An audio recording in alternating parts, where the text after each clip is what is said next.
clenched her fists at this moment. She was full of confidence in the future. The singing gradually faded. Li Yuan took one away. The highlight was the opening ceremony in the evening. Soon, night fell.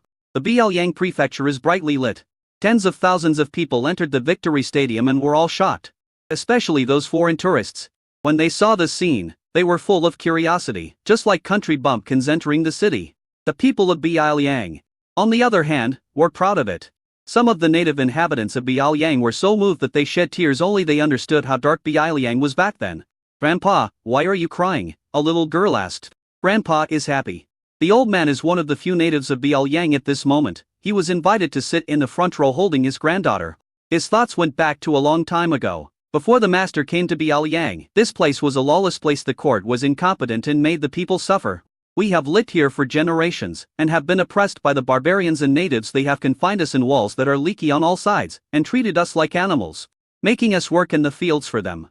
Biaoyang women were their playthings for their own enjoyment. If someone got married, the barbarians would come and abduct the bride, torture her half to death, and then send her back. Therefore, many people's first child would be thrown to death. The Qian people do not give birth to barbarians. But even though we work so hard and are so humble, it is still difficult for us to make a living. We hoped day and night that the imperial court would come to rescue us. But one county magistrate after another died tragically here, and the imperial court seemed to have abandoned us. Until the master came here. It was the master who pulled us out of the quagmire. It was the master who built this magnificent city wall. It was the master who allowed us to have 3 meals a day, and allowed us to pick up knives and kill our enemies. And you, my child. Your mother had difficulty giving birth to you, and it was the master who saved you and your mother. So you must remember that every meal is given by the master. Peace and happiness are bestowed by the master. From now on, we Biaoyang are no longer Qian people, but just Biaoyang people. You must remember Grandpa's words." The child nodded in confusion, but the old man's words made the natives around him burst into tears. Today, they sat in the spacious Victory Stadium with bright lights above their heads. Looking around, we saw the new Biaoyang people waving the Biaoyang flag. The arrogant barbarians became prisoners. Even the arrogant Texai aging had to kneel on the ground to talk to Biaoyang. From this moment on, they straightened their backs and shouted, "Long live Biaoyang, long live the master." The news spread quickly like a plague. "Long live Biaoyang, long live the master." From left to right, and from right to left, all the people stood up and waved their flags. At this moment, Li Yuan was sitting in a carriage pulled by 9 BMWs. Wang Dabiao was in the car, and only Li Yuan was standing on the roof. He was wearing a neat Songshan suit, on which there was a golden raglan stretching from his chest to his back. This was a 9-clawed golden raglan sewn by a Wobing using gold thread. It had 4 more claws than the emperor's 5-clawed golden raglan, and was exceptionally domineering. At this moment, Li Yuan was the focus of the whole audience. Li Yuan didn't want to be so showy, but in order to unite the people and the national spirit, he had to do this. Even though Biaoyang has not yet been established, he knows that this is sooner or later. The era of great contention has arrived. Biaoyang has already attracted worldwide attention, and there is no need for him to hide anymore. And let him overturn the world. Li Yuan waved to everyone at this moment. He was the undisputed king of Biaoyang, and no one could shake his position in the hearts of the people of Biaoyang. After circling the venue, brilliant fireworks shot up into the sky from the top of the stadium, lighting up the sky. When the fireworks stopped, Li Yuan got off the carriage, came to the center of the stadium and gave a speech. The originally noisy stadium became quiet again. The foreign representatives were shocked and numb. Who wouldn't envy such prestige? In front of Li Yuan is a microphone connected to a large loudspeaker, and the sound can be clearly transmitted to every corner of the stadium. He stood on the stage, the lights in the venue dimmed, and a beam of light shone straight down on him. And around him, there is special blast that is strong enough to block deadly hidden weapons. This is his home ground, but Li Weiyu's poisoning also sounded a wake-up call for him. As fluoride-raid weapons flow into the market, they will inevitably cause changes in the world, and he needs to be more cautious. Today is the end of July. And it is also a big day for our Biaoyang prefecture. I would like to thank the Biaoyang people who are here, and also thank all the foreign guests for joining us in witnessing this great day. As soon as he finished speaking, loud applause broke out from the audience. After the applause died down, Li Yuan continued, "After this sports meeting, Biaoyang will make the sports meeting a regular event, held every 3 years. In addition, Biaoyang will work with countries around the world to promote the concept of strengthening the people and the country through sports, and vigorously develop sports projects." After a routine opening speech, Li Yuan announced, "Now, I declare that the first World Games Conference is officially opened." Wow! There was even louder applause than before. The fireworks that shot up into the sky were brilliant and colorful. And no one was not shocked by the huge momentum. When the applause died down and the fireworks ended, Li Yuan did not leave the stage. Instead, he continued, "On this great day, I have another big announcement to make." Chapter 204. The auspicious time has arrived, Biao-yang should be established. Everyone stared at Lu Yuan curiously. At this moment, what could be more important than the opening ceremony? The light still hadn't come back on. Li Yuan stood alone in the light. 6 years ago, I came to Biao-yang alone to take up my post at that time. Although Biao-yang city was dilapidated and had few people, they gave me a place to stay and never let me go hungry. I still remember that when I first came to Biao-yang, there were only a few old-fashioned yamen runners in the dilapidated county government office to maintain order in the entire county. I felt hopeless about my career. At that time, I had no bedding to sleep on at night, so the people cut up their own mattresses into pieces and sewed them into the Bi family cup. I had no salary, and the court never gave me a grain of rice. So the people had to scrape together my food from their meager rations. When everyone else was still eating 1 meal a day, they asked me to ask for 2 meals a day. They said, "I am the hope of Biao-yang, only when I am well fed and well watered can I protect everyone." Thinking of the past, Lu Yuan's eyes were wet. The light shone on the front row, which were the indigenous people of Biao-yang. There were not many of them, only 1,030 in total. Half of them fell while following Lu Yuan to fight. At that time, I told myself that as long as I, Lu Yuan, had something to eat, these villagers would never starve. I swear to use my lifelong knowledge to change the fate of my fellow villagers. Lu Yuan raised his finger.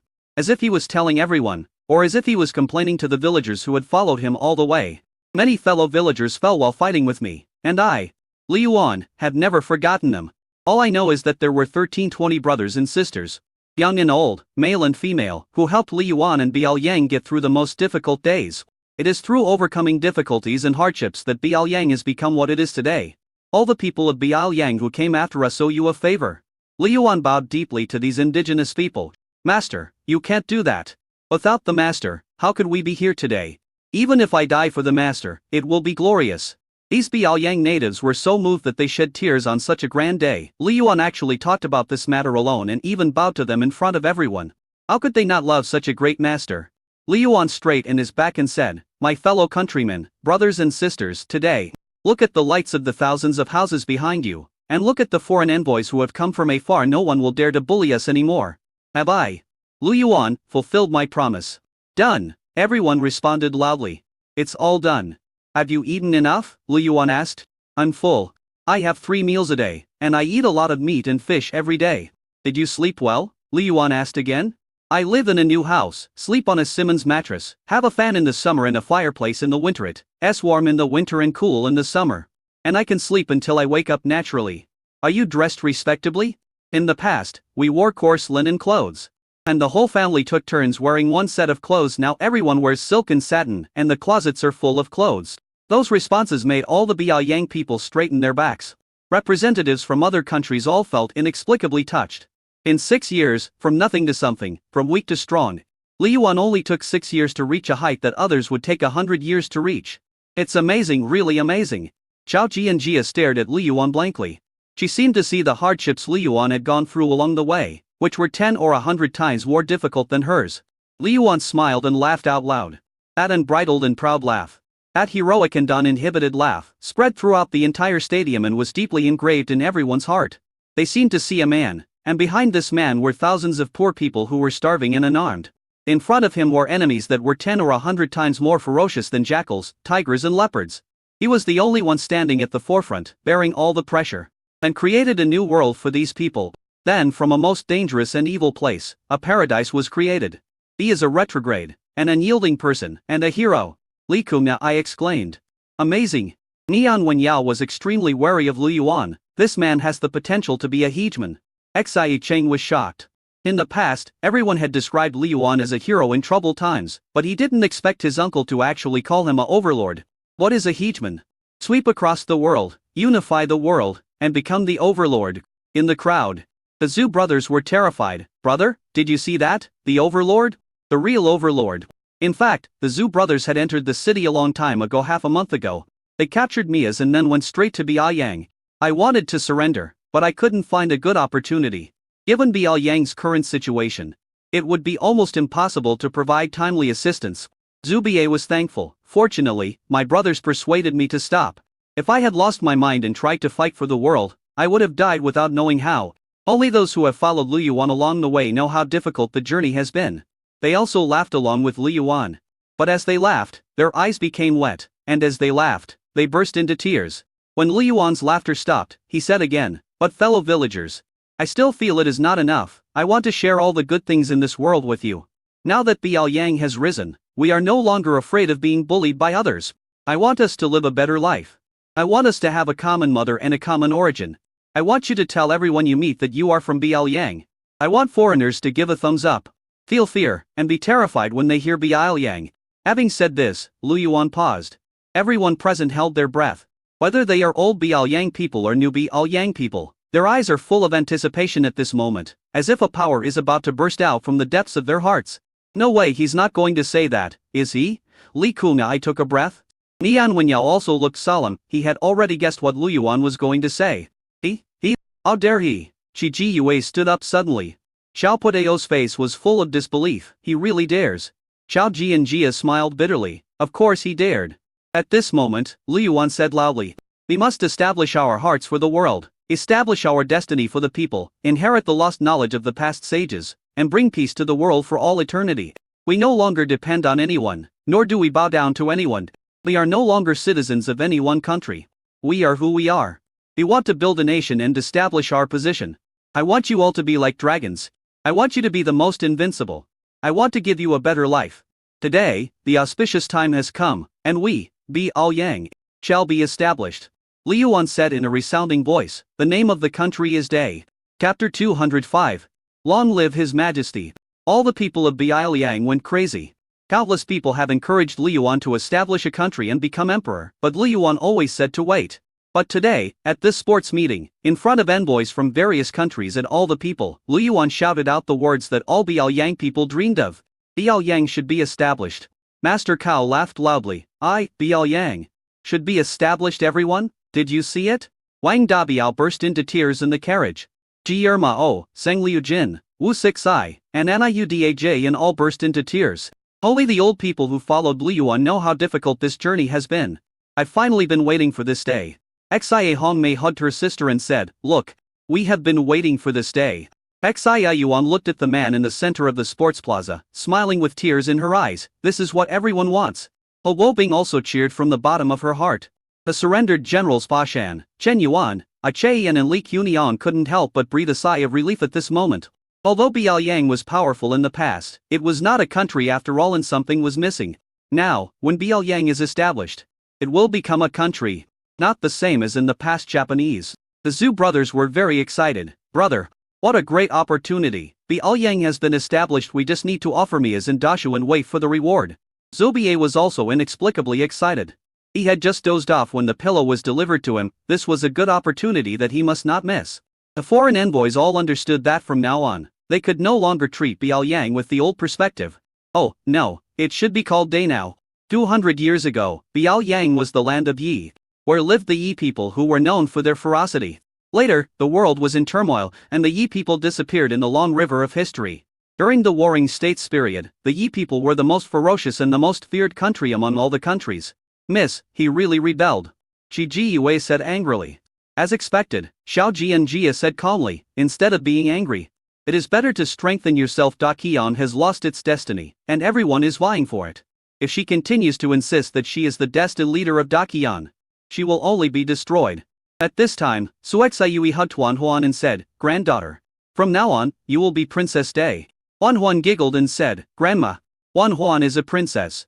Lu Ling Zhi was extremely excited. "Mom, will we also be members of the royal family in the future?" Suexayui nodded and said worriedly, "I just don't know if the empress will target your father if she knows about this. If she dares, my brother will definitely not let her off." Lu Ling Zhi said, clenching her fists. Lu Yong in the crowd was also very excited. This day has finally come. "Brother, don't worry, I will definitely become the sharpest knife in your hand." At this moment, the stadium was boiling. The people of Biaoyang knelt on the ground one after another. "Greetings, Your Majesty." Master Cao also led everyone to the stage and knelt on the ground. "Your Majesty, I pay my respects to you." Although Li Yuan had discussed this with them before, he still couldn't help but feel excited. From today on, they are day people. Why not use Biaoyang as the country's name? Because Biaoyang is too petty. Countries like Diaxia, Dajing and Daqian are all very grand. Can Biaoyang lose to them? And Day sounds very domineering. Whether it is the Yi kingdom or the Yi people, they are both symbols of toughness. An overbearing country name can deter foreign enemies and rally the people. Li Yuan took this opportunity to announce the establishment of his country. The timing, location and people were all right, which was perfect. The people's heart and national spirit are united at this moment. And Li Yuan in the light also successfully condensed the appearance of an emperor. He opened his hands, enjoying the moment. It seems that he is the master of heaven and earth. He knew that he couldn't indulge himself, but what was wrong with enjoying himself occasionally? He doesn't want to be king. At this moment, Biaoyang city had abundant grain, many soldiers and generals, a population of more than 3 million, and owned 500 miles of land, which had met all the conditions for establishing a country and becoming an emperor. Being called a king, wouldn't that mean he is lower than the emperors of the 3 kingdoms? As for the empress, it doesn't matter anymore. This was also the reason why he drew a clear line between himself and Xiaoji. As for his dad, he had to find a way to get him back. Is it justifiable that you don't help your son conquer the world but help others instead? Wouldn't it be nice to come back and be the emperor? Stand up, Li Yuan said in a deep voice. Thank you, your majesty, everyone shouted enthusiastically. And those people outside the stadium also heard Li Yuan's words. At this moment, the people in the whole city were in an uproar. They rushed around to tell each other and celebrated. We have established our own country. We are no longer a vassal of Daqian, we will be day people from now on. Long live His Majesty. The people outside the city hugged each other and cried. A roar of the mountain almost destroyed people's eardrums. But they are happy. Which of the people of Biaoyang did not suffer old hardships before coming to Biaoyang? It is because they have suffered that they understand how hard it is to have today's life. Li Yuan pressed his hand, and everyone fell silent again. I have said everything I need to say next. The opening ceremony will continue. Athletes from all countries are invited to enter the venue. Li Yuan walked off the stage, the lights moved with him, and the crowd's applause and cheers did not stop. The lights were restored only after Li Yuan sat in the stands. At this moment, everyone had a feeling of unreality. It seemed like just a dream.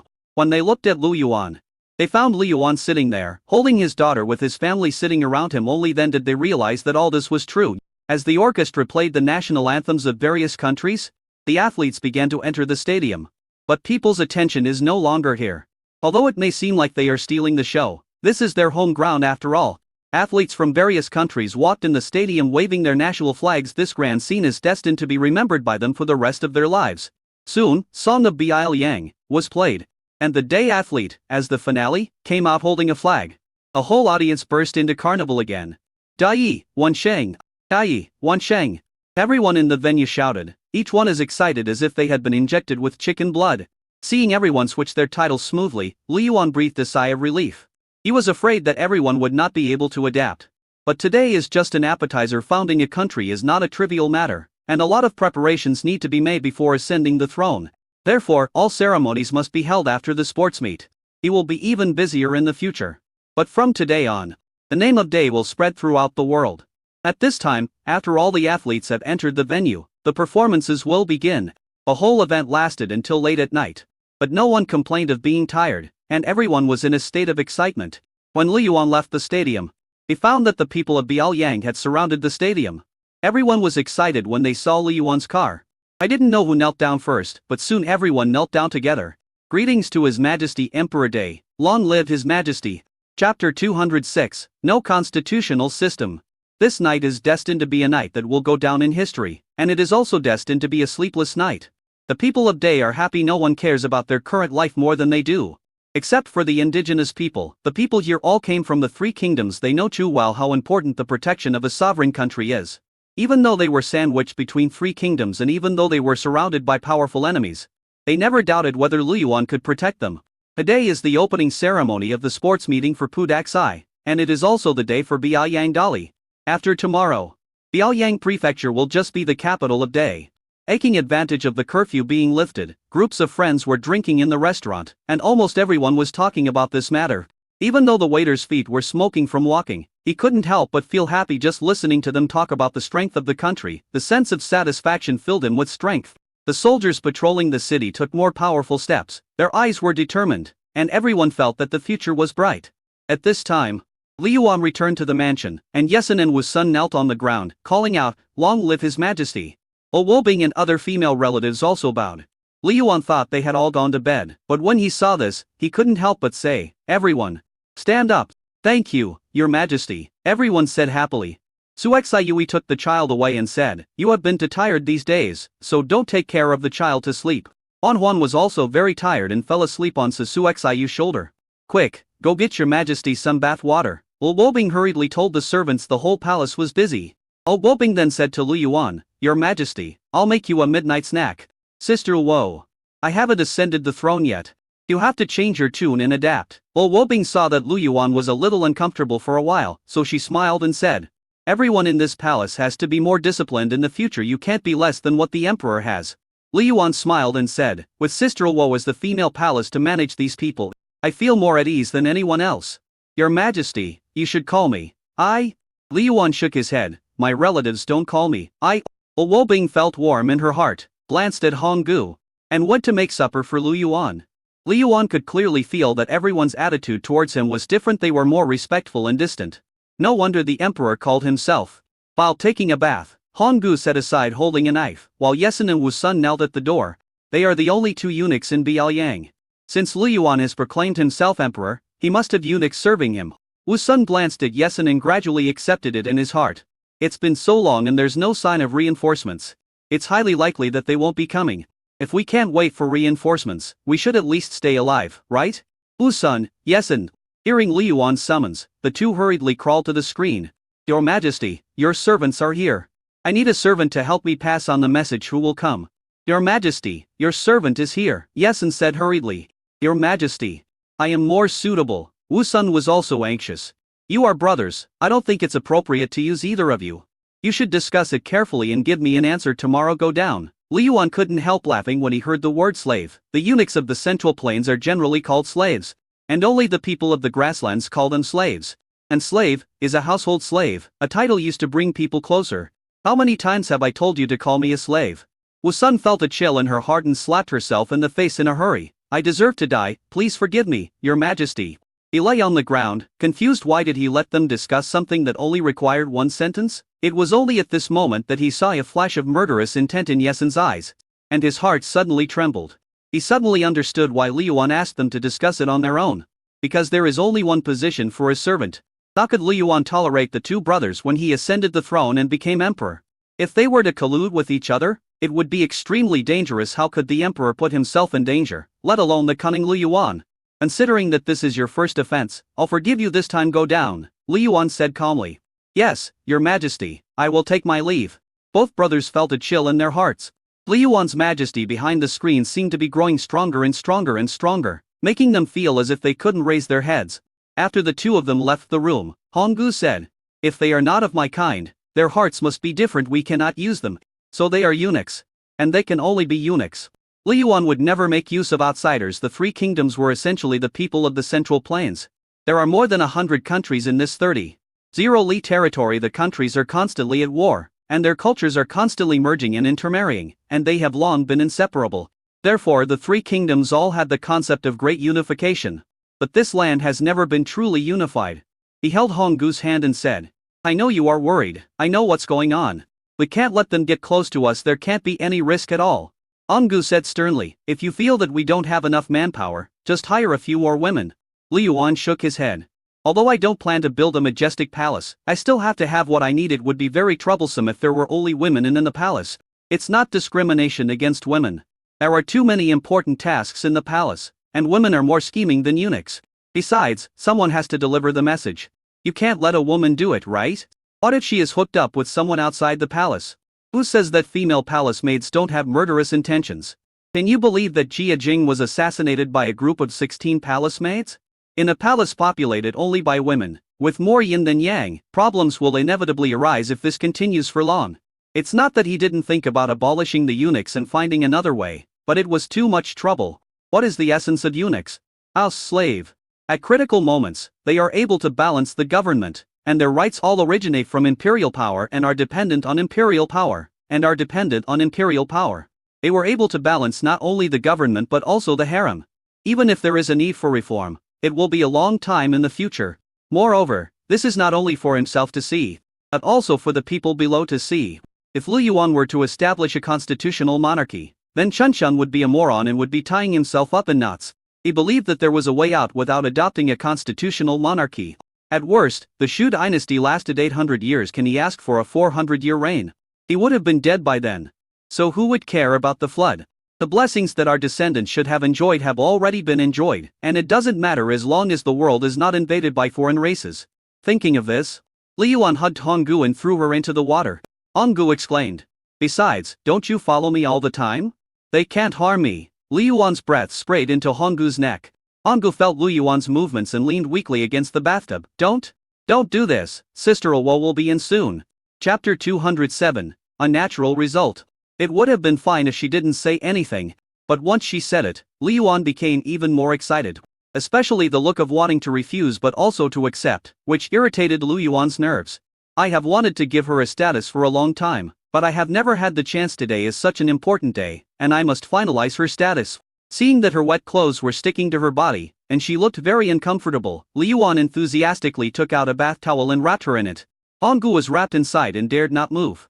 Honggu, who had seen countless sinister hearts and killed countless unjust people, did not dare to look into Lu Yuan's eyes at this moment. "There are footsteps outside, Sister Luo is here." Honggu pushed weakly, which looked more like easing in Lu Yuan's eyes. "Your Majesty, supper is ready." "Come in," Lu Yuan said. Luo pushed open the door and saw two figures entangled behind the screen. She didn't know what was going on and immediately chuckled.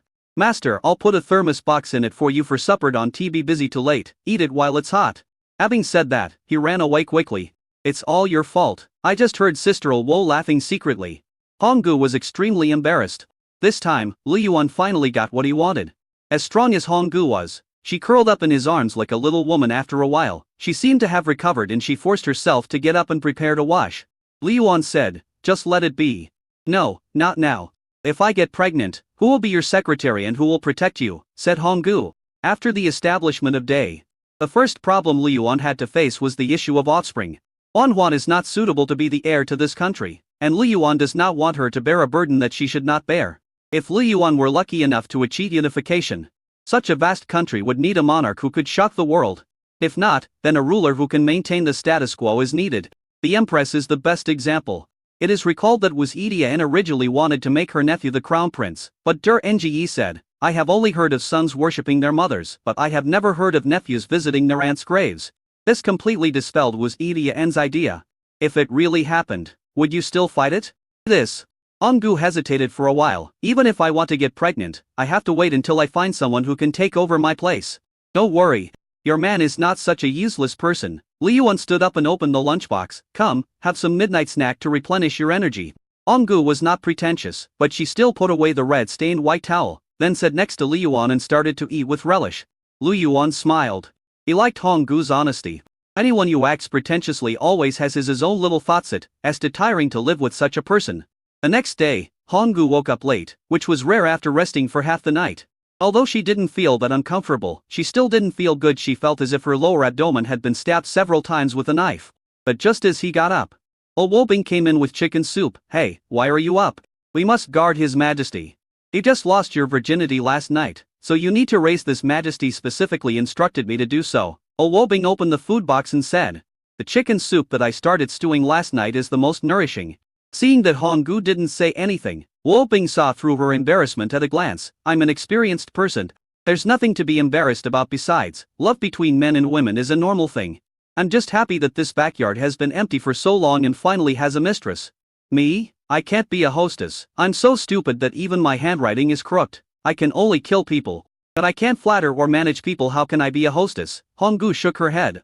"Silly girl. Why do you think so much?" Luo handed the chicken soup to her, then walked behind her and combed her hair. "If it's yours, don't push it away. If it's not yours, let's not fight over it. You are sincere to the master, and everyone can see it.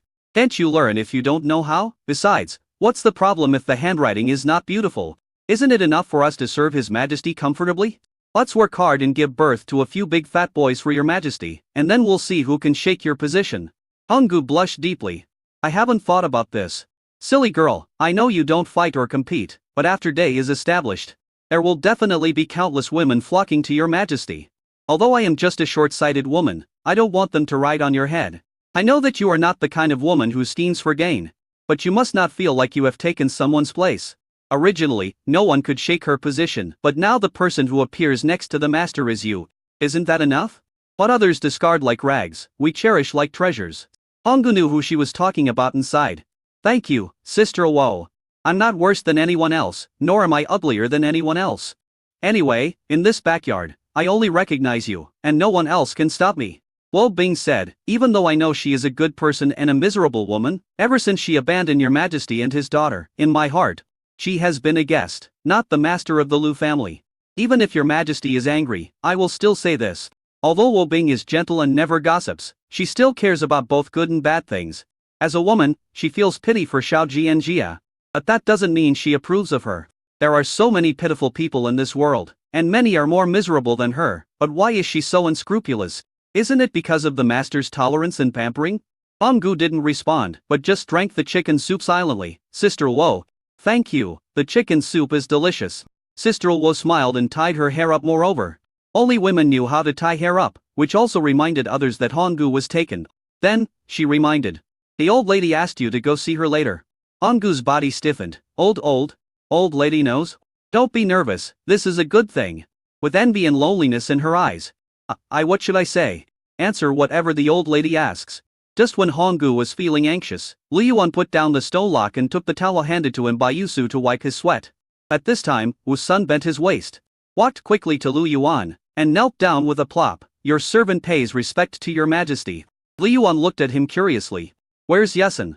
My brother and I have discussed this all night, and the elder brother said that I should serve his majesty well. Wu Sun lay on the ground, feeling very nervous whether it would succeed or not depended on whether Liu Yuan would let him be a slave.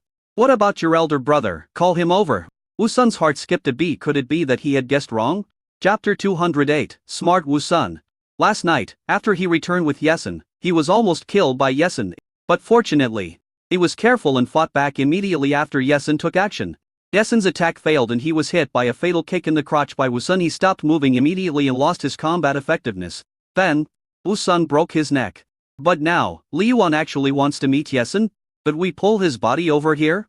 Thinking of this, his back was already soaked with cold sweat. He gritted his teeth and burst into tears. Your Majesty. I will die first. Oh, he was fine last night. How come he died? When I returned to my room last night, I wanted to discuss with him who would serve his majesty, but he tried to kill me. I was severely beaten and almost killed by him. But during this struggle, the servant turned off the light, and Yesun lost his balance and fell, hitting his neck on the chair, breaking it and dying. Wu Sun took off his clothes while crying, revealing the scars on his body, all of which he had left behind. He knew that there was an explanation for Yesun's death, otherwise he would be the one to die. That bastard, his luck is too bad. Let him die. Liu Yuan sighed, and pointed at the scars on his body and said, the wound is not light. Go down and rub some medicinal wine, and then find a place to have someone bury him first. Thank you, your majesty. I would like to thank your majesty on behalf of my brother, Wu Sun said with tears of gratitude. He knew that he had made the right bet. Go down. Liu Yuan waved his hand. After Wu Sun left, Liu Su reminded him, your majesty. This guy is ruthless and can even kill his own brother. We must not let him stay. Yesun was very stupid, so he died. And smart people are most afraid of death.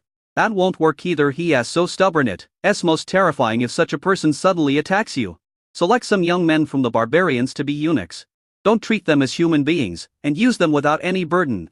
At this time, in the stadium, the sports meeting was being carried out in a tense and orderly manner. Liu Yuan did not show up. The first game was Siu Ju. Siu Ju has been widely spread since the Warring States period. It is a sport suitable for people of all ages and one of the most popular sports. Of the 73 countries, only 40 participated in the competition. Xiao Ji and Jia searched the stands but didn't see any familiar figure. Feeling disappointed. He has moved out of the Lu mansion today. Now that Liu Yuan has become emperor, she has no reason to live there. Early this morning, she saw Su Xiyui talking to Honggu, and she also found that Honggu's hair had been tied up. That is a hair accessory that only women would wear. Xiao Ji and Jia understood it immediately. At that moment, she couldn't describe the feeling in her heart. She just wanted to leave the Lu mansion as quickly as possible. She knew that Liu Yuan had really let it go, and the degree of his determination was more thorough than she had imagined. This match was between Daqian and a small country called Huyan, and it was very thrilling. But she didn't have any thoughts. Xiaoji reminded, Sister, What's wrong with you? No, nothing. Xiao Jianjia shook her head. She happened to see the opponent's player kick the ball and almost kicked it into the goal. Her heart was in her throat. She was secretly annoyed. Since we have broken up, why bother with it? This is obviously what I want, but I still can't stop thinking about it. Xiao Jianjia. Wake up. Xiao Ji was very worried. How could this be nothing? So he said, Sister, that sports lottery is quite interesting. How about we try betting on it? Place your bets yourself. Xiao Jianjia said inferently, showing no interest in these things at all. Xiao Ji sighed and stopped talking. At this time, Li Yuan came to be Liang Hospital. After 2 days of rescue, Li Wuyu was finally out of danger, but he had lost a lot of weight. At this moment, she was extremely weak and was relying entirely on nutrient solution to stay alive. Seeing Li Yuan, Li Wuyu wanted to force himself to get up. Lie down and don't move, Li Yuan ordered. Master, I'm sorry for causing you trouble. Li Wuyu said with a guilty look on her face. She already knew what had happened and was even more grateful to Li Yuan. You are mine. I worked so hard to get you out of Diaxia. Even if you die, I have the final say. Hearing this, Li Wuyu cried silently. I know he hates me, but I didn't expect that he would poison me. This is the 3rd time he has tried to kill me. Li Wuyu knew very well who drugged him. Who else could it be but her father? Has he ever taken action before? Yes, Li Wuyu said with tears in his eyes. But it doesn't matter now. He killed me 3 times, and I don't owe him anything anymore from now on. There will be no Li Wuyu of Diaxia, only Li Wuyu of the Master. Don't get too excited. Li Yuan sat on the bedside. Take good care of yourself, don't think about those national hatreds, and don't take the responsibility on yourself. The rise and fall of a country has never been decided by a woman. Even if you are a princess, you can't bear such a big pot. Li Wuyu stared at Lu Yuan in a daze. This was the first time that Li Yuan was so gentle to her. It was also the first time someone told her that there was no need to take on responsibilities that she shouldn't have. Thank you, Master, Li Wuyu said gratefully. Li Yuan sighed. Li Wuyu was in poor health, and toxins had invaded his lungs. The doctor said that he could only recuperate slowly, using detoxifying drugs, which would take at most a year or at most half a year. Fortunately, Li Wuyu is young. If it were someone older, he would have died long ago. Biao has established a country, named Day. From now on, you will stay in Day and become a Day person if there is a chance. I will let you take revenge with your own hands. Li Yuan wiped the tears from the corners of her eyes and said, I am the only one who can bully my people. Abandoned by his father, reviled by the world and regarded as a scourge. Instead, Li Yuan stood behind her, giving her support and reliance. From childhood to adulthood, no one has ever treated her like this. Li Wuyu burst into tears again, but it was not because of despair, but because of immense gratitude. Li Wuyu will only live for her master from now on, she said while sobbing. At this moment she made up her mind to live only for Lu Yuan from now on. Li Yuan talked to her for a few more words and then left. Li Wuyu's words also confirmed what he had thought before. Emperor Xi has ulterior motives. Why did she do that? Just to kill Li Wuyu? Not necessarily. Li Yuan thought for a moment and asked Liu Su, has there been any unusual movement at the border recently? Your Majesty, there is no unusual movement, Liu Su replied, but the 3 countries have opened border markets with each other and have also formed marriage alliances. It seems that they are banding together for warmth. Li Yuan thought seriously about it. The rise of Day lead to the cooperation of the 3 countries. So is it possible that the 3 kingdoms sent troops to attack Day at the same time? Chapter 209. The army gathers. This idea has always existed, and Li Yuan is building up his military force to challenge the whole world. Day is a fishbone in the throat of the 3 kingdoms, although it is not fatal. It makes them suffer terribly. If Li Yuan were them, they would definitely join forces to eliminate such an enemy first. It doesn't matter. It doesn't matter if they don't come, but if they really dare to come, I will let them know what cruelty is. Li Yuan didn't care. During the sports meeting, the army had been preparing for war. Although not everyone can get 1 peepish, they have gathered a 10-man assembled division. With the advent of the 75 howitzer, Day is no longer afraid of war threats from any force. In the blink of an eye, the conference was halfway through, and there was still a steady stream of merchants entering Day every day. Day's name also spread widely and became known to the world. When Northern Liang was founded, Emperor Xia's first reaction was to send someone to deliver gifts. But on second thought, the army has already gathered at the border. What the hell? I'm afraid that Chi is already dead. Emperor Xia was not sad about Li Wuyu's death. What he was really worried about was the war situation. Since Hai Yangshu forced the emperor to abdicate and carry out reforms, Emperor Xia finally compromised, but before the reforms, he had to defeat Northern Liang. It is precisely because of this that we have won the strong support of everyone. Emperor Lizong carried out reforms to separate the military and politics, but this also restricted the imperial power to a certain extent. Once all the troops are gathered, we can march south, Emperor Xia thought. On the other side, Shen Jing. Emperor Jing has already received Nian Wenyao's letter. I knew that these two evils are still alive. Emperor Jing gritted his teeth, but what could he do since the Xiaoyuan sisters were under Lu Yuan's protection? For Emperor Jing, the founding of Northern Liang was something that was expected, as it was a situation of a fight to the death anyway. The appearance of the Xiaoyuan sisters is more important than the founding of Bianliang. This concerns the national destiny of Dajing. However, the army has already assembled at the border. This time, Emperor Jingdi made a desperate move and assembled an army of 700. Zoro and conscripted 300,000 civilians, totaling 1,000,000 troops. For fear of being discovered, I spent more than a month disguising these people as caravans and civilians and gathering them from 6 locations. Now we are almost done. Yaxia also replied with a letter with an army of 1,000,000. As for Daqian, its military strength was slightly smaller, but it still reached 800,000. The 3 kingdoms had an army of 2,000,000, which was almost the total force during the peak period of Dajing. It should be safe to use it to besiege Day, right? Emperor Jing was getting a little impatient. At this moment, a letter from the front line was delivered to the palace. Your Majesty, the army has been assembled, and the Duke of Ying has requested orders. Emperor Jing was overjoyed and took the letter and read it. Great. Great. After waiting for so long, the army is finally here. This time, he used the crown prince and the king's brother-in-law as bait, and appointed Ying Gong Wusheng as the commander. He had many powerful generals under his command, and almost emptied most of the court. He was determined to take down Day.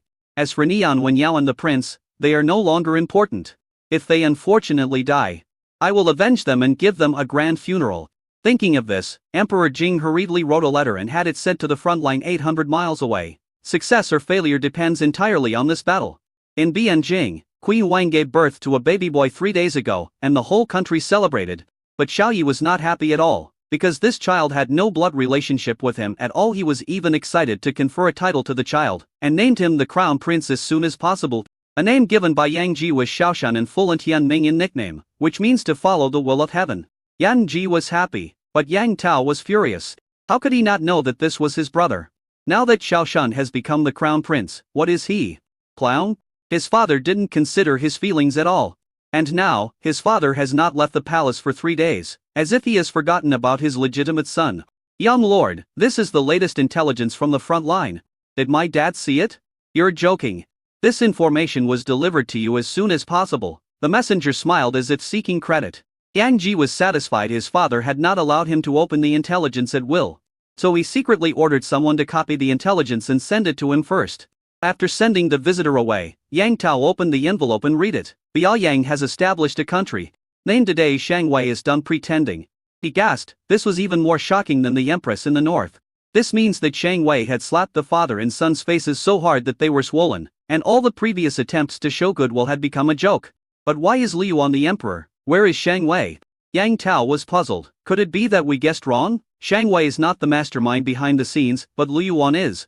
He continued to read, and the more he read, the more he felt that this father and son were stupid asses. You bastard. You fooled me. Yang Tao tore the information into pieces. It turns out that Shangwei was just a puppet pushed out by Liu Yuan, and everyone was deceived by him. Shangwei has already torn relations with the imperial court. There is no need to push forward a puppet emperor that would be so stupid. He just captured the empress and control the princes. He suddenly realized that all his previous deployments were problematic. Without thinking too much, he rushed towards the palace. However, when entering the harem, he was stopped by palace servants. Young lord, Prime Minister Yang has ordered that no one is allowed to enter the harem without permission. Are you blind? How dare I stop you? Yang Tao was furious and kicked the eunuch who was blocking his way. Even if you are a junior minister, you are not allowed to enter without permission. Yang Tao was furious and rushed in regardless of the consequences, but no one dared to attack him. They fought all the way to the queen's bedroom. Before Yang Tao even entered, Yang Ji came out with a cold face. You bastard, who told you to break in? Dad, the situation is critical and you are still kissing and snogging that woman in the harem. Yang Tao also couldn't suppress his anger and complained directly. Yang Ji's face changed drastically. Nonsense, I am just paying my respects to the queen as a subject. Alright, Dad. We are the only ones here. How dare you say that little thing inside is not your child? Yang Tao became angrier and angrier. He was just born. And you couldn't wait to make him the crown prince. Where do you put my son? Shut up, Yang Ji couldn't help but slapped him. Bang! A crisp sound. Yang Tao froze in place, covering his face. And then looked at him in disbelief. I've been your son for more than 20 years, and I'm not as good as a bastard who was born only 3 days ago. That's the prince. Yang Ji was almost mad. How could such a thing be said casually? Even if the prince's surname was really Yang, he couldn't say it casually. That's a bastard. The one born from your union with that bitch queen. Yang Tao was furious at this moment. He completely collapsed. He finally understood that all his father's words before, saying that he would make him the crown prince after becoming emperor, were lies and a complete lie. Chapter 210 Knock on the Gate. You beast, how dare you ruin the queen's reputation? Yang Ji was furious.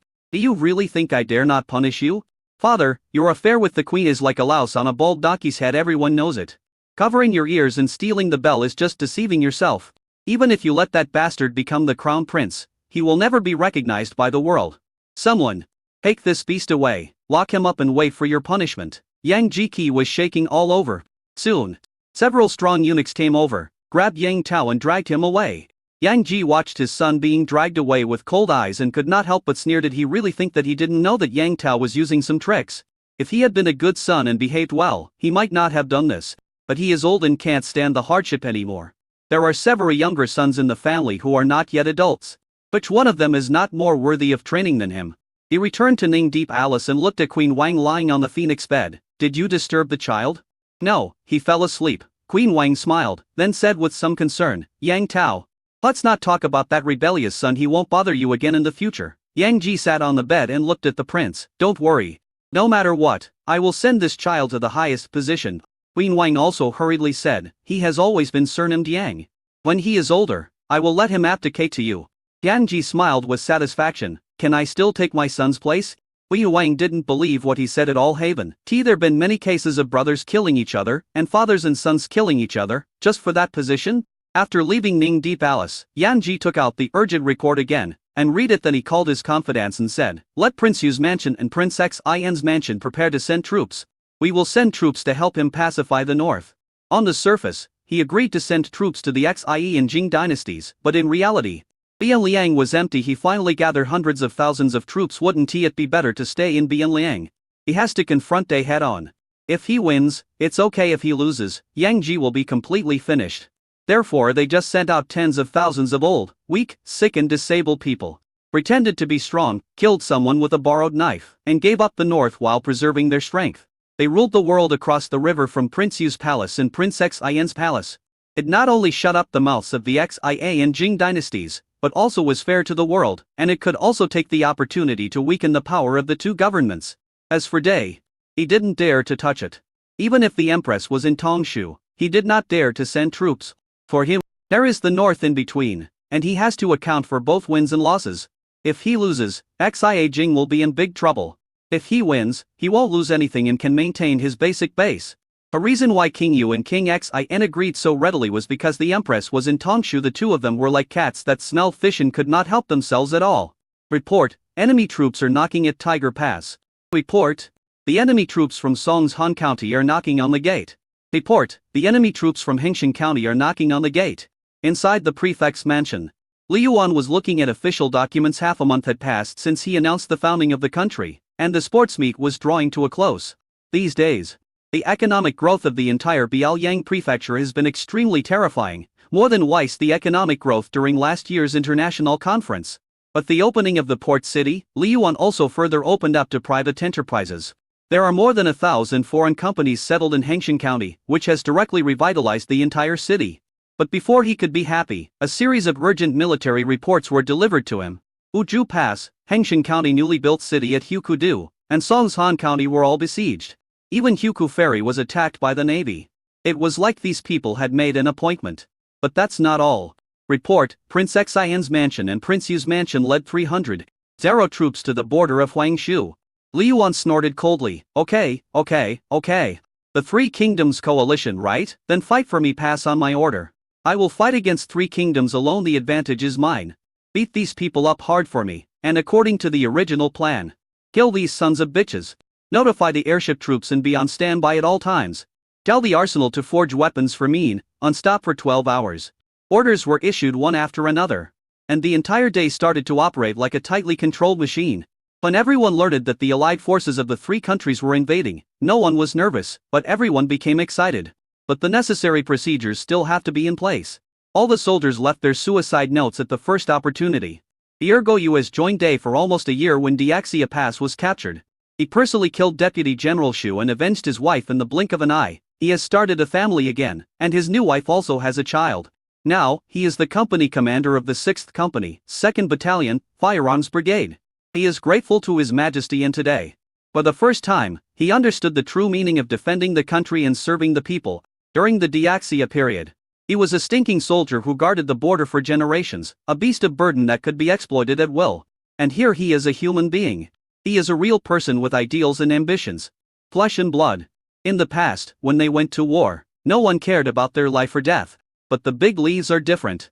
The life of every soldier is precious. He looked at the soldiers in the company and said, "Brothers, the time has come to defend our country. Leave your last words in charge with me." The brothers who have established families and careers are in the front, while those who are married but have no children are in the second row. Those who are not married and have no children stay at the back. Remember, this is an order. Anyone who disobeys it will be kicked to death by me. "Yes, Captain," everyone replied in unison. They all knew that the seemingly ferocious company commander actually cared about them. This is also the consistent style of Day Army, people-oriented. But all your last words in this box. Remember them. Even if you die in battle, your parents and children will be raised by us brothers in the country. Show me the power of the 6th Company. If anyone dares to desert on the battlefield, I will be the first to shoot him. Iergoyu took out his babosho and said, "Let's go to the battle." Couples of people walked out from the company. Looking around, all I saw were soldiers who had just finished writing their last words. At this point, it was too late to hold a swearing-in ceremony, because everyday soldier knew their mission clearly when they joined the army. Defend the country and serve the people. Everyone is ready to sacrifice. Just as everyone was rushing to the battlefield, in Day capital, Liangjing City, whether it was the spectators watching the game or the tourists strolling and shopping in the city, all heard a voice. Everyone looked at the loudspeaker above their heads at the same time. "I am Li Yuan, the Emperor of Day. I have an urgent announcement to make. An hour ago, the coalition forces of the three countries arrived at the border with more than 1 million soldiers. From now on, Day enters a wartime state." Hearing this, everyone was dumbfounded. Especially the representatives from other countries, they were all trembling with fear. Chapter 211 Abandoned. Small countries have to survive under the intimidation of big countries all year round. Not only do they have to pay a large amount of annual tribute in annual money, but they also have to offer beautiful women as tributes. So, when he heard that the army was knocking on the gate, he became extremely nervous. Compared with them, the representatives of the three countries were truly dumbfounded. At this time, the Siuju competition had entered the finals, and Diaxia had entered the top 4. Xia Cheng was watching with great interest in the stands. Hearing Li Yuan's words on the loudspeaker, he stood up suddenly and said, "This is impossible. We are still here. How could the emperor send troops?" All the officials of Diaxia around him were terrified and could not help but look at Nian Wenyao. Nian Wenyao was also dumbfounded and did not react for a moment. His first reaction was even to think that Lu Yuan was joking and was planning to detain them during the sports meeting. But if you think about it carefully, there is no need at all. Liaoyang has been established as a country, and has gained both fame and fortune. His goal has been achieved. Even Diaxia won many medals and received a large amount of bonuses. Could it be that Lu Yuan is unwilling to give money? He underestimated Lu Yuan too much based on his understanding of Lu Yuan. He would never do such a petty thing. Therefore, there is only one truth: Lu Yuan did not lie. The army really came knocking on the gate. At that moment, Nian Wenyao felt betrayed and abandoned. Uncle, Xia Cheng was a little panicked. He thought that after the sports meeting was over and the army knocked on the gate, he could launch a coup and seize power. But my father still had a trick up his sleeve. He sent troops even though he knew they were still in Day. Isn't this going to kill them? Who doesn't know that Li Yuan is ruthless and never shows mercy to his enemies? Look at the lives those laborers led. Who wouldn't be scared after watching this? Nian Wenyao pretended to be calm and said, "Don't panic, maybe it's Li Yuan's plan. How could the court abandon us?" After he said this, the players on the field stopped playing. Each of them was confused. Especially the abuse from the people of Day made them even more afraid. But soon, Li Yuan's voice came from the loudspeaker again. "From now on, no one is allowed to enter or leave. The competition will proceed as usual. For all participants, Day will ensure your safety and will never let any of you get hurt. Please rest assured and keep your faith in Day. Day has sufficient troops and abundant food reserves. We have every confidence that we can destroy the enemy's attack." Li Yuan's tone was relaxed. Without any panic, perhaps it was this confidence that infected everyone present, causing them to relax involuntarily. I would like to apologize to every guest who came today tourism and vacation investment for giving you a very bad experience. Please believe me, believe in Day. We will end this war as soon as possible. After the sports meet, if the war has not been settled, all your living expenses while you are stranded in Day will be reimbursed by Day. Please remember to keep your receipts, as district officials will come to count them when the time comes. Hearing this, the tourists and merchants in the city breathed a sigh of relief. Look, this is the responsibility of Emperor Day. Looking around the world, which country can achieve this level? Although Day's land area is small, from this moment on, in everyone's hearts, it is a big country with responsibility and accountability. I also want to tell everyday person that war is coming, but we are not afraid. Because you have the most powerful country and the strongest fighters behind you. Live your life well every day. As usual, keep a normal mind, and stay in a happy mood. Day is with you. I also wish all athletes good results. The sound stopped abruptly. Everyday person had a calm expression ever since Day was only Liang City. They had been under constant threat and intimidation from the enemy. Their nerves have long been sharpened in war after war, because they know that the war cannot reach them, and no matter how powerful the enemy is, they can only be defeated by Day. Hurry up and compete, stop standing there. It's just a coalition of free countries. Don't take it seriously. I've placed a bet if I win, I'll donate it all. If I lose, I'll just consider it as a payment to the government. The audience in the stands urged the athletes below. People from other countries are not afraid. But athletes from Diaxia are. They looked towards the VIP seats and were extremely frightened. Neon Wenyao sighed from that moment on. He knew that they had lost in terms of momentum and magnanimity between countries. When Li Yuan stood up and said this, they already had the upper hand. This matter has nothing to do with you. What you need to do is to win this game. Even if the sky falls, the prince and I will help you. After hearing this, the Diaxia athletes had no choice but to continue the competition. Neon Wenyao sat down again, but he was extremely nervous inside. No, I have to go find Li Yuan and make things clear. This matter has nothing to do with us. Xia Cheng couldn't sit still anymore and ran away.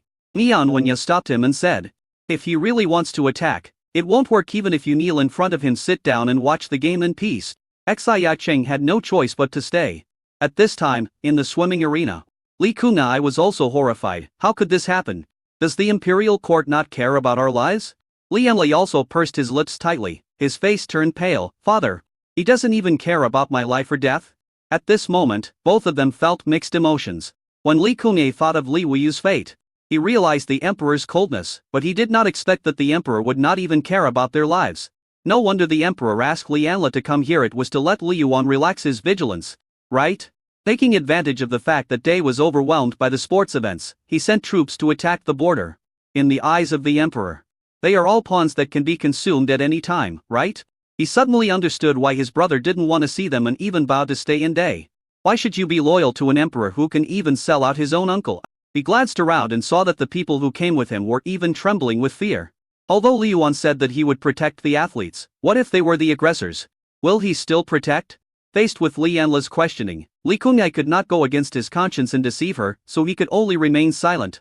Da Qian Fang, who also made it to the swimming finals, was also confused. Xiao Jianjia frowned. Liu Su, what's going on? Liu Su was also confused. It's not us, I'm sure it should be Bianjing. Since it's the Three Kingdoms Alliance, they must have reached some agreement with Bianjing, otherwise, how could they get married for no reason? But the princess and prince of Diaxia, and the prince of Dajing are all here. Are they all ignoring it? Shi Ji Yue asked. They are all baits. Xiao Jianjia said with a complicated look in her eyes. They are too afraid of Lu Yuan and Day, so they would rather give up these people and attack Day. Chapter 212 Leaving the City. I'm not surprised at all that the Three Kingdoms are forming an alliance, but I'm most worried about us. Xiao Jianjia stood up and said, if Bianjing gathers a large army to attack the gate, it means that our territory has been attacked by the enemy. We are the first to bear the brunt. When the nest is overturned, no egg will be left and broken. We must leave Day immediately. Then she looked at Shi Ji Yue again and said, you stay here and leave after the game is over. We will go first. Miss, this is an order. Xiao Jianjia did not give Shi Ji Yue a chance to refuse, and left the venue with Xiao Pute Yo and others. However, Liang Jing had already entered a wartime state at this time, and entry and exit were restricted. It was different from her first time coming to Liang Jing at that time. The barbarians happened to invade and the entire Liang Jing was on high alert. But now, people are still shopping. Business is still brisk, and no one is worried about the war at all. This shows how much they trust their country. She did not force her way in, but went to the governor's mansion as soon as possible. I want to see Li Yuan, I want to leave Yangjing. The receptionist in the hall looked at Xiao Jianjia and said, His Majesty has instructed that if the representatives of Xianqian want to leave, please do as you please, but you are not allowed to come back until the war is over. Xiao Jianjia frowned, as if Li Yuan had already expected her to come. So, he doesn't even want to see me now? Suppressing the melancholy in her heart, she turned and left. Just as the receptionist said, they showed their ID cards and had smooth passage. However, they were escorted away in a specially made carriage that was very dark inside and unable to see what was happening outside. Miss, they are afraid that we will see the military deployment. Xiao Pudeo said in the darkness she had followed Xiao Jianji in a day many times, but had never been like this. It can be seen that Lu Yuan has really changed towards the young lady. We must always be on guard against others. They did the right thing, Xiao Jianji said calmly. It was unknown how long it had been before the carriage stopped. After getting off, they realized that they had arrived outside the Biaoyang Pass. At this time, the soldiers of Biaoyang Pass had all put on the exclusive uniforms of day soldiers, and the Daqian flag on the city wall had also been replaced with Day's 9-clawed golden dragon pattern. Different from the flags of other countries, Day's national flag has a black background with gold-plated 9-clawed golden dragon and black bird entwined around it, forming a domineering character that flutters in the wind. When she looked up, she happened to see Shang Wei, the general of Biaoyang Pass, on the city wall. Oh no, now it should be the commander of Biaoyang 1, Shang Wei. Shang Wei looked down at her. His eyes devoid of emotion, his previous reserve and humility were no longer there. Commander Shang, thank you for seeing me off. Xiao Jianjia bowed and left without looking back. But Shang Wei snorted coldly. If he hadn't taken Princess Huan into consideration, what would have happened if he had really killed her? But His Majesty will know the truth one day if he knows that he beheaded Xiao Jianjia and caused the little princess to lose her mother. It is hard to say that he will not blame him. But this empress is really courting death. She wants to deal with the regular army of Bian Liang, with just her motley crowd. It's better to die there that way. Everyone will be fine. Shang Wei thought to himself, and then ordered, Your Majesty has ordered to fight against the coalition forces. The 4th Assembly Division swears to defend Biaoyang Pass and Liangjing to the death. Night is falling. During the day, the Diaxia cavalry retreated after harassing Song's Han County many times. Cao Wenhu sat there, motionless. After taking over Song's Han County, it has been epic ally strengthened.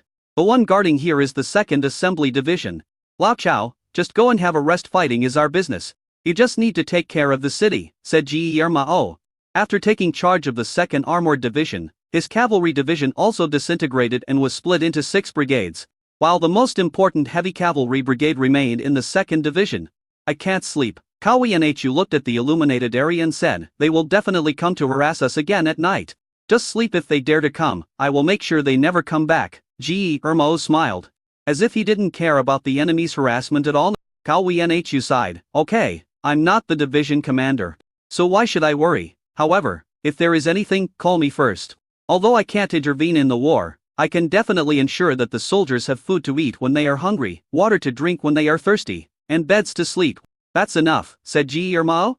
A has a dual-track system on weekdays. He and Cao Wenhu are at the same level, but during wartime, Song's Han County became a military control area, and his rank was temporarily half a level higher than Cao Wenhu. What Cao Wenhu didn't know was that they had never had the habit of passively taking a beating. Therefore, at the first moment of the war, they did not send out troops, but reviewed the plan prepared in advance 3 times, and then divided each small task one by one to the brigade, regiment, battalion, company and even squad and team. An army of 100,000 versus an army of 1 million, a gap of 10 times in strength. The latest intelligence shows that the total strength of the 3 Kingdoms coalition is no less than 1.5 million, and may reach 2 million. The gap in total military strength is almost 20 times. They obviously came with the idea of destroying Day in one battle. It was stressful, but they were used to it. Day has 100 soldiers, each of them is an elite soldier. But it is a fact that there are few people, so we must make full use of the value of each person. The 3-3 tactic can bring out the strength of everyone. It mainly consists of a company of 100 to 120 people. Divide into 3 teams when attacking. One is the vanguard and the other 2 are the sub-teams, forming a triangular attack posture. To have a single container division fight against an army of hundreds of thousands, that kind of pressure could even crush a person. But who is Ji Mao? He is a man who fears nothing. It's not like he's the only one bearing this kind of pressure. The only thing that worried him was Lu Yan.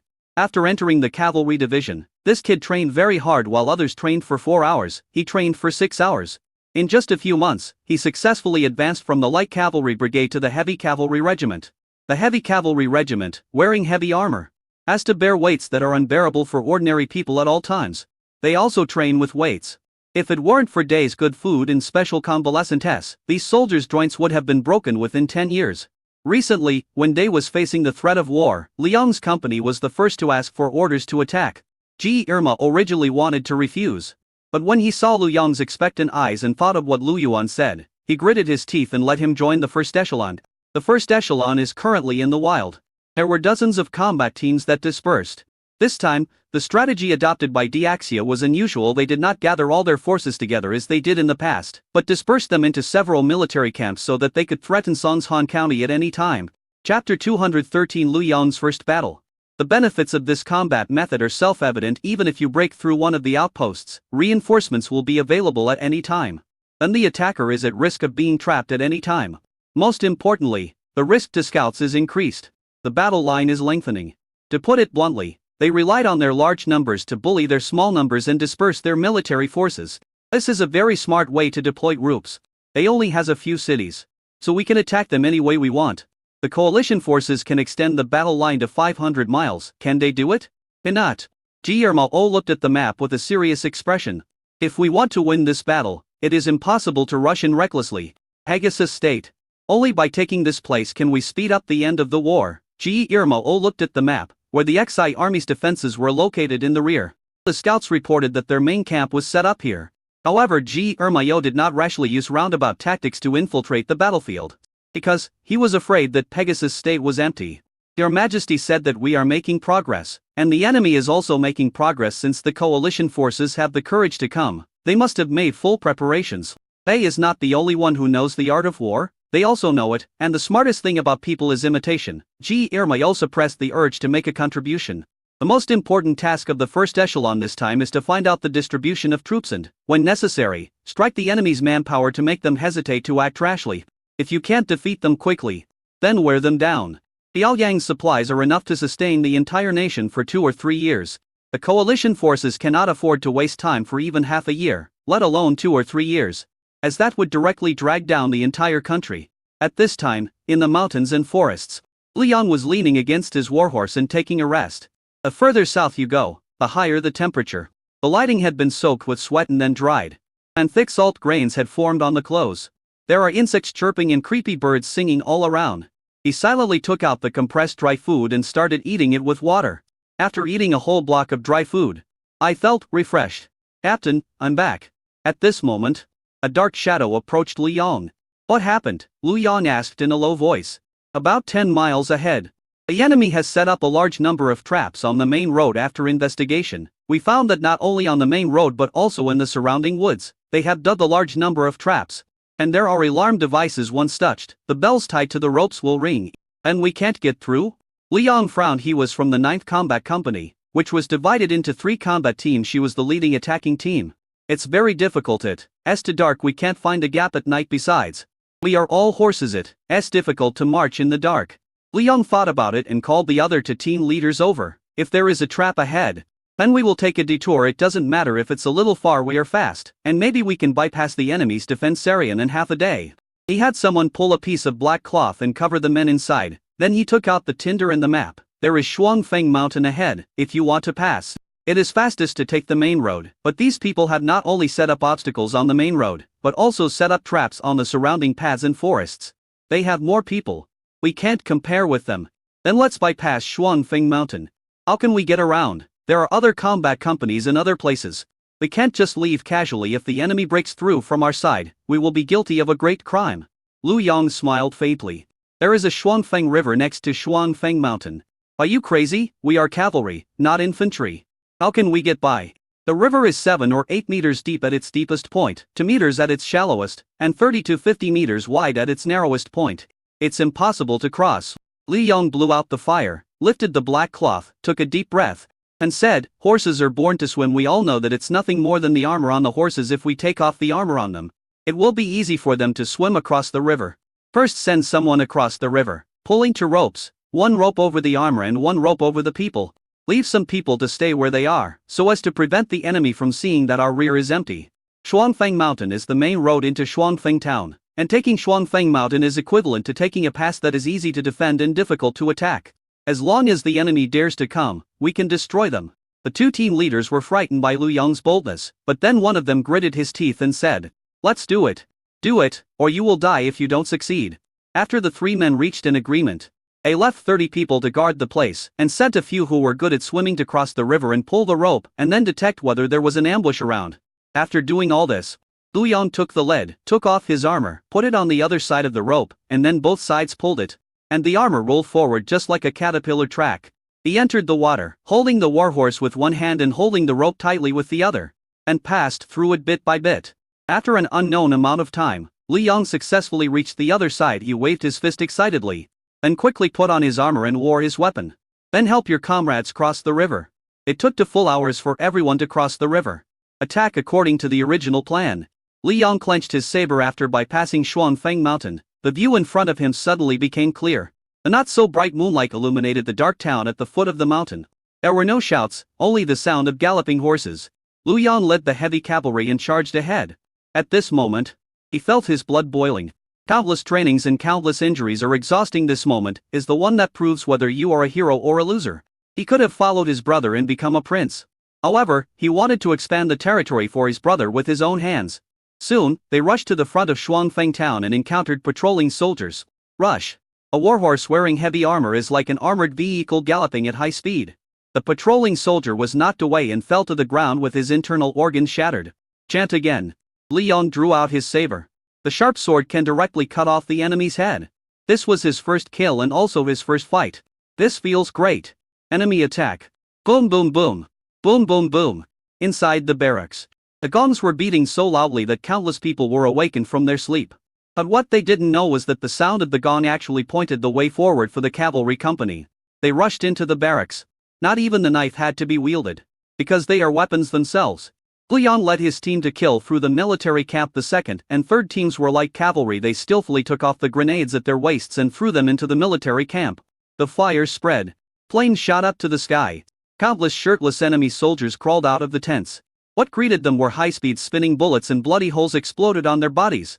Chapter 214, Fighting in Twin Peaks. At this time, Li Ziai Chai Kiao, who was guarding the Shuangfeng Pass, looked down the mountain and frowned. "What's going on over there? What's the fire?" Because they were quite far away, they couldn't hear the sounds from Shuangfeng Town clearly. They could only see flames and smoke rising into the sky. He is a member of the royal family, and thanks to the efforts of his grandfather and father, he was successfully employed by His Majesty.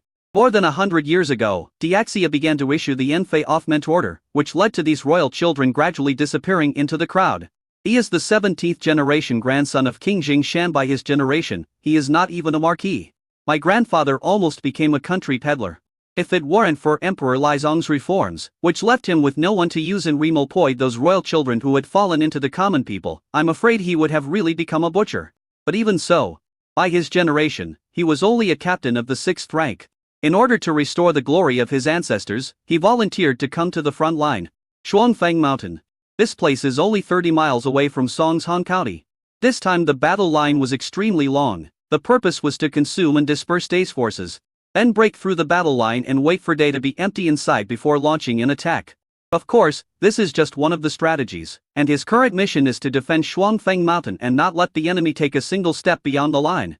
Report to the captain. The enemy is attacking Shuangfeng Town. A scout rolled off his horse and crawled to Li Ziai Kiao. "We are staying here. There is no way the enemy will attack us, unless they can fly." Li Ziai Kiao's face was full of disbelief. The scout smiled bitterly and said, "It's as if they appeared out of thin air. By the time we found them, they had already rushed in. Moreover, they are cavalry, including heavy cavalry, and their number is probably more than 300.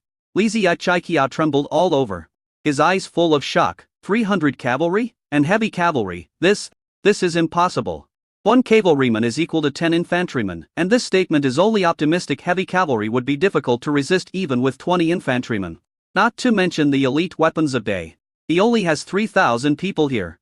There are 1,500 people lying in ambush in Shuangfeng Mountain. Quick return for help." Li Ziai didn't have time to think. If he allowed these people to kill him, he would be finished. Losing your job is a small matter. Losing your life is a big matter. Quick, cavalry, follow me back to defend, and leave 500 people to guard Shuangfeng Mountain. Li Zichaiqiao mounted his horse and rode away quickly. Just as Li Zichaiqi led the large army away, the team of 30 people left behind to guard quietly set out. Can you see clearly? It's clear from what we can see they should be bringing a large force to Shuangfeng town for reinforcement. The scout was on the tree with a telescope in his hand. The squad leader hesitated for a moment and said, "Set fire to the forest." He knew very well that the enemy must have placed trip wires on the main road. Once he led his team to rush over, he would surely fall off his horse and kill his brothers. If it is a long-range sniper, the distance is too far, and it is too dark at night, so it is impossible to lock on the target. The only way is to set fire and harass the enemy to buy time for the captain and his men. Yes, squad leader. Soon, flames appeared in the forest and soon, large flames spread towards Shuangfeng Mountain. He wanted to see how the enemies hiding in the mountains hid. At this time, the Diaxia defenders on Shuangfeng Mountain saw the fire not far away and were also shocked. "General, fire. The enemy has set the mountain on fire." The general guarding the mountainside was also horrified when he saw this. "Quick, retreat to the foot of the mountain."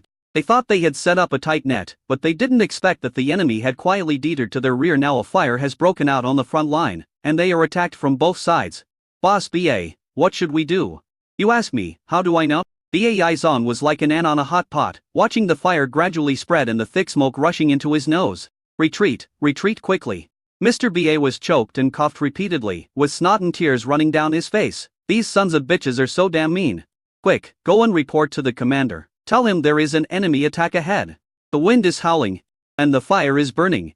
The squad leader held up the binoculars and said, "They have withdrawn from the mountain and are clearing the trip wires. The fire has already spread. It is very dangerous to rush over now. There is a high possibility of collapsing in the thick smoke." He glanced at the others and said, "Two of you who have families and children, come with me." In an instant, 6 or 7 people stood up. The squad leader took a quick look and picked out the 2 oldest ones. "Pour water on your bodies, put on your masks, and follow me. The rest of you stay where you are. If we don't come out within a quarter of an hour, don't come in to rescue us, just proceed as planned." As he said this, he led his 2 teammates and rushed into the thick smoke without hesitation. Just as the squad leader led the team to deal with the trap, Shuangfeng town had already become a meat grinder. After thousands of times of hammering, Li Yuan still has the strength to swing the sword. The cavalry's sword is different from ordinary swords. It is heavier and harder, allowing it to withstand the violent impact during a charge. Just then, enemy reinforcements rushed into the battlefield. Lu Yang was killing with great pleasure, but he was not blinded by the murderous intent. He rallied his troops. "Charge! Only by dispersing this group of cavalry can we avert danger." Through the firelight, he saw the fear in the enemy's eyes. Bang! The 2 sides collided, directly tearing a hole in the enemy's formation. Li Yong guarded the key parts and left the rest to his armor. Large leaf armor, unrivaled in the world. After killing his way through the enemy, Li Yong was out of breath and almost exhausted. He roared, "Shoot!" Flames spurted from the muzzle and the spinning bullets pierced the enemy's armor. Hearing the gunshots, the 2nd and 3rd teams hurriedly changed their formations. It changed from the original intertwined strangulation to a two-stage attack. While the front row shoots, the back row prepares. After the shooting was completed, they changed their formation, and repeated this process until the reinforcements were defeated. Li Zichaiqiao, who was in the crowd, was shot in the arm and felt half of his body numb. A strong feeling of impending death surged into my heart, and the fear at that moment occupied my entire body and mind. "Push it up, push it up, push it up quickly." As he spoke, he saw the people around him falling off their horses one by one. "Run away. They can't hold on any longer. We are no match for them at all. If the Iron Harriers were here, they might have a chance of a head-on confrontation, but they are not here." The light cavalry was mixed with infantry, and there were also many new recruits among them. The defeat was like a landslide, and it would be difficult to boost morale after this retreat. Lu Yang had used up all his bullets, but found it difficult to reload due to his shaking hands. He simply ignored it and led his men to encircle the enemy from behind, blocking their retreat. When Li Zichaiqiao turned around, he saw Day's heavy cavalry standing there, and his heart skipped a beat. These people were covered in blood, and their armor was covered with cuts. But in Li Zichaiqiao's eyes, they were like a Surus from hell. Chapter 215, Brother, you are confused. Fuck you, where did these monsters come from? Li Zichaiqiao cursed, feeling cold all over. Now, being attacked from both sides, he has no way to retreat. "Ill," Li Zichaiqiao roared. At this moment, Lu Yan also urged his horse. At this time, both he and the horse were close to their limits, but he still rushed forward without hesitation. One wanted to escape. The other was determined to kill. The two sides collided. Li Zichaiqiao's knife chopped on Lu Yong's chest, and flames splashed everywhere. However, Lu Yong shot him off his horse. Bang! He fell heavily to the ground. And then the head was spinning. Looking carefully, he found that it was his head that fell on the ground and was spinning. What he just saw was the last scene of his life. After the charge, the long street was littered with headless corpses. Looking around, there was no one standing except the Day cavalry. Leon couldn't help but feel happy. We won. Da Yuan Shang, everyone shouted. Just as everyone was cheering, another small group of cavalry arrived. Just as they were about to take action, the other side revealed their identity as Day cavalry. Zheng Sanliang, why the hell are you here? Liang cursed at his men.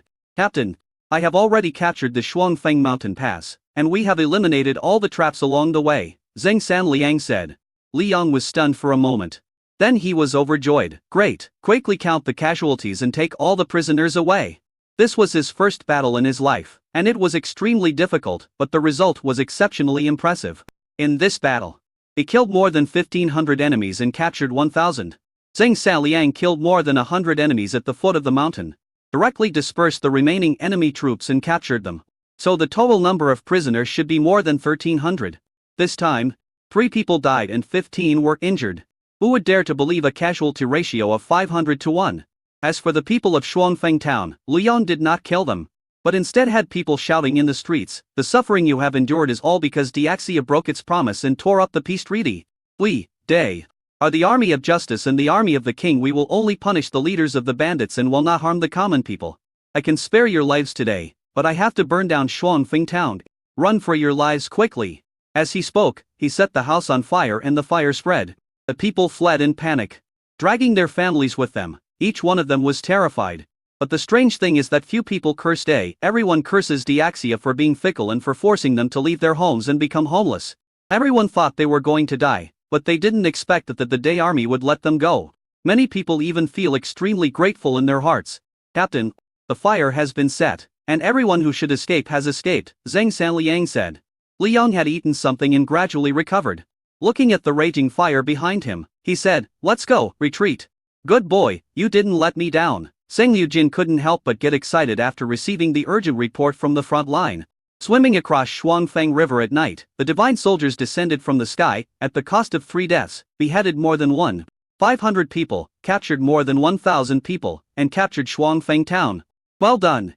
To be honest, he didn't sleep a wink last night. He was worried and regretful, fearing that Lu Yang had lost his life. Judging from the map, Shuangfeng is the best natural pass within nearly 50 miles. It is easy to defend and difficult to attack. Just send a team of 100 people and you can kill the enemy. This is the first victory of the 3 armies. Reported back to Liangjing as soon as possible, Zheng Liujin said proudly. This time I can finally gain great honor in front of His Majesty. At this time, Liyuan was receiving Zubier. Your Majesty the Emperor of Day. I admire Day and have admired your Majesty for a long time. I have specially brought people from Dazhu and Mias to surrender, Zubier said respectfully. Liyuan said. Dazhu is hundreds of miles away from Day, and there is Xing'an in between, which makes management inconvenient. Hearing this, Zubier's heart sank. Is this a rejection? He was anxious. Your Majesty. Zhu is sincere. If your Majesty doesn't believe me, you can let me go. I am willing to fight against the coalition forces for Day and die without regrets. I have brought 2 states with me to seek refuge. Why don't you want it? Can't I even sell it myself? Lu Yuan smiled. God knows what the Zhu family is thinking if they let him leave at this time. What if he meets up with the coalition forces? Or maybe play infernal affairs? At times like this, he only trusts his own people. Thank you for your kindness. But Day is full of martial virtues, and we have enough confidence to defeat the coalition forces of the 3 countries, Li Yuan said inferently. If Master Zhu wants to leave, I can make it convenient for you. Zubier was dumbfounded. He really couldn't sell it. Is Lu Yuan stupid? That's the coalition of 3 countries. Even if Day is very powerful, shouldn't they unite more forces at this time? Why are you turning away the troops that are delivered to your door? Your Majesty, I appreciate your kindness. I will write you a note right now. Master Zhu can leave the city at any time. However, you are responsible for your own safety when leaving Day. Li Yuan wrote a note and stamped it. I won't see you off. Zubier was in a very complicated mood. He took the note and sighed. If that's the case, I won't force you. Thank you for your hospitality these days, Your Majesty. As soon as he walked out of the prefectural residence, the Zhu brothers immediately surrounded him. Brother, is it done? Needless to say, His Majesty will definitely agree, and we will be Day people from now on, Zhu Ren said. Zubie's expression became more and more ugly. No, it didn't work. What? It didn't work. The Zhu brothers were dumbfounded. Why didn't it work? Didn't you explain it clearly? I almost knelt down and begged him to accept us, but he still refused and gave me this note. Zubie handed the exit permit to Zuwen. You see, he clearly wants to drive us away. Since Liyuan doesn't want us, then we should look for another place. Are we really that humble? Zubie was extremely dissatisfied. But before he could finish venting his anger, Zuwen slapped his thigh and said to Zubie, Brother, you are confused. What does it have to do with me? Zubie said aggrieved lie, you can't ask me to kneel down and kowtow to him to accept us. What we are doing is not a business, haven't you heard of it? Oh, brother. Think about it, when the coalition forces of the three countries invaded, your majesty did not even arrest Xi Jing's athletes, which shows that your majesty has a broad mind. Right now, Day is in crisis, and his majesty did not agree because he did not want to involve us. Zuwen analyzed. Think about it, if you were the emperor of Day, would you reject the surrender of tens of thousands of forces? Even if you let them be pawns. It would be great, right? But not only did they not do it, they rejected it and even wrote us a note asking us to consider it. Zubie was stunned. Is it because I don't understand your majesty's painstaking efforts? Chapter 216, Cracking the Formula. Need I say this? Zuwen sighed, I really admire your majesty for thinking of us at a time like this. However, his majesty asked us to leave at this checkpoint because he was afraid that we would be attacked. So brother, let's go back as soon as possible. And prove yourself with practical actions. As long as his majesty sees our sincerity, he will definitely accept us. What second brother said makes sense. Zuren nodded. The reason why his majesty did not agree is that he did not want us to be involved after all. Everyone knows that the more troops there are at this time, the greater the probability of victory. Since your majesty cares so much about us, we cannot hide it. Find a way to stop the coalition forces and prevent them from heading north, so as to buy more time for Day. Good. I agree. The Zhu brothers nodded one after another. Zubie hesitated for a while, but still chose to believe his brother's analysis. After all, people are selfish, especially at this moment. Who can refuse a helping hand? But Liyuan not only refused, he also specially issued him an approval document, which can be said to be extremely considerate. Thinking of this, he felt ashamed of his own stupidity. It's my fault, brothers. Follow me to the battle. Let's go and kill these bastards who are bullying the minority with their numbers. The Zhu brothers suddenly became full of energy and left Liangjing one after another. At this time, Liyuan also received good news from the front line. Good boy, you didn't embarrass me. Liyuan was overjoyed. And the terrain of Shuangfeng town immediately appeared in his mind. Lian swam across the river, which was absolutely unexpected and could be said to have grasped the essence of military strategy. Did Little Master Lu win the battle? Asked Honggu. Read it yourself. Liyuan handed over the letter. It's true that a tiger brother will have a dog brother. Honggu also said happily. A tiger father will have a dog son. They all mean the same thing, Honggu said with a smile. This is the first victory since the start of the war. Do you want to report it to the whole country? Yes, of course. Liyuan called Liu Su, pass the good news on and make everyone happy. Nothing can bring people together better than winning a battle. Soon, the news of the great victory in Shuangfeng town spread throughout Liangjing. The people of Day rushed to tell each other and cheered and celebrated. The envoys from the small countries were all stunned. The war had only been going on for 2 or 3 days. But more than 1,000 people had been beheaded and more than 1,000 people captured. It was an absolute great victory. But Li Kunai was very uneasy because they were the losers. So far, A has not taken any action against them. The situation remains the same as before, and their treatment has not even been reduced.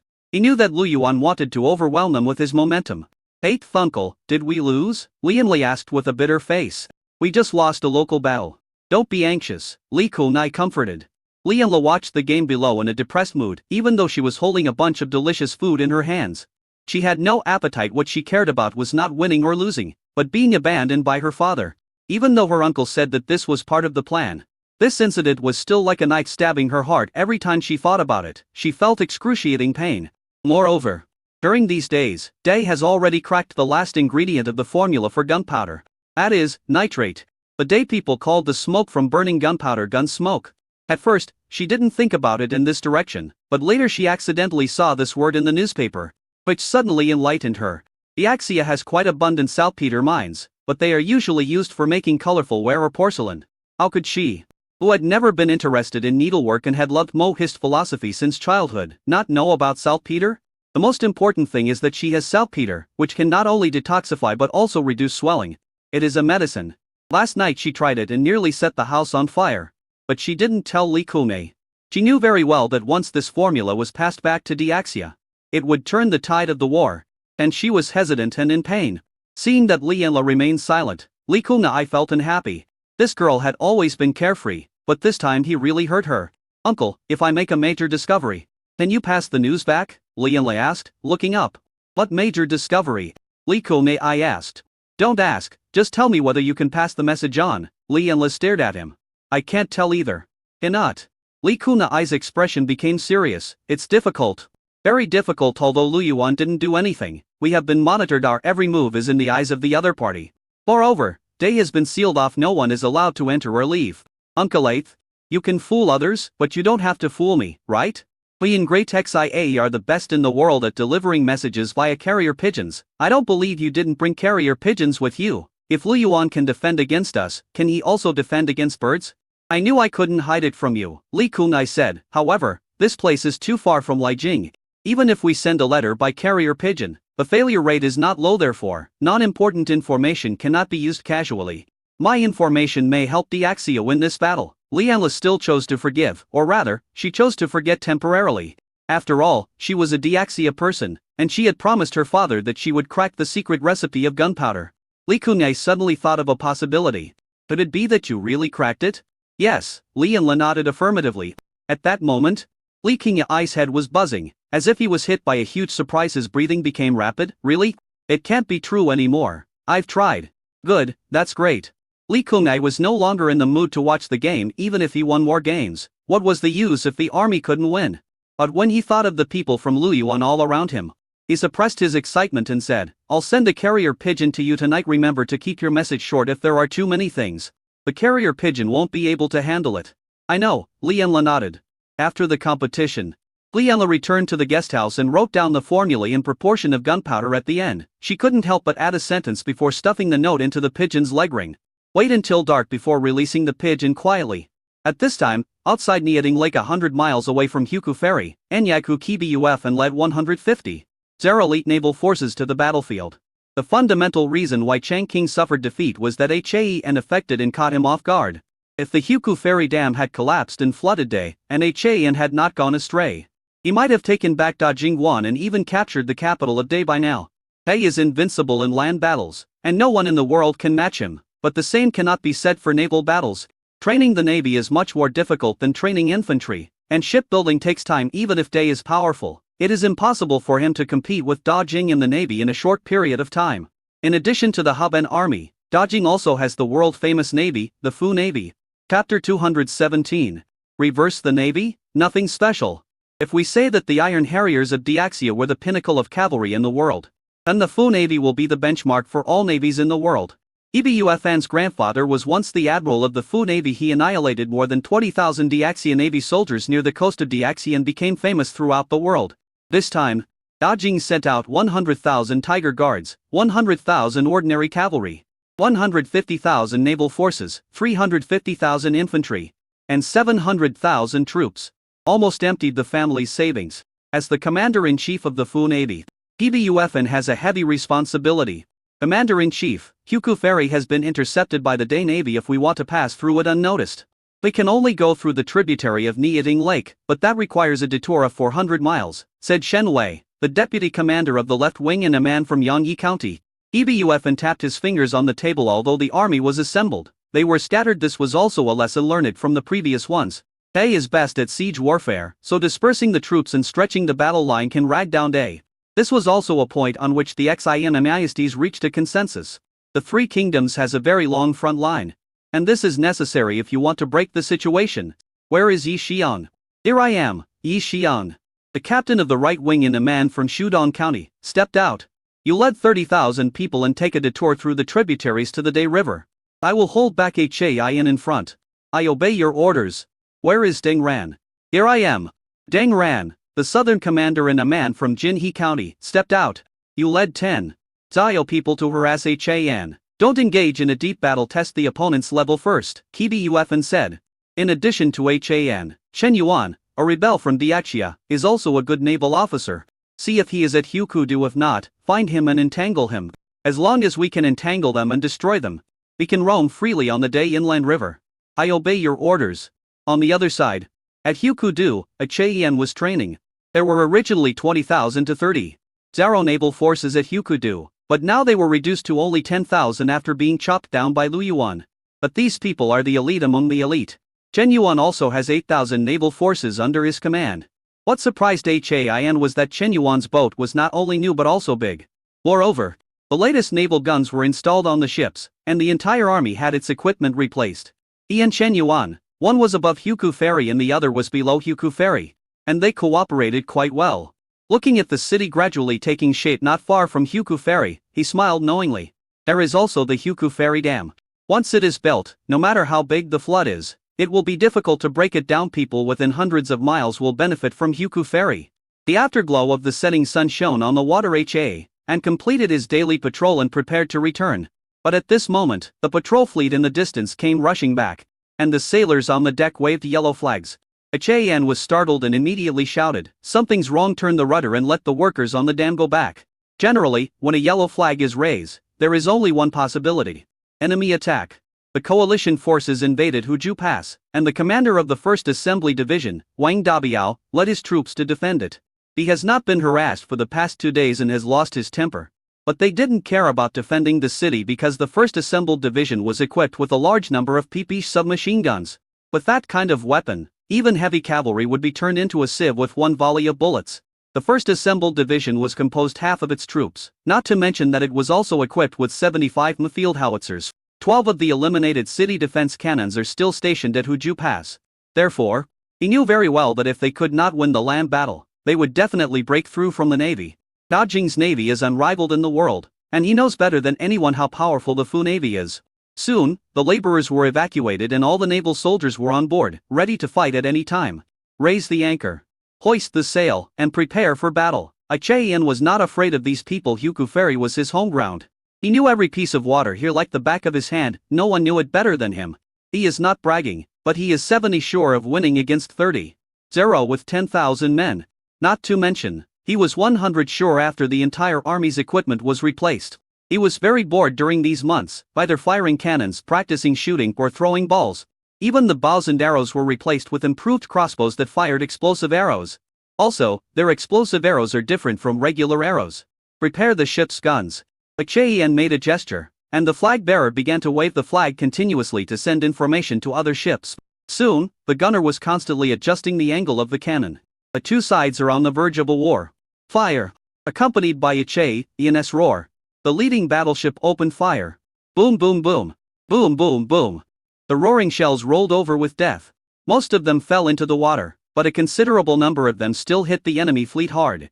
This is not a solid bullet, but a blooming bullet. Solid bullets contain no gunpowder mixed with sand, or very little gunpowder.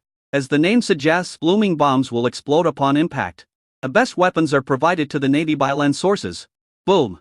The shell hit the stern of the ship, penetrated into the cabin, and caused a secondary explosion. Or just blow a big hole in the hull. A large amount of water poured into the cabin. Deng Ran was stunned. It wasn't until the main ship began to tilt that he realized, the ship is going to sink. Quickly lower the boat and leave. We are all naval forces. Why can you attack from such a distance? Even if it's a catapult, it shouldn't be so exaggerated, right? Or did they move the city defense artillery onto the ship?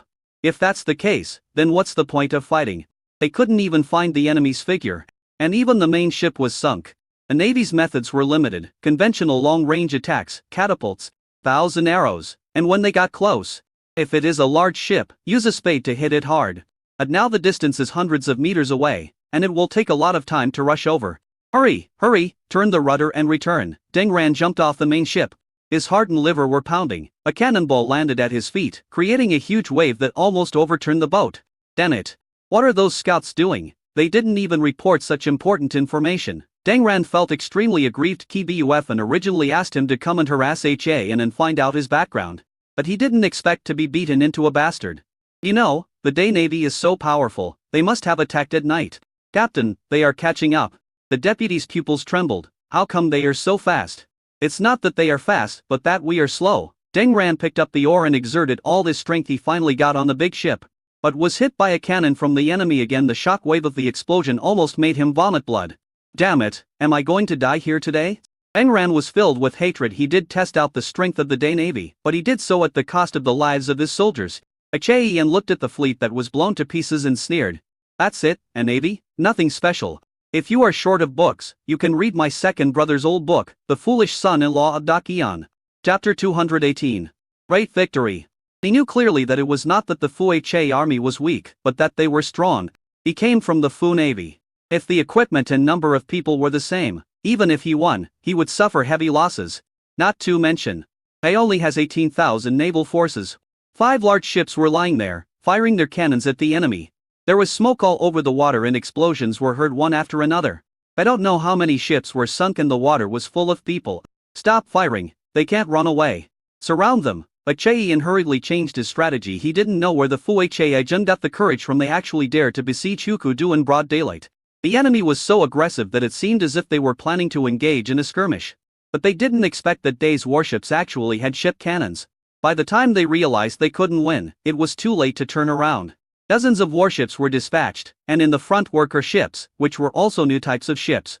Unlike warships that require rowing, this ship has paddle wheels on both sides of the hull, which are turned by human power. This changes the reciprocating paddling motion into a circulating water-stirring motion, greatly improving the propulsion efficiency and increasing the speed.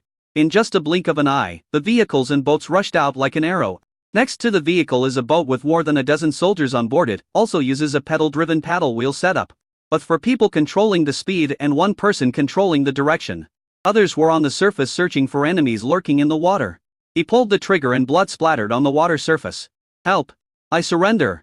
I surrender, don't kill me. These people are very good at swimming. But this is a tiger's mouth ferry. Although it seems calm, there is an undercurrent beneath the water. I don't know how many people have been swept into the undercurrent and lost their trace. Deng Ran boarded a warship, which was an armored ship covered with rawhide and able to withstand arrows and stones. It was often used for assault. Row quickly. Quickly?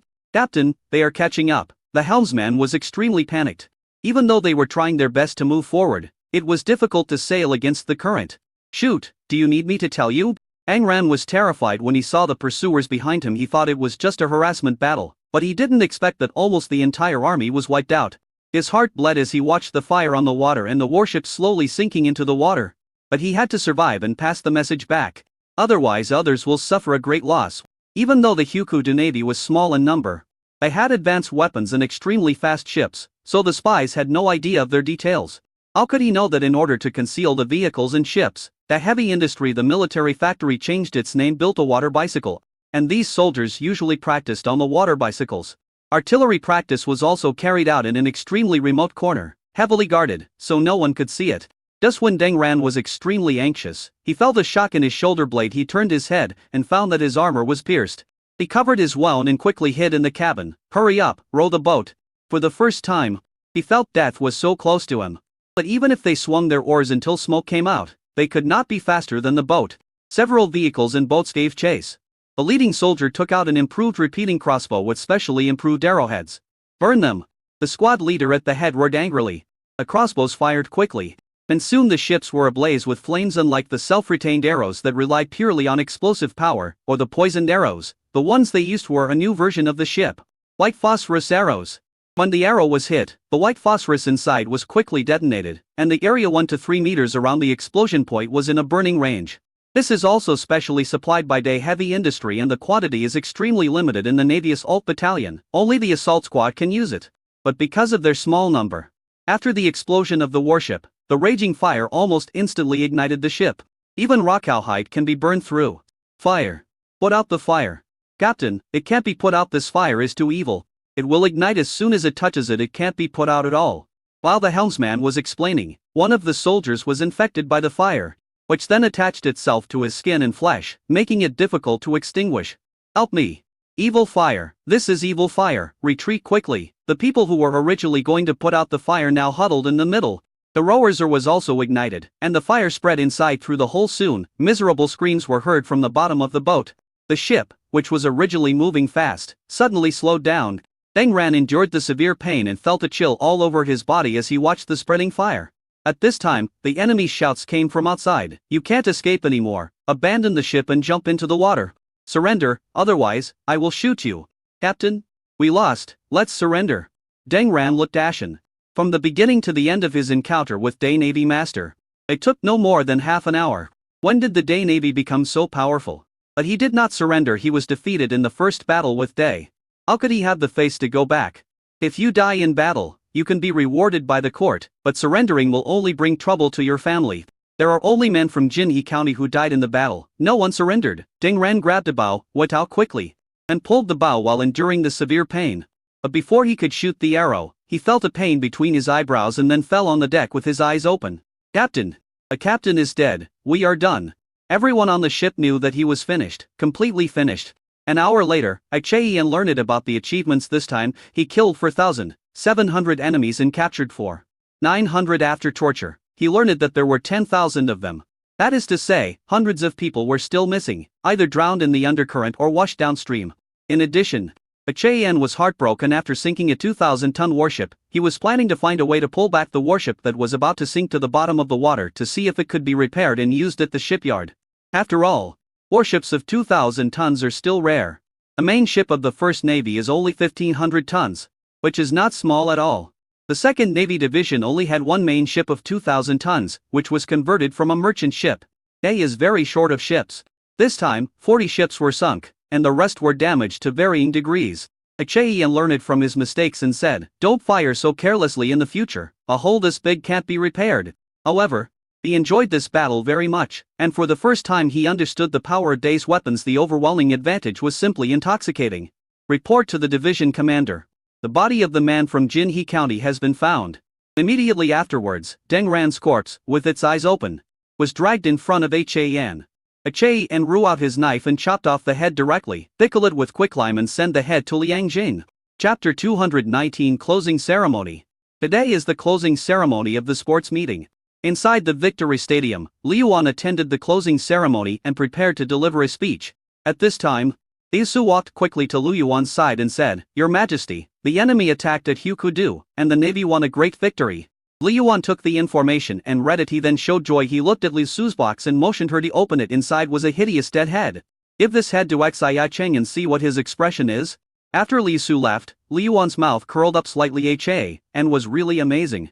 In a 1-to-1 battle, there were 0 deaths and only 100 people were slightly injured. This was also a very explosive result. These people thought that by extending the battle line, they could disperse Day's combat power. But don't forget that Day has only a handful of cities, and as long as the city gates are closed, no matter who you are, you will have to give in. If we really can't win, then we'll just hold on. The supplies are enough for the entire nation to use for more than a year. And the coalition forces fight to the death for a year? Impossible. Not to mention, Day is not used to passively taking a beating. Attack the strongest and scare the weakest. So Liu Yuan has already arranged a series of combat plans against Diaxia. As long as Diaxia is defeated, dodging will not be a concern. And as for Dakian, he cares even less about it. With the Empress in the front, she was the first to suffer. But Liu Yuan was very worried about his father. The old man was very stubborn. At this time, in the stands, Xia Cheng had no intention of watching the performance. Nian Wenyao remained calm and composed, and couldn't help but comment on the interesting parts when he saw them. Just then, Liu Su arrived. "Xia Cheng, this is a gift from His Majesty." Xia Cheng was stunned, and hurriedly stood up and took the box with both hands before he opened it. He smelled a strange smell. "What did His Majesty the Emperor Day give me?" "You'll know if you open it." Liu Su smiled and turned away. Nian Wenyao cast a questioning look, and Xia Cheng said hurriedly, "I don't know why Liu Yuan gave me a gift for no reason. Maybe after the closing ceremony, each country's representative will have one." He was a little nervous. These days, he had been communicating with Liu Yuan and wanted to leave Day. The condition was that he could help withdraw the troops. Of course, he still wanted to seize the throne, so he planned to return without anyone noticing and launch a surprise attack. Before that, he wanted to reach an agreement with Liu Yuan. Although he is suspected of treason, he has been treated as a pawn. Whether he wins or loses, who knows whether Liu Yuan will kill him to vent his anger. Instead of waiting to die here, it is better to fight for a future. But Liu Yuan did not agree immediately, and asked him why he did not tell him the news of the coalition invasion. He was also speechless when asked. Even though he refused to admit it, Liu Yuan did not believe it. After waiting anxiously for 2 days, Liu Yuan finally brought a gift. "Open it and take a look. Let us open our eyes and see what gift Liu Yuan gave you." Nian Wenyao's eyes were a little cold. Why would Liu Yuan give Xia Cheng a gift for no reason? Maybe there is some unspeakable secret here. Xia Cheng was also sweating coldly. He was also afraid that there was something in there that could not be taken out. Let's watch the show first and then drive when we get back. Xia Cheng laughed dryly. Your Highness, there isn't something shameful hidden in here. Is there? Nian Wenyao smiled, but his eyes were unquestionable. The officials of Dajing also looked at Xia Cheng with scrutiny. Xia Cheng was extremely nervous. He knew very well that if he didn't open the box, he would definitely be suspected. He gritted his teeth and opened the box. But there was neither an exquisite gift nor a secret letter inside, but a hideous dead head. Xia Cheng was so frightened that his whole body trembled. His hands shook, the box fell to the ground, and the dead head rolled to Nian Wenya's feet. The officials of Dajing couldn't help but gasp. Whose head is this? Nian Wenyao's heart was in his throat the moment he saw the dead head. His heart sank. He even thought that Lu Yuan wanted to kill him. He used his foot to straighten the head, and after careful identification he exclaimed, Deng Ran, a man from Jinyi County. The people around were also stunned, and then came over. It really is Deng Ran. Why is his head here? Nian Wenyao's heart skipped a beat, and he said gloomily, of course, he was in the navy, so there is only one possibility here: he was defeated and killed. We lost the battle? That's the Fu Navy. Even if Han has some ability, he will never be a match for the Fu Navy. Everyone was shocked. Xia Cheng was afraid but also relieved. This is Lu Yuan's warning to us. Nian Wenyao's doubts faded a little. It seems that the front line is not optimistic. At this time, the performance ended, and Lu Yuan walked to the front of the stage. Today is the closing ceremony. As I announced the successful conclusion of the sports meeting, I will also insert a piece of good news. Yesterday evening, the Dajing Fu Navy attacked our Hukudu, but was defeated by the 1st Navy Division Commander Ha, and we killed more than 4,000 enemies, captured more than 4,000 people, killed several lieutenants, and Deng Ran, a male from Jinyi County, he sank a 2,000-ton ship, a 1,500-ton ship, and several 800-ton ships. Our army, 0 deaths. The sound spread throughout the stadium. And after a brief calm, the day audience in the stands burst into enthusiastic cheers. Long live His Majesty. Da Yuan Sheng. Lu Yuan's laughter once again echoed in the stadium. Everyone, Day has the confidence and ability to defeat all enemies. Please put your hearts back in your stomachs and live every day in peace. Now I declare that the first day sports games has come to a successful conclusion and congratulate the athletes who won medals. Tomorrow you can take the certificate to Day Sports Bureau to redeem your prize money. Before the war is over, enjoy your trip today. I wish you a good experience. Lu Yuan stepped down from the stage, but the audience's cheers did not subside, but became even louder. The envoys from other countries were silent. They looked at the Dajing envoys, and many of them began to ridicule. The Fu Navy is known as the best navy in the world. But this is it? It seems that the navy pills are covered. Originally, they were all intimidated by the national prestige of Dajing and dared not ridicule or curry favor with him. But now, they are not afraid anymore. Dajing, Diaxia. They are all younger brothers in front of Day. Nian Wenyao's face was terribly gloomy.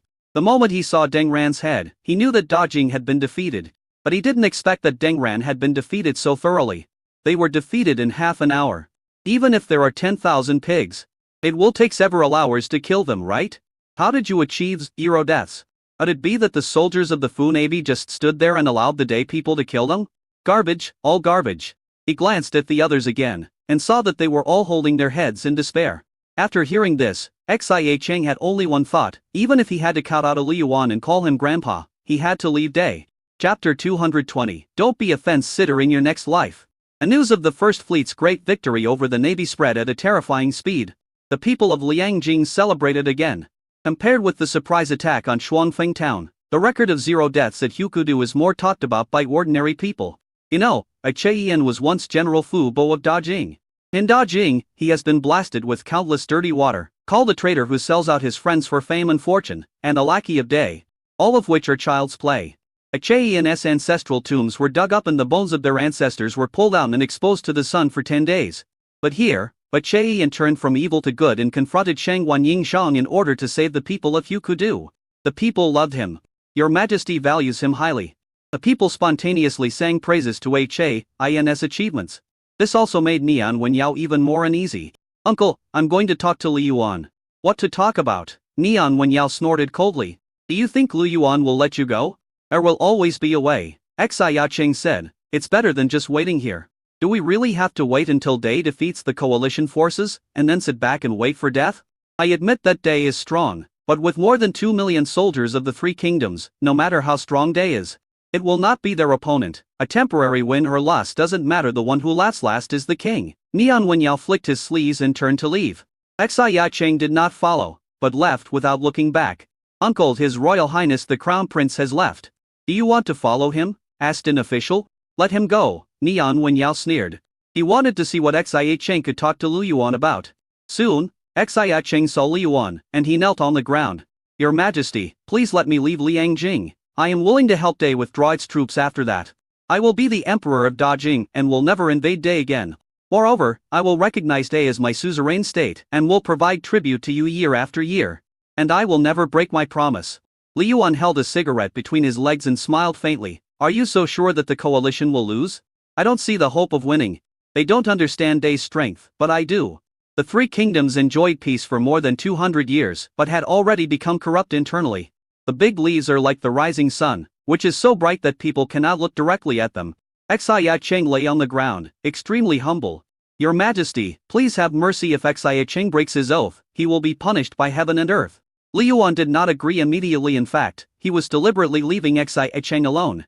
From the moment Xia Cheng sold out the information, I understood that this guy was a traitor and an ungrateful person who could never be tamed. But this is exactly what he needs. Letting Xia Cheng go is no big deal even if he breaks his oath. It doesn't matter. Lu Yuan has plenty of ways to deal with him. If Xia Cheng returns to Beijing and launches a successful coup, the benefits will be self-evident. How sure are you? Lu Yuan asked. 60%. If your Majesty could support me with some weapons, I would have a better chance of success. You also know why you fell into Dai. If I were your father, the first thing I would do is to secretly eliminate your forces. Even if I let you go back, you'll be alone and won't be able to accomplish anything. I have 5,000 assassins and 10,000 private soldiers. I also have my accomplices in the palace. Even if my father is cleaning out my people in secret, he is only cleaning out my forces in public. Good boy, you are so filial. Li Yuan couldn't help but give a thumbs up. Xia Cheng heard Li Yuan's sarcasm, and he laughed at himself. I have been appointed as the crown prince since I was young, but I have never been loved by my father. He is in the prime of his life, so it is better to guard against me than to guard against Sichuan. In order to fight against me, he also supported several of my brothers and belittled me openly and secretly. I spend every day in fear, afraid of being abandoned. What would happen if your Majesty grew up in such an environment?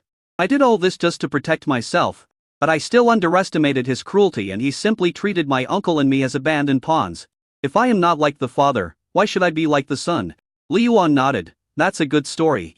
I agree. I can even provide you with a batch of weapons, but it's not free. How are you going to pay for it? Your Majesty, you can have anything you want, as long as I can afford it. Send the Emperor of Jing to Liangjing. And send all those who participated in the murder of the father-in-law's family to me. In addition, there was a compensation of 20 million taels, 100 zero cattle and sheep, and no less than 50,000 war horses. 10 large ships of 3,000 tons.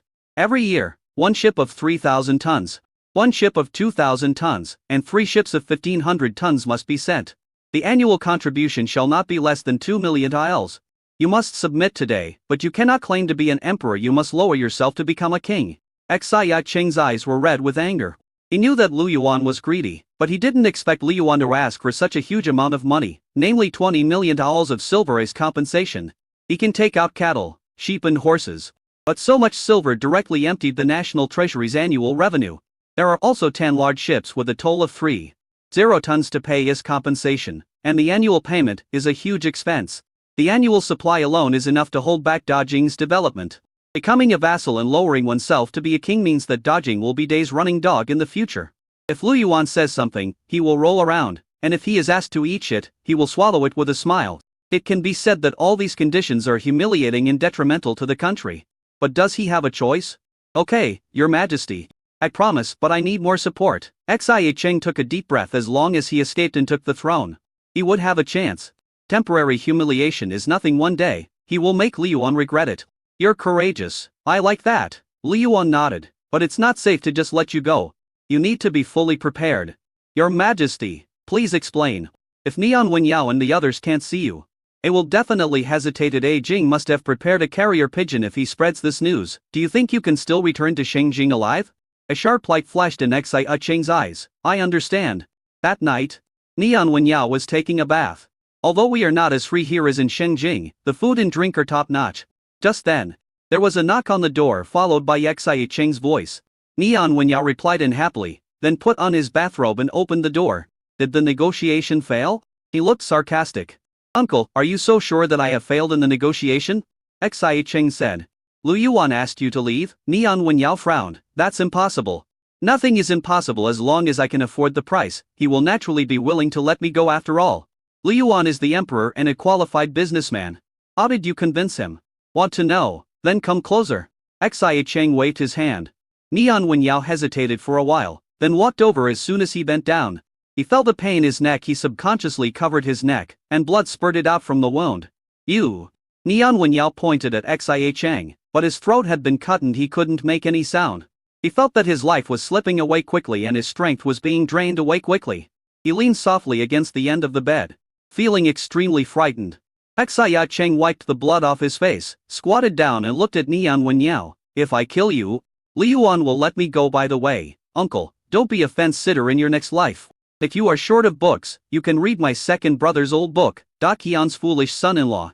Chapter 221 How to Become a Queen.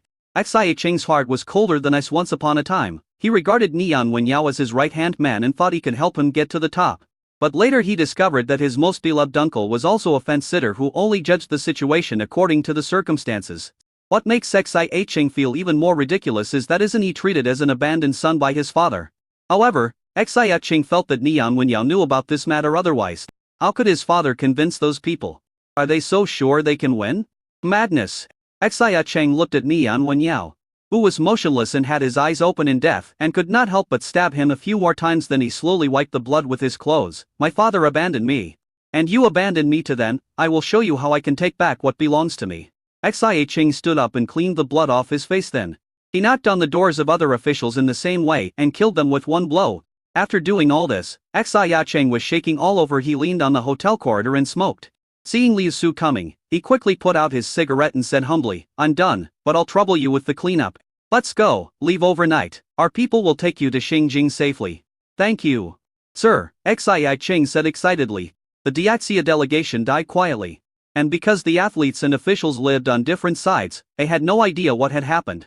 I'm just a little worried because I haven't seen my master for a long time. But the Dajing delegation was all fine. So he didn't worry about them. Instead, they happily went to receive their awards with medals and certificates. Your Majesty, the prize money has been paid out, a total of 10 million taels. Honggu handed over a booklet. This is the payment record. The Sports Bureau plans to hold a parade for these award-winning athletes. They intend to squeeze out the commercial value of athletes. Li Yuan flipped through the booklet and then said, it's up to them.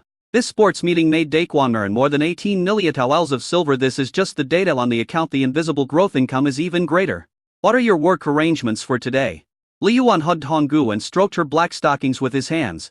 Honggu felt very itchy and her face turned red, but she let him tease her and just looked through her work schedule. I will attend the opening ceremony of Day Post Office and give a speech, then have lunch after a 1-hour lunch break. I will host the launch conference of Day National Bank and join forces with multiple departments. The main content of the conference is storage and the determination of Day currency. Just as Lu Yuan was about to touch the seafood, Honggu hurriedly jumped down and took out a few pieces of paper from her briefcase with a red face. Here is the pattern of Day currency. Take a Li Yuan sighed, as if he felt regretful for not being able to have close contact with the marine pets. He took the big leaf currency sample. Before this, they did not issue currency, but various bills, with which one could purchase various materials. But he also understood how rampant the private black market was. That's because Day was poor and had a shortage of supplies before. All the copper used to mint coins was used to mint cannons, and the economic system could easily be squeezed out. In the early days, we relied on barter and the excellent Biaoyang products to build up national trust. Relying on various bills, the weak financial system was pulled up. And now, it's time to establish a real financial system. A wants to reap the world, and nothing is easier than finance. And manufacturing is the best in the world. And Day currency must also maintain its value. Although the bald eagle is a screw-up, we have to say that it wields a big stick in one hand and raises interest rates with the other, reaping the benefits of the whole world and making a lot of money. He took a look at the currency patterns, which were nothing more than gold, silver, copper, iron and steel. If we issue paper money now, the technology is fine, but will the people accept it? So before that, we still have to make some transitions. From fen, jiaoi, to yuan, the smallest denomination is 1 fen and the largest is 100 yuan. The cents are made of aluminum magnesium alloy, the dimes are made of steel copper alloy. The 1 yuan note is made of pure copper, the 10 yuan note is made of silver copper alloy, and the 100 yuan note is made of gold silver alloy. A gross profit from issuing currency is as high as 50. Of course, this requires strong national credibility and a large amount of gold reserves.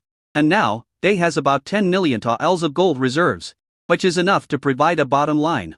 As long as the new currency can be exchanged for real gold and silver, the people will not be too anxious.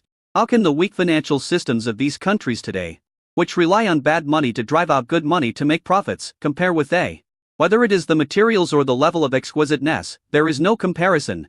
He looked at the currency sample handed to him by Honggu and watched it again and again. This one was made by stamping, which was not comparable to the one made by mold. Moreover, the weight was the same, but the ratio was wrong. The difference could be felt as soon as he picked it up. Not bad. Li Yuan nodded with satisfaction. Any other arrangements? Honggu immediately turned the page. No more. Li Yuan took a deep breath and said, let's go to the meeting. Li Yuan worked hard for a day and finalized the day postal system. Combined with the post stations, there should be a day post office in every county and township, so that mail could be delivered to even the most remote places. Moreover, the system is divided into two parts. One part is used to transmit information in a timely manner, and the other part is mainly for mailing things. In addition, future foreign trade business will be fully handled by day post. After resting, the Day National Bank, currency and prices were determined. After a busy day, the sun was setting. Your Majesty, let's go back for dinner. Honggu said. The Queen Mother said that we must go back for dinner today. Li Yuan waved his hand. It's still early. Let's get some fresh air here. On the wall of Liangjing, Li Yuan leaned against the battlement, smoking a cigarette, letting the evening breeze blow his face, blowing away the fatigue of the day. Honggu, when the war is over, it will be time for me to ascend the throne. There is a saying that goes, a country cannot be without a king for a day, and a family cannot be without a queen for a day. Let's get married. I will be the emperor and you will be the queen. Honggu was shocked and her breathing became disordered due to nervousness. Li Yuan held her hand and said, speak. I don't want to be a queen. Honggu shook her head, even though Sister Luo's words were echoing in her ears. I am an illiterate who can treat a single word and loves to wield swords and guns. How can I be the queen who rules the country? I understand your kindness and love for me, but you should marry a woman of noble status, and Day also needs a queen who is well educated and well mannered. Li Yuan couldn't help laughing. You and I have been through thick and thin together, but I prefer your swordplay and your inability to recognize a few characters.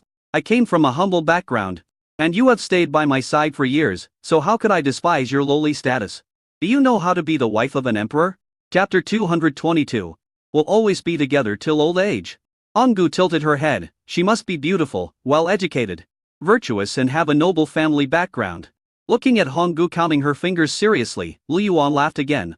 Honggu said with self-abasement, I know I'm stupid, please stop laughing at me. In her opinion, she was just a gangster who only knew how to kill people. How could she be the queen? It is a great blessing to be able to accompany Li Yuan and be favored by him. How dare I covet the position of queen?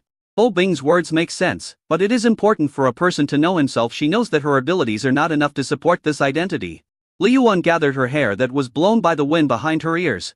Her hands were not as delicate and soft as those of other women, and one could even feel the calluses on her palms. But Li Yuan knew that those were the calluses she had accumulated from working day after day for 10 years. He only knew that Honggu had many scars on her body, which were left when she was protecting him. I'm not making fun of you, I just think you're cute. Honggu's face suddenly turned red. Like a bewildered child in her entire life, no one had ever said that she was cute. When she was traveling around the world, everyone laughed at her for being ferocious and a female killer. But when it comes to Li Yuan, she deserves to be called cute. If you want to be a good general's wife, then marry him when he is still a soldier. If you want to be an emperor, then stay with him when he is still a grassroots. And you, who have been with me through thick and thin, how can I ignore you? Then what about Xiaoji and Jia? Do you really not care about her? Honggu's eyes dimmed. If Huan asks about it, how will you answer her? She is she, I am me. I have given her countless chances, and I have tried hard for a long time. But I can't get her true love. She is her loyal subject and I am my emperor. We have nothing to do with each other. As for Huan, I will explain it to her. Li Yuan once thought of leaving the best position for her, but things went against his wishes. The past 5 years seemed like a dream. Now that he is awake, he is no longer obsessed. The reason why I give in to her and pamper her is because of my conscience and compassion as a human being. Some people say that Li Yuan traveled through time and became feudal. But that is not true. In this dog world, if you are a little bit loyal, you are a bootlicker. If you are a little bit free and easy, you are a sea king. He does everything based on his conscience. We are all adults, we should be more decent. When there is no response, the best way is to cut off the feelings. Just like Li Yuan would not establish a constitutional system, he would definitely not take the leap of 3 or 4 steps and immediately implement monogamy. In fact, from ancient times to the present, only monogamy has been recognized, and concubines have no protection at all. Otherwise, how would the distinction between legitimate and illegitimate children come from? Who among those who are powerful doesn't have a red flag flying at home and colorful flags fluttering outside? He doesn't want to take off his pants to fart. Thinking of this, Li Yuan took Honggu into his arms and said softly, "You and I have shared Weal and woe, and we are business partners. Only I know how much you have suffered along the way. You say you are not virtuous, but how many people can stay by my bedside day after day for years without daring to close their eyes? You say you are unreasonable. But how many people can be as considerate of others as you are? You say that you are of low status, then how noble can mine be? Whose ancestors don't have a noble one? For any surname that can be passed down, which ancestor is not a noble person? You said you only knew how to kill people, but you only killed people who deserve to be killed. I admire your openness and unrestrainedness, and I also love your pleasure in revenge. Smart people are always watching, they are always assessing the situation. And you never hear their true feelings. But you are different even if you close your eyes, I can hear your voice. The love that loves me with all its heart, cares for me with all its heart, and only thinks of the best for me is as hot as the sun in the sky. If you don't become my queen, who can become my queen? Am I so good? Honggu asked in disbelief. Of course.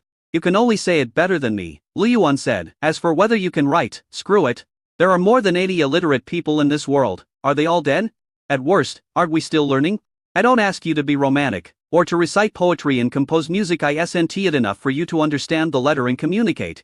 But I can't control those people, and I will change my ways until you can manage them. Li Yuan held her face. Also, you don't have to consider anyone else. You just need to ask yourself, are you willing to marry me? Are you willing to follow me for the rest of your life? Of course I am willing. From the moment I followed you, I made up my mind that even if I die, I want to die by your side. Only the god of hell can make me leave you, Honggu said firmly. Li Yuan picked her up and said, from now on, you are my wife. The Queen of Day. Honggu hugged Li Yuan tightly at this moment. She was almost melted by Li Yuan's sincerity. She no longer cared about other people's opinions and kissed him boldly. This kiss took all of Honggu's courage. After a long while, Honggu looked up and said, it's been so long, and you haven't asked me what my last name is. I'll tell you, my last name is Zhu. And my name is Xu Li Hong. What a nice name. Li Yuan was amazed. Zhu is a rare surname. And Xu Li Hong sounds even better, although it is a vegetable. This kind of vegetable can still thrive in the harsh winter. My master told me that when I tell others my name, I will no longer be a child of the underworld, and I will put down my sword and take care of my husband and children. But I haven't found my big brother yet. And I can't put the knife down. Even if I become your wife, the Queen of Day, I will continue to wield swords and guns. Can you tolerate it? Honggu stared at Li Yuan. Isn't it cool to be the ghostwriter queen? From now on, all the children will be taught martial arts by you, just like you taught me, Li Yuan said with a smile. What if people say I'm a shrew? Whoever dares to talk nonsense will be killed. Li Yuan looked at the soldiers standing guard on the city wall. Is my queen beautiful? Beautiful, the soldiers shouted. My queen, is she heroic and valiant? Yes. She is the queen of our day. Are you convinced? I am convinced. Listen. Everyone obeys you. Honggu's head was dizzy, and she was completely bewitched by Li Yuan. She tried to calm down and bit her lip and said, go home and eat. Okay, let's go home. Li Yuan carried her on his back. What? Put me down now. You are the emperor. It is difficult for you to carry me. You guard me for 5 years, and I guard you for a lifetime. From now on, we will be together until we are all. Li Yuan smiled. His eyes were firm and his steps were steady. The moment he carried Honggu on his back, Xiao Jianjia could no longer stir up trouble in his heart. She was just Huan's mother, and no longer worthy of being the mother of the country. Chapter 223. Zhuan arrives. At this time, Tongshu. In just a few days, her people were killed and defeated. It was good to use the civilians for support. But it was not enough when they encountered hundreds of thousands of regular troops. Report, Your Majesty, Huangshu has fallen. It only took 2 days for Huangshu to fall. Xiao Jianjia suppressed her anger and said, are those people from Xiangbi just watching from a distance? What good will it do them if we lose? Your Majesty, I don't think they are coming for Biaoliang, Prince Wan said in a deep voice. The ones leading the troops are Prince Xian and Prince Yu. These 2 people always obey orders but not instructions. After the fall of Bau Jingji, they didn't even go to the capital to support the king. They have never recognized you. So naturally they will not recognize the puppet emperor supported by Yang Ji. Now they are attacking in a big way, uniting with the troops of Bianjing, deploying troops outside our sphere of influence. And not attacking others. It is hard to say that they are not coming for us. I second the motion. Lu Qiushan stepped out and said, Prince Xian and Prince Yu have long wanted to establish themselves as the rulers after the news of your majesty's stay in Tongshu was leaked. These two people raised their banners and respected Tongshu instead of Bianjing. Now they are here to support the king under the pretext of clearing up the north. I think we should unite the surrounding forces to resist the imperial court's encirclement and suppression. Just as everyone was discussing, Shi Jiyue came in quickly. Report. Someone from the Zhu family in Dazhu is here to see His Majesty. Everyone was shocked. Xiao Jianjia asked coldly, what did they send people for? He said he had something important to discuss with His Majesty. Xiao Jianjia thought about it, then put on the ghost mask. Xuan. Soon, the Zhu family arrived. The team was led by Zhu, and when he entered the hall and saw the empress wearing a dragon robe and a ghost mask, he felt secretly disdainful in his heart. Is it appropriate for her to still wear a dragon robe in such a state? Zhu Wen greets His Majesty. Xiao Jianjia looked at Zhu Wen coldly. I haven't settled the accounts with the Zhu family yet. How dare you come to Tongshu? Zhu Wen said calmly. When Daqian loses its power, the whole world will chase it together. What's the problem? My Zhu family has existed longer than Daqian over the past 200 years. We have helped Daqian stabilize the local area.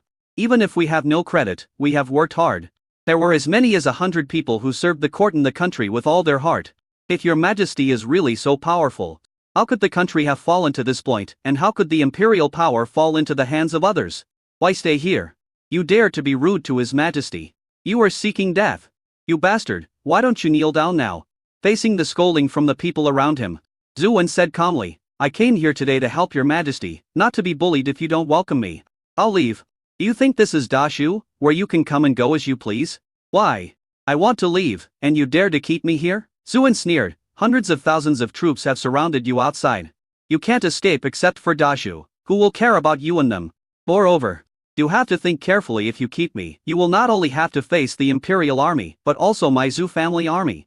This time we have purchased a large amount of weapons from Day, so it will be easy for us to defeat you. Everyone was so angry that they gnashed their teeth and wished they could kill Zhu Wen with their own hands.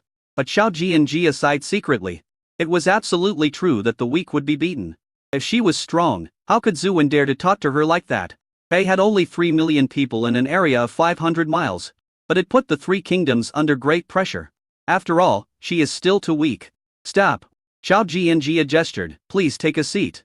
Zhu Wen raised his head, looked at everyone with contempt and smiled. Then sat down on the chair with his legs crossed. Everyone watched with gnashing teeth, but there was nothing they could do to him. Tell me your purpose. I don't think you will help me out of kindness, Xiao Jianjia said. I helped you repel the coalition forces in return. I need Zongshu and Tongshu, Zhu Wen said. That's impossible. Give up on this idea. Zhu Wen looked at Shi Jiyue and the others. It's a shame. Do you have the right to interrupt me when I'm talking to His Majesty? Or do you get to make the decision? Xiao Jianjia frowned. What do you want Zongshu and Tongshu for? Then don't worry about it. This is what I ask for anyway.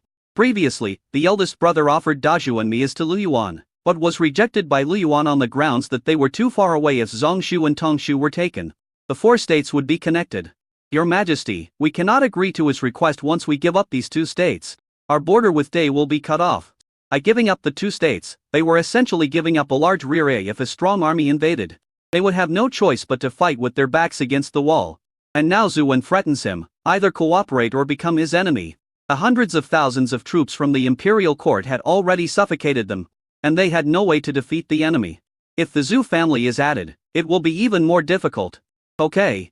I promise you, Xiao Jianjia decided to overcome the current difficulties first. As long as she defeated the coalition forces, she would have the opportunity to sweep across the north and take it back sooner or later.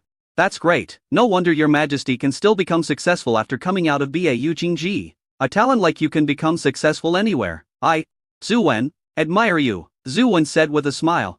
The words were harsh to the ears, but Xiao Jianjia pretended not to hear them. However, these 2 places are not so easy to take. I want you to hold back the troops of Prince Xian's mansion.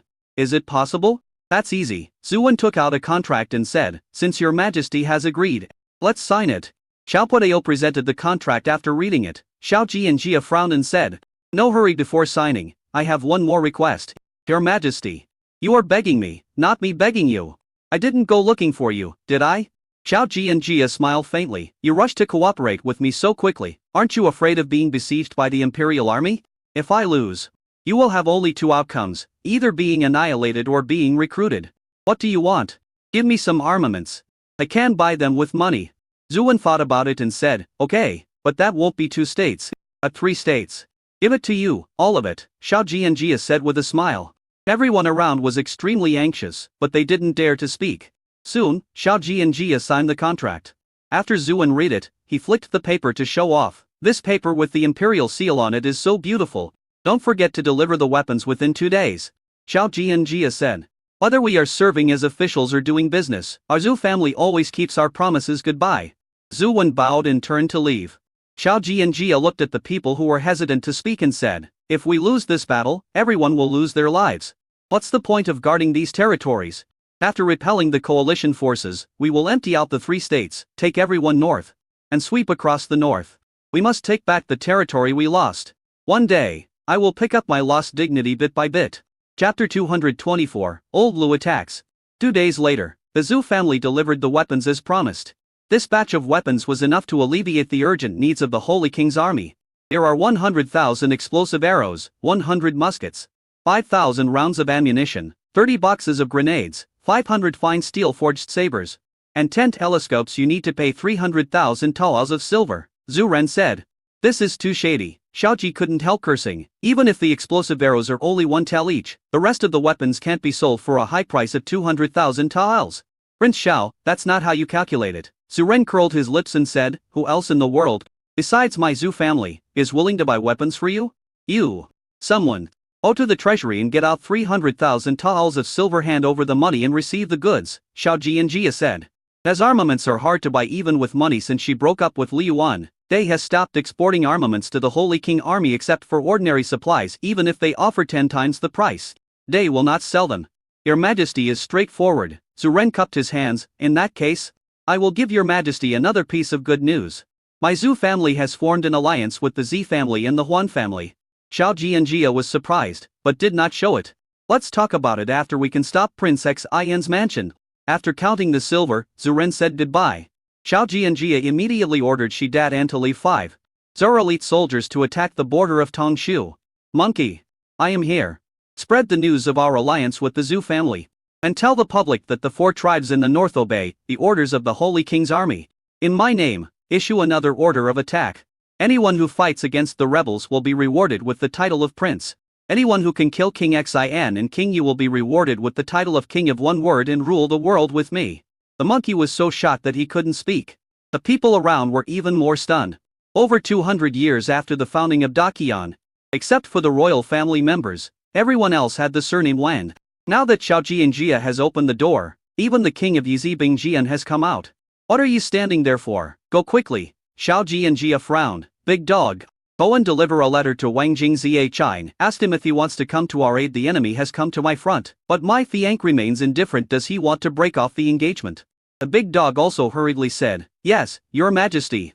After everyone left, she left Lu Qiushan alone. Mr. Lu, I have nothing left now. This is the only way to break out of the siege.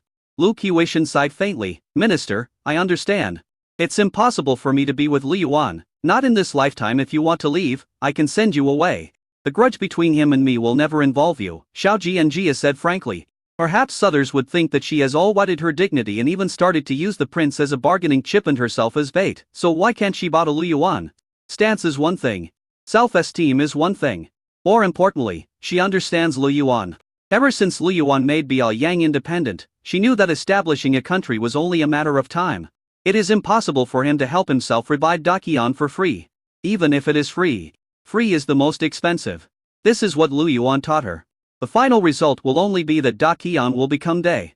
And they will eventually become enemies and love and hate each other. It will also involve children. Instead of doing this, it is better not to start and sort out everything. Even if she was killed by Liu Yuan one day, she would only blame herself for being incompetent and unable to revive Daqian. Whether it is with the Zhu family or the Wang family, it is just a form of exploitation. Day is different. He is a ferocious tiger that can swallow her whole in one bite. She won't even have a chance to resist. Of course, she could just pretend to be nice and use Liu Yuan like she used other people. But she didn't have the face to face the old man in front of her. She owed the Lu family too much. If she lost her bottom line, she would no longer be a human being. Even if her end is destruction, when that day comes, she will leave with dignity. Lu Qiushan nodded silently. Things didn't seem to be as he thought. The conflict between the young couple had reached an irreconcilable point. That's right, that guy has established a country and become the emperor. And I wrote a letter urging him to go back and become the emperor emeritus. In terms of standpoint, they are no longer a subject and an emperor, or husband and wife. But it's country to country, king to king. I have something to say in my heart, Your Majesty. Would you like to listen to it? Lu Qiushan said. Speak. From a personal perspective. Your Majesty and my son have an inseparable bond. Even if Your Majesty doesn't want to face it, the facts are there. From a personal perspective, I believe that Your Majesty and my son have a certain affection for each other, which is better than those ambitious rebels out there. I am not pleading for my son. In fact, my identity is also very embarrassing. To be honest with you, that guy urged me to go back and become the Emperor of Day, but I am working here. If I stay here, I may leak secrets in the eyes of others. If I leave, it will go against my principles and wishes. In essence, Your Majesty is the same as I am. I don't want to leave because I insist in my heart, and the same is true for Your Majesty, who is unwilling to reveal his identity to my son. Therefore, I will put aside all my identities and analyze the situation as an outsider. Your Majesty will make the decision on right and wrong. Lu Qiushan paused and said, Dai Yi is so strong that the world is watching. If it were not so strong, why would the three countries use all their strength to suppress it? Regardless of my opinion, A is our best support and leverage. Since Your Majesty has given up your dignity, why don't you marry into the Day clan? Even if it's for Huan's sake. Isn't that good? I made 3 rules with my son and recognized the country's destiny as Day. Even if he was willing to admit it, he himself was a Daqian native and the magistrate of Biaoyang County appointed by the imperial court. His father is also from Daqian. If you want to gain a country in a legitimate way, you must have a basis. If Your Majesty does not form an alliance, there will be only one consequence, being destroyed by Day. Those people in the north are nothing but chickens and dogs. Even if Your Majesty breaks out of the siege today, reaches Bianjing, and regains power, what is left behind is just a devastated country. It will take decades of effort to make this country rejuvenate and become strong again. Your Majesty, do you have the confidence to resist the invasion of Day before the country is revived? The fact that my son named his country Yi shows his lofty ambition. More than 200 years ago, the Yi people had the ambition to unify the 3 kingdoms, and thousands of years ago, the Yi state had the potential to swallow up the world. My son, if you want Day to become the orthodox one, you must destroy Daqian. Compared with the 3 kingdoms, Daqian was the weakest. Since he was able to destroy the barbarians and kill Xie Jing's million-strong coalition army, it would be easy for him to destroy Daqian. Your Majesty, you have taken the wrong approach. My son is never an enemy, he should be your relative and your greatest helper. Chapter 225. At least Li Yuan is not hypocritical. Zhao Jianjia was in a daze, but I have already asked him. Your Majesty must want him to be loyal to Daqian, right? Yes. That's impossible, Lu Qiushan sighed. Back then, he was supposed to be the county magistrate of Fu County, but because of the treacherous prime minister, he was sent to Biaoyang, where he was doomed to die. After a person has suffered a lot, he will inevitably hate evil. How could he be grateful to the court when it didn't help him at all? I know him. He is kind-hearted and would never become independent unless he had no other choice. There are at least 80,000 rebels in this world, if not 100. Zero, can Your Majesty make them loyal to Daqian? At least my son has not done anything to harm Daqian. Whether it is providing relief to disaster victims, disaster relief, or curing smallpox, he has no problem with it. Chang Wei surrendered today a long time ago. I am not exaggerating when I say that the Biaoyang Pass alone is enough to make the northern land breathless. But Chang Wei just stayed quietly inside Biaoyang Pass and didn't show off his power. 10 dogs are no match for one bandit soldier. I believe what he said. He said that his original intention of establishing Biaoyang was just to protect his family and the weak. From beginning to end, he never took the initiative to bully others. He has the ability to kill, but he chooses to protect the weak. Is this more difficult to accept than those who bully the weak with guns? Is it more difficult to deal with than those who raise the price and take advantage of the opportunity to blackmail you? Lu Qiushan sighed. My son is not bad-looking, he is not unfaithful, and his abilities are also acceptable. You both have a child, so why do you have to break up and turn against each other? Just to prove a point? In my opinion, positions are fake and interests are real. If today, my son said that he would wholeheartedly help Your Majesty to revive the great Qian Empire, what would Your Majesty choose? Zhao Jianjia was speechless. She was asked. As if he felt that he was too radical, Lu Qiushan slowed down his tone. Your Majesty, You might as well be honest with me. I can mediate and arrange a marriage first to determine their status. If everyone knew that the two countries were getting married, those bastards in the north would be nothing. And would they dare to come up one by one? Tianjing is nothing, Yangji is nothing. Well, even if my son doesn't help, but with this relationship, who wouldn't be a little wary? It's much easier than racking your brains to figure out which one to use. At the very least, the rear area is safe. If the situation really becomes dangerous, as a husband, how can my son not lend a hand? At least you can sell the weapons to us, right? That is the real steady and solid approach. A real revival of the country. Your Majesty is a wise and virtuous monarch who can give up everything for the country. Why not consider your son? That way, I would have enough reasons to convince myself to stay here. When others see me, they won't look at me in a strange way. Xiao Jianjia was in a state of confusion. It feels like, after all the fierce operations, it is better to just follow Li Yuan obediently. Then she reacted. I just asked you if you wanted to leave, but you brainwashed me. Lu Qiushan smiled shyly. I am loyal to your Majesty and Daqian. If we can all become relatives, then everyone will be happy. To be honest, I really want to go back and hug Huan Huan now. That girl and I really get along well with her. Our Lu family has few descendants, so we hope to have more children. I will die with peace of mind. After all, isn't it all for your own good? If a man does not work for himself, he will be punished by heaven and earth. Your Majesty, if I were truly selfless, I would not be a man, but a saint. Lu Qiushan shook his head. It is not easy to be a man, and it is even more unattainable to be a saint. I only ask for a clear conscience. Of course, your Majesty can listen to my heartfelt words just now, or you can choose not to listen. If your Majesty really wants to revive the great Qian dynasty, you might as well consider it. If you are just arguing for a short-term gain or a momentary pleasure, then there is no need to add to your worries. As for me, as long as your Majesty trusts me, I will serve you. If one day, your Majesty no longer trusts me, I will leave. If I can't be your relative, then that will be enough for me. That's all I have to say. I'll take my leave now. Lu Qiushan clasped his fists and stepped out. Xiao Jianjia felt uneasy. Lu Qiushan's words were like a knife that opened the shackles in her heart and removed all her defenses. This made her a little overwhelmed. Yes, to put it bluntly, position is interest. Even though Xi Jing suffered a defeat, didn't he still have to shamelessly cooperate with Dai? Even though it is now resumed, private trade has never been interrupted. Since you regard yourself as a means, why bother looking for those random people? Just as Lu Qiushan said, what would it matter even if he swept across the north, captured Bian Liang, took back power, and ruled the world again? The world is in ruins and there is no way it can be revived without decades of development. A Dai has been growing stronger. Impeccable in every way. As long as Dai keeps winning, he will become endlessly powerful. Until this land, there was only one voice. At that time, Dai was the orthodoxy. After destroying the three kingdoms and unifying the world, he became the overlord and did not need anyone's recognition. She sat in a chair and broke down several times. There were two voices in my heart. Confess to Li Yuan, get married, or continue to tear each other apart and fight with knives. Li Yuan said that he wanted to attack Daqian. If he sent troops at this time, she would not even have a chance to struggle. This reminded her of Journey to the West, where Monkey King had extraordinary powers but could not escape from Buddha's five-finger mountain. And she had missed the best chance to escape. Looking across the north, there are powerful enemies everywhere, and it is not easy to sweep them all away. Not to mention, these people also possess Dai's weapons. After all the twists and turns, do I still have to bow to him? He will laugh at me, won't he? So what, if you're not afraid of death? Why are you afraid of being laughed at? Not only for myself, but also for everyone, and Huan Huan. It was gradually getting dark, and she didn't wake up until Xiao Podeo reminded her. What time is it? She asked in a hoarse voice. It's already 7 o'clock, Xiao Podeo said, looking at the big clock beside him. This was also made by Dai. No one tells the time anymore. Where's Lu Qiushan? Just finished, having dinner now. Call him over here. Your Majesty, are you really going to agree to him?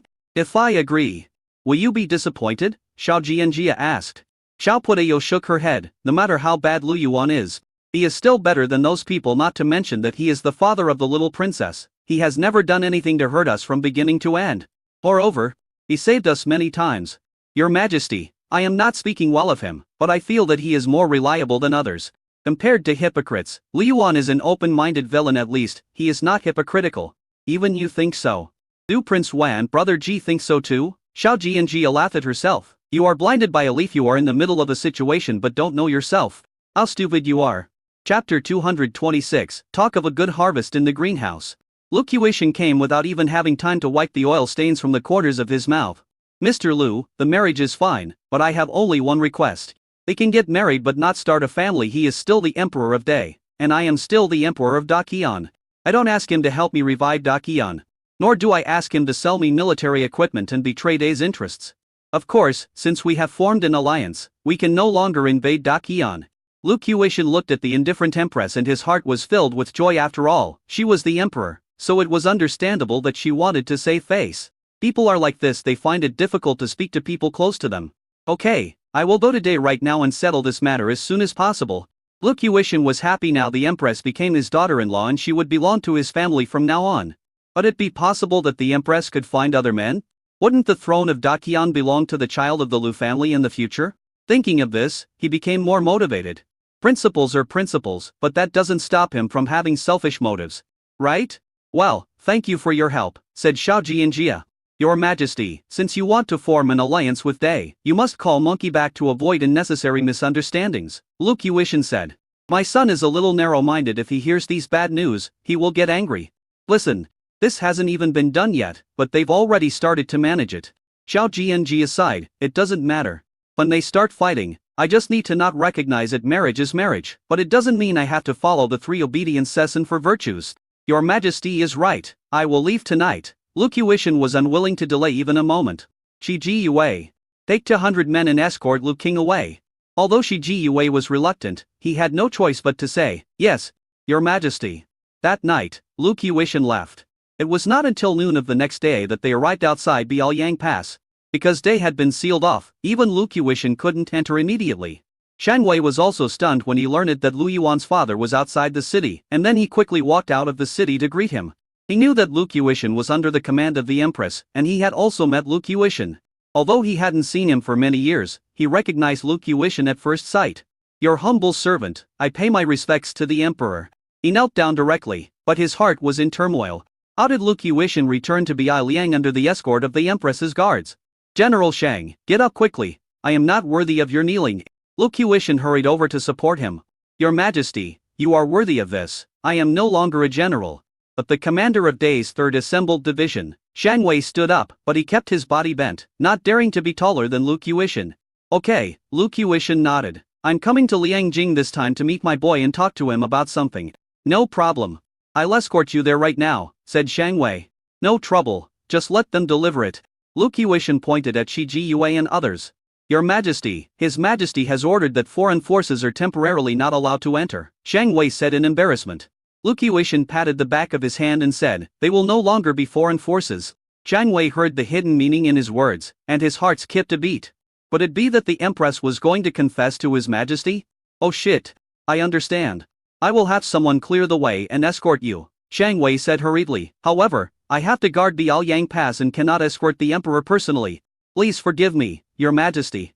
How can a military general abandon his post without permission? Lu Qiuishan still admired Shang Wei very much. He exchanged a few words with him and then entered the city. This was his first time stepping into Day territory, and he was immediately attracted by the prosperity of Biaoyang Pass. This is Biaoyang Pass? It's too prosperous. Shang Wei said, if it weren't for Your Majesty, Biaoyang Pass would still be just a small border town, deepened with high walls, but in ruins. However, the further you go, the more prosperous it becomes. The prosperity of Biaoyang Pass is not as good as that of Liangjing. Lu Qiuishan looked at the houses and wide roads that were lined up one after another even though the city was closed. The people in the city did not panic. Will there be enough food after the city is closed? Enough. The food is enough for us to survive for a year or two. A large amount of vegetables and meat are delivered to the city every day. The people are not short of food or clothing. Good.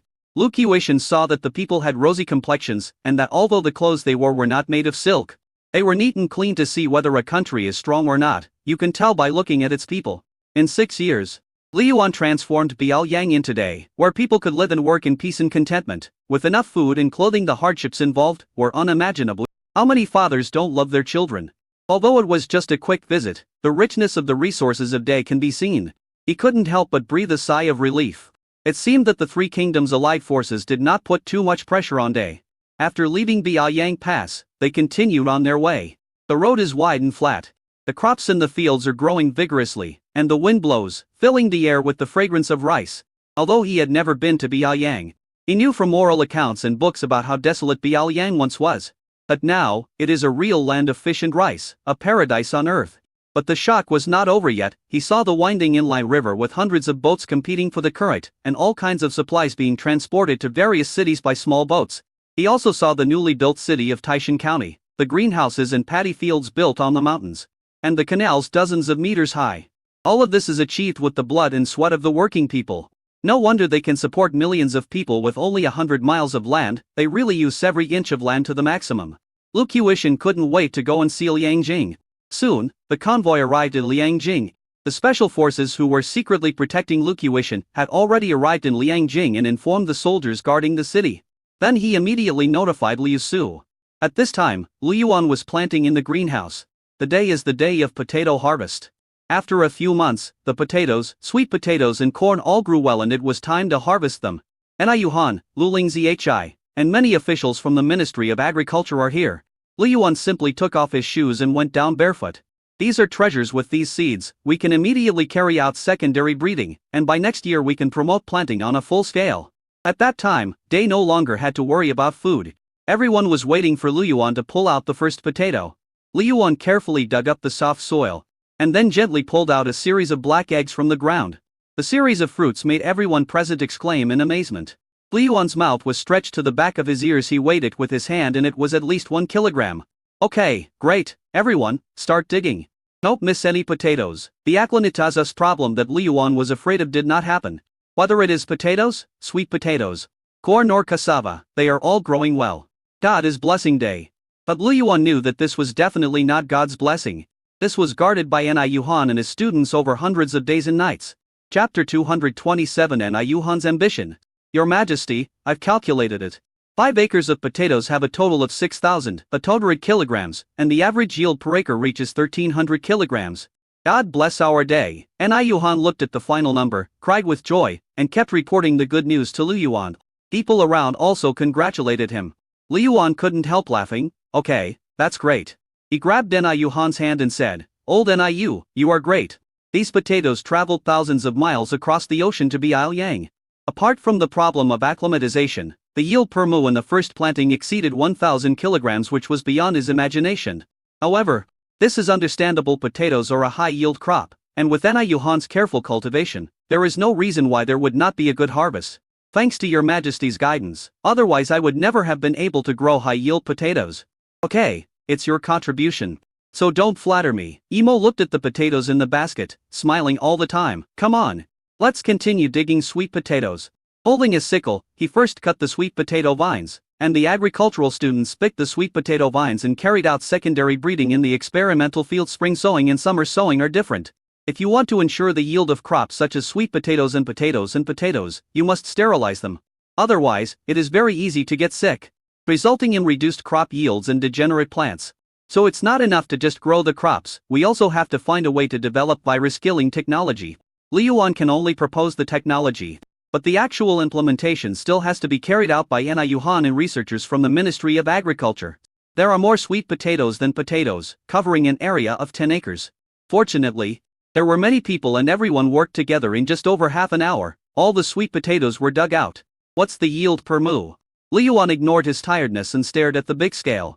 Your Majesty, the total is 14,300 kilograms. And the yield per mu exceeds 1,400 kilograms. Ni Yuan's eyes were wet this time. No one knew a farmer's desire for food. It's not that farmers are born to love the land. It's just because the land can grow food and support the family. Many people in the greenhouse began to sob. Liu Yuan wiped the sweat from his forehead and grinned as he looked at the sweet potatoes. Save all of these and breed them. Whether they can be self-sufficient in grain next year depends on our efforts in the second half of the year. Everyone responded, each one full of enthusiasm. Despite his fatigue, Liu Yuan came to another greenhouse area, which was a corn planting area. I brought back a lot of corn seeds. Enough to cultivate 30 acres. Liu Yuan had to assign more people, and it took another half an hour to pick all the corn. In the end, the output was more than 47,000 kilograms, and the yield per mu exceeded 1,500 kilograms. Although this is the weight of the corn cobs, the yield is already remarkable. Liu Yuan estimated in his mind that if it was edible corn kernels, the yield per mu would be around 5 to 600 kilograms. You know, corn is much easier to preserve than potatoes and sweet potatoes. This is not a good field in Dakyeon. Even the best field has a rice yield of only about 300 to 500 kilograms per mu. This corn is full of treasures. The stalks can be used as firewood, and can be crushed into silage, etc. The corn cobs can also be ground into feed. The livestock at Day Farm are in for a treat. However, what Lee Yuan cares about most is that corn can lower the price of penicillin. Penicillin is now available in large leaves, but it is too expensive. It is extracted from rotten food and fruits, so the amount is small and it is extremely wasteful. But it was different with corn. Penicillin became extremely cheap.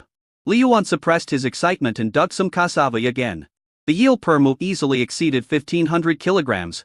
He had only one thought: send it. Bay's grain production took off immediately. Let alone 3 million people. What would happen even if there were twice as many? Everyone present was delighted. Especially Lu Ling Zhi. She covered her face and sobbed, not caring even though her face was covered with stains. These days, she and her teachers and classmates have been guarding the greenhouse day and night, and rarely go home isn't at all for this moment. Ni Yuhan. From today on, I will make you a Marquis of Guanne, with a bounty of 1 million, I will temporarily owe you the fief and fiefdom. When Day gets bigger, I will make up for it.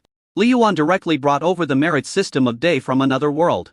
There are 20 levels of merit system, and one can only be granted the title of Marquis if he has made great military achievements, and today, Lee Yuan directly granted him the 19th level of Guanne Hu, and above that is the highest level, Jehu. Ni Yuhan was shocked. Your Majesty, I owe my achievements today to your guidance and the support of my comrades. I dare not accept the title of Guanne Hu. If I say you can do it, you can do it. Lee Yuan just wanted to set an example. And he really didn't know how to love this old cow. He was too awesome. I don't want to do that. If one day there is no more hunger in the world, I will continue to accept the title of Guanne Hu. Ni Yuhan knelt on the ground and refused to accept it no matter what. Lee Yuan had no choice but to look at Ni Yuhan deeply and said, you have made such a great wish. What if you can realize it? That means I haven't worked hard enough and haven't implemented your Majesty's will and ideals. Ni Yuhan cupped his hands and said, I have achieved what I have today, which is the greatest achievement for a farmer. I don't seek high office or wealth, I just want to share your Majesty's worries and ensure that everyone in Day has enough food. Hearing this, everyone around was full of admiration. He is the Marquis of Guanne. How could that person be willing to refuse him? But Ni Yuhan not only refused, he also made a grand wish. Are you sure? Yes, I remember your Majesty once told me a story about a sage named Yuan who had been struggling for food all his life. He had a dream of enjoying the coolness under the rice plants. I dare not compare myself with him, but I regard him as my idol and goal. I thought, if one day I could roll around in the grain and the granary would overflow with grain, I would wake up laughing in my dreams. Ni Yuhan smiled innocently. Lee Yuan was moved by Ni Yuhan's simple and honest wish. Since you don't want to be the Marquis of Guanne, I will order someone to forge a gold medal of immunity from death for you. With this medal, no matter how heinous the crime you commit, you will not be punished, let alone killed. Ni Yuhan was stunned and everyone around him gasped. A golden medal of immunity from death. This is the first time in the world. Even if Ni Yuhan rebels, he cannot be killed. This is equivalent to saving an extra life. Your Majesty, I am ashamed. Ni Yuhan knelt on the ground, feeling inexpressibly moved. How could he not be completely devoted to such an emperor? You must accept this and don't refuse it anymore. In addition, I will appoint you as the Zuo Shuchang the 10th level. If you refuse again, I will be unhappy, Lu Yuan said. Ni Yuhan choked up and said, I, your humble servant, thank God for his grace. Lu Yuan smiled and helped him up. Then looked at the people around him. I will reward anyone who participates in breeding. Day, your contribution will be remembered. Chapter 228, Edit, keep editing for me. Industry makes a country prosperous. And science and technology makes a country strong. Agriculture is the foundation of everything. When everyone heard Lu Yuan's words, they all knelt down and shouted, Long live Lu Yuan. Lu Yuan pressed his hand, then went to see the fruits and vegetables in other greenhouses, which were growing well. By next year, the food of the Day people will be more diversified. At this moment, Liu Su came over quickly. Your Majesty, the Emperor is back. Lu Yuan was stunned. My father is back? Yes. Liu Su nodded heavily. Wow, they really persuaded my dad to come back. Lu Yuan was overjoyed. The day was really a great day now that his father was back. He didn't have to worry so much anymore. Thinking of this, he ran away. Your Majesty, shoes, you haven't put on your shoes yet. Ongu was holding Lu Yuan's shoes in her hand, feeling helpless and wanting to laugh. Soon, Lu Yuan met old Lu. But at this time, old Lu was holding Huan and kissing her. The little girl giggled, Grandpa, your beard is itchy. You old thing, don't hurt my granddaughter. Suexayui rolled her eyes at Lu Qiushan, but the corners of her mouth were harder to suppress than AK. Seeing Li Yuan, Lu Qiushan frowned first, then took a step back. You dirty guy, stay away from my granddaughter. Li Yuan was stunned. This was not right. Dad, we haven't seen each other for 6 years. Do you want to give your son a hug after we meet again? How can a grown man hug and kiss each other? Lu Qiushan has always been tough in front of Li Yuan, and he has always been too shy to express his love. Come on. Dad, report one. Li Yuan didn't care about that. He went over and picked up the grandfather and grandson together. Put me down quickly and don't scare my granddaughter. Lu Qiushan was not used to it, but he felt indescribably happy in his heart. Li Yuan held him and turned him around for a few times before letting him go. It's all right now, our family is reunited. Lu Qiushan nodded, and did not mention Xiao Jianjia's affairs in front of the child. He simply asked Li Yuan a few questions and then accompanied the child. Old Lu, who has always been tough, acts like a slave to his granddaughter in front of Huan. Even if his granddaughter farted, he would want to say it smelled good. Double standards. Li Yuan thought so. Towards evening, Lu Lingzhi came back, and when she saw her father she cried and laughed. It is so warm to see the whole family having dinner together. Xiao Yang is at the front line and can't come back. I have already persuaded him, but he didn't listen to me and questioned whether he wanted to join the army. He is an adult now. He has his reasons for doing things you don't need to explain to me. Lu Qiushan waved his hand, as his brother. You shouldn't protect him too well. How can you see the rainbow without going through the storm? Li Yuan secretly breathed a sigh of relief. Then Dad, when you come back this time, will you leave again? Let's go. Of course we have to go. Lu Qiushan replied without thinking. You old fool, do you still think you are 17 or 18 years old? Do you have to leave your old bones there to be happy? Suexayui put down her bowl and chopsticks, her face sullen. You are loyal and righteous. What do you want me to think? Your son has become the emperor, and you still run over to be his loyal subject. Isn't that laughable? What do you think about giving up your position as the emperor and becoming a minister? When the war breaks out and you are taken hostage, have you ever thought about your son? Do you want him to sell out the interests of the country, or be an unfilial son? Does your loyalty have to be based on the pain of your family? The atmosphere suddenly became heavy. Huan stopped eating and ran to Suexayui. Grandma, don't be angry. Look, even a 6-year-old child knows to care about me. What about you? I have been sleeping in the same bed with you for decades. Don't you consider me as your wife? Suexayui hugged Huan and cried as she spoke. Lu Lingzhi also said, Dad, I don't want our family to be separated anymore. Li Yuan fiddled with his chopsticks, but he had lost his appetite. Dad, did the empress ask you to come back this time? Yes and no, Lu Qiushan said. I'm so angry. Suexayui stood up holding the child. I don't want to eat anymore. Lu Qiushan, if you dare to leave, we won't live like this anymore. Lu Qiushan sighed. Lu Lingzhi also put down her bowl and chopsticks. I'll go see Mom. What are you doing? They finally got together as a family. Do we have to do this? Li Yuan said helplessly. Dad, I established Day so that our family can live happily without being threatened by anyone. If Day sends troops to attack the empress, will you still die for her? This is why I came this time. Lu Qiushan said. Do you know why Jianjia broke up with you? She is just like you. A loyal subject of Daqian. You're only half right. Lu Qiushan picked up the wine glass, took a sip, and then said slowly, everyone can come today, except her, because her last name is Xiao, and she has another name, Xiao Ling Xiao. Jianjia is not her real name. Wait. Ling Xiao isn, that the name of the empress. Li Yuan's pupil shrank slightly. Could it be? Yes, she is the empress you look down upon. I guessed something from the first time I saw Huan. She really looks like you and Lingzhi when you were children. She recruited me for no reason, and it was definitely not because I was a loyal subject. I knew her identity a long time ago, but I never revealed it. I'm going to expose it. How embarrassing it would be for her as an emperor. Should I continue to be her vassal or let her call me father-in-law? I thought to myself, this is a matter between you two. You will definitely be able to handle it. But you, aren't you too slow? Lu Qiushan snorted coldly. Since you have a powerful intelligence network, it should be easy for you to find out such things. Li Yuan smiled bitterly. Because I never doubted her identity, and the empress always appeared in a ghost mask. The spy said that he saw Ji and the empress appear together. So I didn't think too much about it. But considering that they both have the last name Xiao, I automatically thought that she was from the royal family, and even had a close relationship with the empress. Otherwise she would not have chosen Atian so firmly. You don't seem surprised at all. Lu Qiushan narrowed his eyes. Of course I'm surprised. I'm so surprised. Li Yuan drank the wine in the glass in one gulp.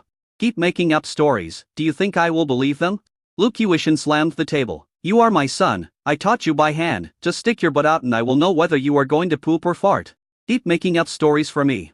No one knows a son better than his father. He knows Liu Yuan too well. Why didn't he stop Liu Yuan from taking office in Biaoyang? He could have resigned. Firstly, he believed in Liu Yuan, and secondly, he could only survive by staying away from the capital, a place of trouble. Today, Liu Yuan's achievements have confirmed his vision, but Liu Yuan's pretentious look really annoyed him. Chapter 229, Dad, you are more cunning than me. Liu Yuan smiled bitterly. I can't hide it from you. Lu Qiushan glared at Liu Yuan. When did you know her identity? That's a long story. Liu Yuan touched his chin and said, when she appeared in front of me a year ago, I just thought she was the daughter of a wealthy family. It was not until the International Assembly that Xiaoji suddenly knelt in front of me. Although he was my disciple, I did not allow him to kneel down and kowtow, but that time, he knelt down in front of everyone. Although there is suspicion of fraud, I know that guy. It was the first time he met Ji and Jia, but they made frequent eye contact. I didn't know her identity at that time, but I thought they must be acquaintances. It was not until later when Shang Wei also knelt down that I understood. Later, she left Biaoyang and returned to Biau Jingji, and my people followed her all the time. Her subordinates are very powerful, but they are still far inferior to me. It wasn't until she entered the palace that I knew she had a different identity. Akion was controlled by the new party, so where would the female officials come from? If the empress really had this brain, she would not have been sidelined. Later, more and more evidence proved that she was the empress. Why don't you expose her? Give her some face. She is such a strong-willed person, and she can't stand finding out that the father of her child is a traitor. To be fair, this is something that no one can accept.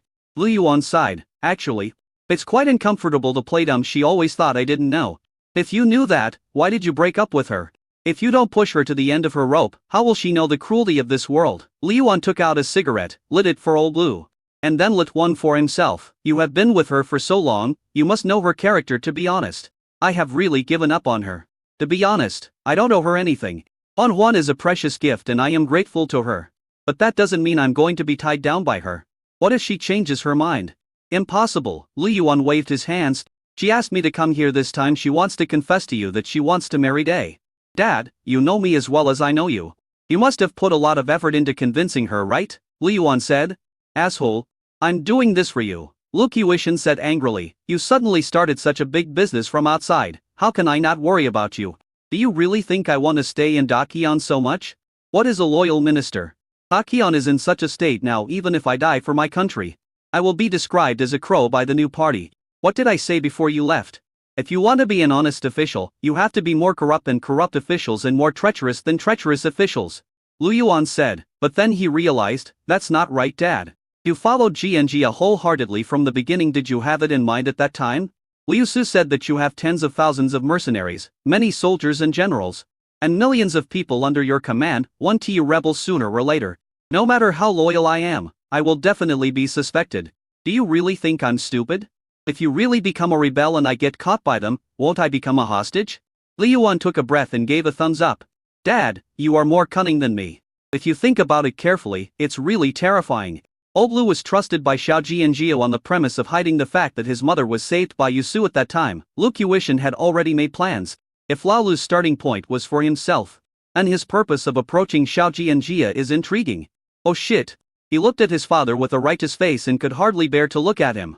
The father who always claims to be a loyal minister and to be completely loyal to his father is actually a traitor. Don't look at me like that. Lu Qiushan exhaled a smoke. Now, Xian Qian has no way to retreat in order to break the deadlock. She has done everything she can. So you saw the right opportunity and started to persuade her, and you actually persuaded her? Don't think your father is as scheming as I think. If you separate from Daqian, even if you set up Day, your identity as the magistrate of Biaoyang County will always be criticized. But after you marry Xian Qian, you don't have to worry about these things. In the future, it doesn't matter whether you help Daqian or not. The most important thing is that you can interfere in Daqian's state affairs at will. Even if we take a step back and say that Xian Qian is enthroned, won't the emperor still be the descendant of our Lu family? Dad, you're such a thief. Liu Yuan admitted that his dad's acting skills fooled everyone. Lu Qiushan was a little impatient. I'll teach you again, just listen carefully. I know Day is very powerful now, but reputation is equally important. It is easy to conquer the world, but it is difficult to govern it. Akion had ruled the country for 200 years, so he still had some loyal ministers. If you really have the ambition to conquer the world, you should make plans early. However, Li Yuan still shook his head. But Dad, I can't agree to your marriage with Xi and Qian. Why? Because I want to make Honggu the queen. I don't want anyone else except her, Li Yuan said. If she marries me, will she become my concubine? You are still you, and she is still her. You will live together on fixed days every month, but she will not be your queen, so it doesn't matter who you make queen. No, even if you want to be my concubine, you must be willing and there must be an emotional basis. They has the power to sweep away everything. When the world becomes one, who will still remember that I am the magistrate of Liang County? So, there is no need to use these conspiracies and tricks. If she is only trying to save herself and compromise, I won't be interested even if she takes off all her clothes in front of me. Do you really want to attack her? Lu Qiushan frowned.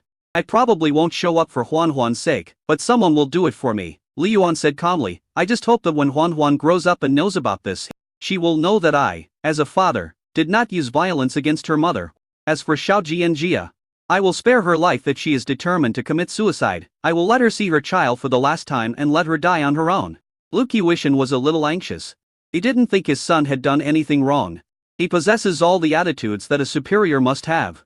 Fighting for the world is not like playing house, there is no need to be so soft-hearted. Moreover, he knew that Li Yuan had exercised extreme restraint, otherwise Xi and Qian would have been destroyed long ago. He was irrational before. But now it's your turn.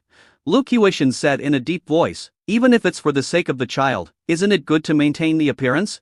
Besides, I don't think she really has no feelings for you. Li Yuan was silent for a long time. Lu Qiushan did not continue to urge him, but drank silently. After a long while, Li Yuan said slowly, if you want to borrow my influence, you can. Let her come and talk to me about this matter in person. For the sake of the child, I will give her a chance to live. But you want to be the emperor by taking advantage of my power. I don't want to be a sucker. Chapter 230, Father's love is like a mountain. Li Yuan has never been a sucker. It might sound a scheming to say this, but he had known Xiaoji and Jia's identity for a long time but never revealed it. He had his own considerations. For example, he made a lot of promises at the beginning, which is not something a normal person would do. After one romantic affair and 5 years of waiting, they finally met and showed up with a child in her arms who wouldn't be alert. If Li Yuan is really as gullible as he appears to be, he deserves to die. If Huan didn't look so much like Lu Lingzhi, Li Yuan would never have had any in-depth contact with her. He could only calm Xiaoji and Jia down while investigating the truth. In fact, he also concealed the most important thing. Musan Bao. At Oljuna Creeley thought he was hiding well. If An Danjin didn't even know how to do the most basic body search, Li Yuan would have died 100 times already. The Biaoyang city was once known as the Iron Fortress. It faced enemies all over the world, but no one could break through. What did it rely on? It is Li Yuan's caution that allows him to defend himself strictly. There is always war in places that cannot be seen. If he really believed it easily, he would not be worthy of being the emperor of Day. Xiaoji and Jia's origins were too mysterious. So Li Yuan could only keep her calm. Otherwise, how could he bear to spend the 5 million tiles of silver? Do you really think that Biaoyang's silver came from the wind? Li Yuan never forgot the difficult days. During the most difficult times, he ate 12 vegetables and drank cold water, and wore tattered clothes. When he felt cold, he was surrounded by the people, like a penguin keeping warm. If Li Yuan was really so generous, he would not be able to accumulate such a huge fortune. He is generous only to his own people. The 5 million was just an introduction. If Xiaoji and Jia was just an ordinary daughter of a wealthy family, it would be fine. 5 million was the money he used to buy out the two pairs. But she was not like that. Xiaoji and Jia tried to brainwash her by testing and pulling her countless times. After Lu Yuan's ruthless rejection, the coldness and anger he showed were definitely not fake. Everything he did was a mixture of temptation, basic human conscience, and some dark things. But we should judge a person by his actions rather than his heart. If we were to judge by his heart, there would not be a single good person in this world. He has done his best for Xiaoji and Jia. If you have to force an explanation, that is just as Lao Lu said, any one of the things he did, I can alone, could stop the world from gossiping. Obviously, Lao Lu saw through his true thoughts deep in his heart, which is why he said he was irrational. But Li Yuan felt uncomfortable. Dad, I know exactly what I want to do in the future. I will never compromise with those people. For me, marriage will only wear down the spirit in my heart. The soldiers of Day are unyielding and the strongest in the world. We do not rely on marriage to strengthen ourselves. I have been entangled with Xiaoji and Jia for a year, and I have never felt at ease once in this year. She kept testing me. And during that time she threatened me with the child 3 or 4 times. If the child didn't look like a member of our Lu family, with the current means, there is no way to prove that she is my Lu Yuan's child. It may be too heartless to say this, but everything she did made me feel that the child was just a bargaining chip. If she was really a smart person, she would have been sincere a long time ago. The queen I chose is illiterate and can only write poems and wield swords and guns, but she is sincere. I can sleep with her and trust her with my back. I could see right through her because she hid nothing from me. Sincerity is always the secret weapon. False friendship is disgusting. Even though many people say that she has no manners and bad manners given her status and position, she is still the queen in my mind. Are there any special breeds of kings, princes, generals, and ministers? When he said the last part, Li Yuan gritted his teeth and said it word by word. Lu Qiushan looked at his son deeply. His son's stubbornness and unyielding spirit were even stronger than his own. When Li Yuan said this, it must have been after many attempts and careful consideration. Just as he said, Xiaoji and Jia had already moved from being the first person in his heart to someone else's. Nothing to talk about? Let her come by herself. Li Yuan said, also, don't Li Day again, I won't let you go. If you force me to stay, won't all my previous hard work be in vain? Lu Qiushan said, this matter should have a result. Don't worry, I will not be in danger. Dad, I don't care about an empress. But I care about you. If anything happens to you, I will never forgive myself in this life. Lu Qiushan patted his shoulder. His eyes full of smiles, you are much better than me, you have one best point, even if you have seen thousands of sails. You can still treat people sincerely.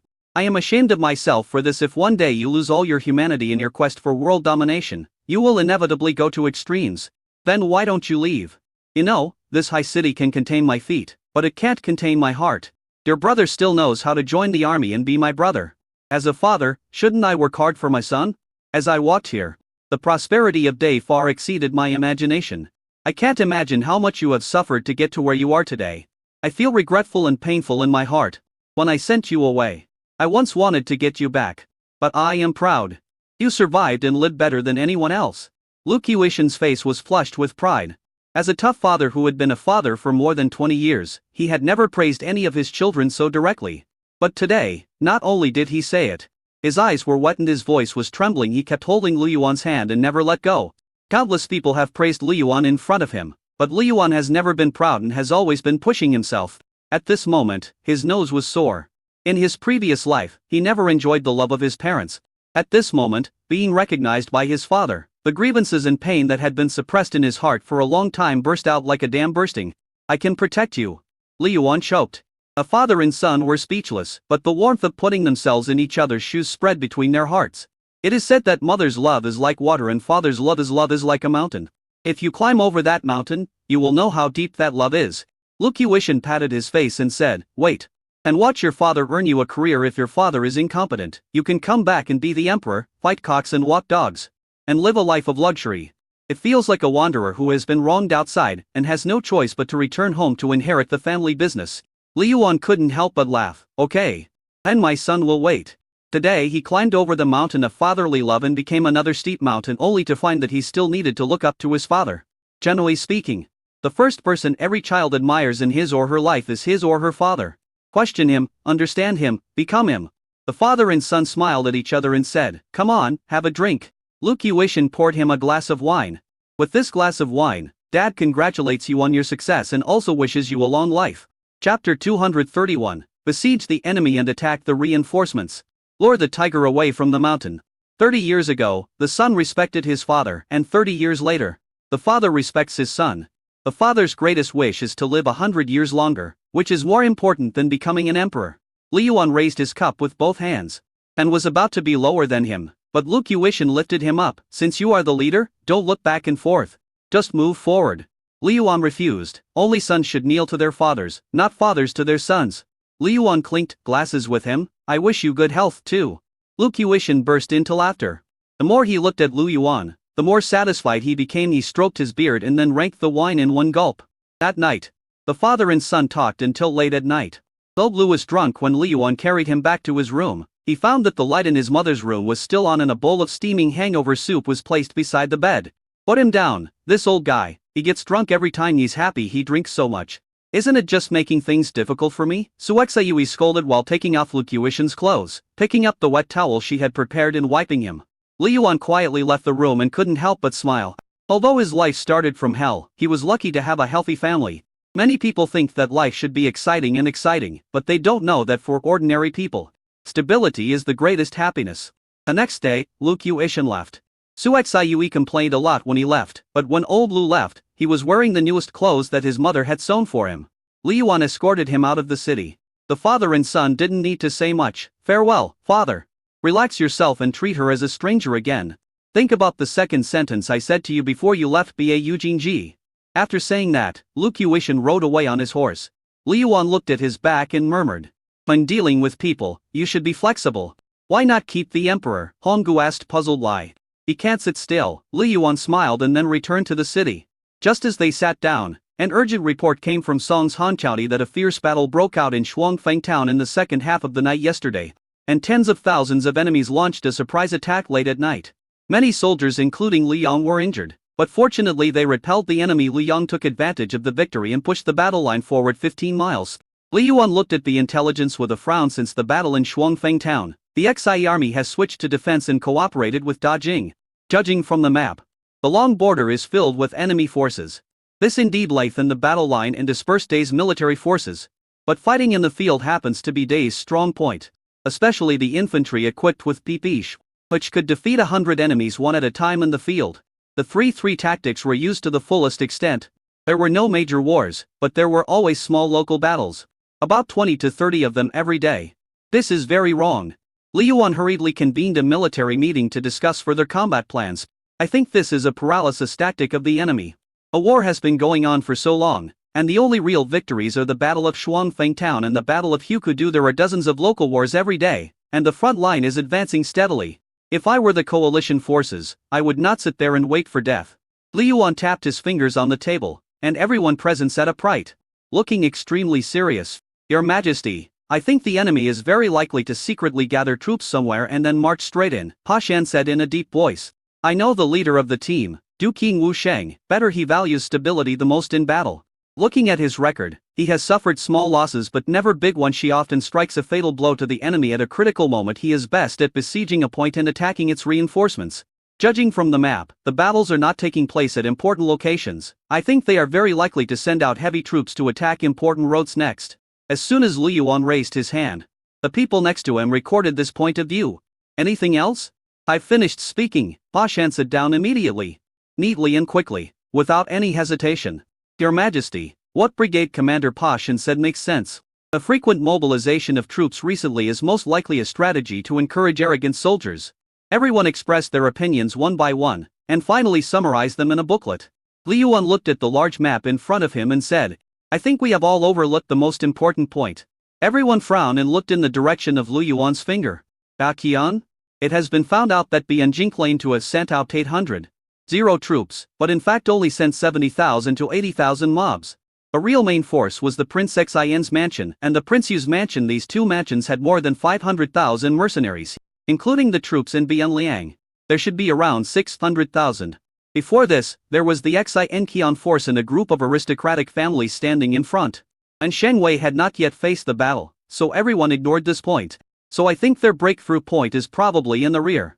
Because the battle line is too long, even if Day's intelligence capabilities are very strong, it is absolutely impossible to cover an area of 1,000 miles. A fact that the Xia and Jing dynasties took advantage of the Day Sports Conference to recruit caravans and civilians to increase troops at the border was enough to prove the cunning of the two dynasties. If you are careless, you will lose Jingsu. Combining all the information and everyone's opinions, Li Yuan boldly inferred that they would most likely stab him in the back. Everyone fell into deep thought. At this time, Pa Shan stood up again and said, Your Majesty, I am willing to lead the troops to attack. Li Yuan thought for a moment. If that's the case, then let's lure them in. After hearing Li Yuan's plan, everyone present gasped. It was cruel enough. Scatter. Farewell, Your Majesty.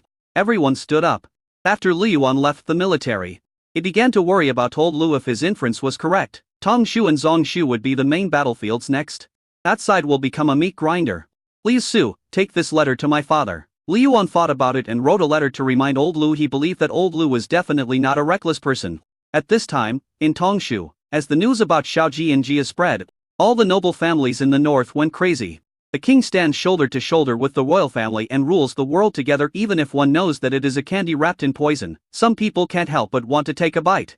Wang Jingzhi was also furious after receiving Xiaoji and Jia's letter last time. He neither got the imperial seal nor captured the empress instead. He lost all the states and prefectures he had conquered and almost had his fortune robbed. My father was almost mad to death.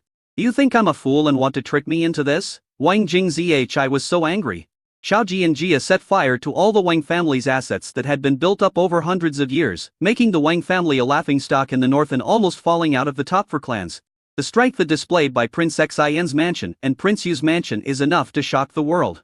As far as he knew, the combined forces of the two governments exceeded 600,000. Such strength, if taken alone, was enough to shock the north. No aristocratic family is worthy of the two governments. What is the banner under which the two governments are fighting? Be loyal to the king. If he runs into him now, wouldn't he be seeking death? But what he didn't expect was that there were actually people stupid enough to come and commit fraud. Chapter 232. The foxes relying on the tiger's might to bully others as if facing a powerful enemy. The one who came to commit fraud was none other than Prince Yu's palace. The reason is simple: the Wang family is not worthy of being the emperor's wife. Either plead guilty and submit, or die. Who the hell did I offend? I didn't even get to eat the fish. But I got myself into trouble. Wang Jingzhi was about to collapse. The news of that marriage certificate had already spread a long time ago, not only in the north, but even in Bianjing, the news had reached them. The reason for the fraud was the empress's edict that stated, one word equals another. Since Prince Yu's mansion and Prince Xian's mansion are committed to serving the king, they naturally cannot let them go. In other words, that edict has now become a death warrant. Brother, Prince Yu's palace is shooting arrows again. If you don't surrender, they will attack Xiangbi, Wang Jingdi said. Let them attack and try, Wang Jingzhi said angrily. I don't believe he can break through Xiangbi. Now the three countries' coalition forces are attacking Day. Can he waste so much time in Xiangbi? What if the two governments have no intention of besieging Day? What do you mean? Wang Jingzhi frowned. Brother, with the strength of the two governments, can we not take Tangshu? We can even force the empress to retreat to Zhongshu. But the two governments have not taken action yet, so I don't think he is going after Day. Wang Jingdi said in a deep voice, the risk of attacking Day is too high. If we succeed, it's good. If we fail, the strength of the two governments will be greatly damaged. Let alone fighting for the world, it's hard to say whether they can survive. What can the tens of thousands of old, weak, sick and disabled people sent from Bianjing do? Right now, Daqian is preoccupied with its own affairs and cannot even resolve its internal troubles, so how could it create a powerful enemy? So I guess they are just pretending. Their real goal is the empress, and secondly, sweeping across the north. If this is the case, with Xiaoyi in the south and the empress in the north, two regimes can be established. After all, Xiaoyi did not have the imperial seal, he was just a puppet supported by Yang Ji. Although the empress is weak, she is the ruler. Even we can think of capturing the empress to support the regime. How could King Yu and King Xian not think of it? They targeted us because we crossed the bottom line. The key is the edict of the king of the same rank. Whether he is the empress's fiancé or not is not important. Wang Jingzhi was shocked. So, their target is not Day at all. But the empress, are we being used as a pawn by the empress? Wang Jingdi nodded with a grim expression. That should be the case. Big brother, so King Yu will not give up if their target is the empress, then clearing the north is also the result of the two governments' discussion. After all, even if they are not on good terms, they are still our own people. Wang Jingzhi glanced at the others and asked, fight or surrender, what do you think? Thus surrender. Preserving your strength is the most important thing. The empress must have been kept by Day on purpose. If it weren't for the three kingdoms' coalition forces besieging Day, the two governments wouldn't dare to openly support the king. They just took advantage of Day's inability to take action. Firstly, by not mobilizing troops directly, we can do Day a favor. Secondly, if Day's army is defeated, the two governments can also gain a lot of benefits by pursuing the victory. I second the motion. The two governments are in an unbeatable position, so we should retreat to advance, pretend to surrender first, and wait for the right opportunity. If Day wins, the two governments will withdraw their troops. A unified northern land is not in Day's interest. The group of people analyzed the situation clearly after talking to each other. Wang Jingzhi thought to himself that hell was in the bag. When gods fight, the devils suffer. A war of this magnitude, even the aftermath, would bring ruin to the Wang family. Damn it, it's better to surrender today than to surrender to Prince Yu's mansion. Wang Jingzhi gritted his teeth and said, is there any place in the world safer than Day? And I don't think Day will lose with all the weapons in Day. It can't lose at all. Adding icing on the cake is never as good as giving timely help. Wang Jingdi and others fell into deep thought. Brother, Day's power is not so easy to borrow. Let's spread the news of our surrender today first and see how Prince Yu's mansion reacts. If they remain indifferent, it means they are hostile today. If they withdraw, it will prove that they are indeed coming for the empress. Wang Jingzhi suppressed his anger and gradually became close-threaded. Brother, now is not a good time. Day is the enemy of the whole world. If you surrender at this time, it will easily be misunderstood, Wang Jingdi said with a wry smile. And spread the news first and think of other ways. Wang Jingzhi flicked his sleeves and turned to leave. Soon, the news reached King Yu's army camp. The one besieging the city was Chai Xing, the right general of Prince Yu's palace. What? The Wang family is from Day? Chai Xing looked at the reply, his face full of disbelief. This is impossible. The deputy general frowned and said, General, it is better to believe it than not to believe it. The Wang family has a deep trade with Day, and maybe they are really a force supported by Day. Just think about it, the weapons they use are all made by Day. These people in the north, which one has nothing to do with Day? Then we retreat? We should ask His Highness for instructions. We cannot make the decision, the deputy general reminded. Taishing side Day is a piece of sky pressing down on the north. People who have never been to Day don't know the pressure that Day is under. Prince Yu's palace also has Day's weapons. I still remember those businessmen in Day, with a 98K in their left hand, a cavalry rifle in their right hand, and a peepish behind their back when the power of the weapons was demonstrated to them, who wouldn't be trembling with fear. After that volley of bullets, all the heavy cavalry were fake. He is not worthy of standing in front of Day and speaking. What's even worse is that they only sell muskets, explosive arrows, and clay pot grenades. Their grenades are made of steel, and their lethality is more than 10 times that of the ones sold to them. There is no comparison at all. But so what? Even if they are reluctant, they have to accept it. At first, Prince Yu's palace refused to allow entry on the grounds that Day was a rebel of Dakian. How did those people do it? They used cannons to blast the city gates and almost brought down the city walls of Yushu. After that, they knew what Day manufacturing was. Not doing business with Day. The only option is death. Domineering, but helpless. No one dares to ignore this kind of bullying. Therefore, even if he only saw the reply from the Wang family, Chai Xing still did not dare to ignore it. He immediately had the Wang family's reply sent back to Prince Yu's mansion, waiting for Prince Yu's decision. After receiving the letter, King Yu Xiaochuan's face became gloomy and he felt as if he was facing a formidable enemy. The staff advised, Your Highness, it is better to believe it than not. If you offend Day, it will be very troublesome. Now, he is surrounded by the coalition forces, and he still dares to be arrogant, Xiaochuan said unhappily. Has the coalition won a single battle in such a long time? They have all been defeated. Even if we want to attack, we have to wait until Day is doomed, otherwise we will be in trouble. The city wall of Yushu Prefecture has not been repaired yet.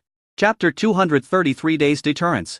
Xiao Chen's face looked very unhappy. He had refused to trade with Day at the beginning. Day's military merchants had used artillery to smash the city gate and blew down a section of the city wall. The whole city wall is still being reinforced, which cost a lot of money. There are no less than 10 forces in the north that have Day weapons. Could it be that they have all defected today? Your Highness, don't fight over a short period of time. The staff kept persuading him. Xiaochuan was indignant. But he had no choice but to order his troops to withdraw.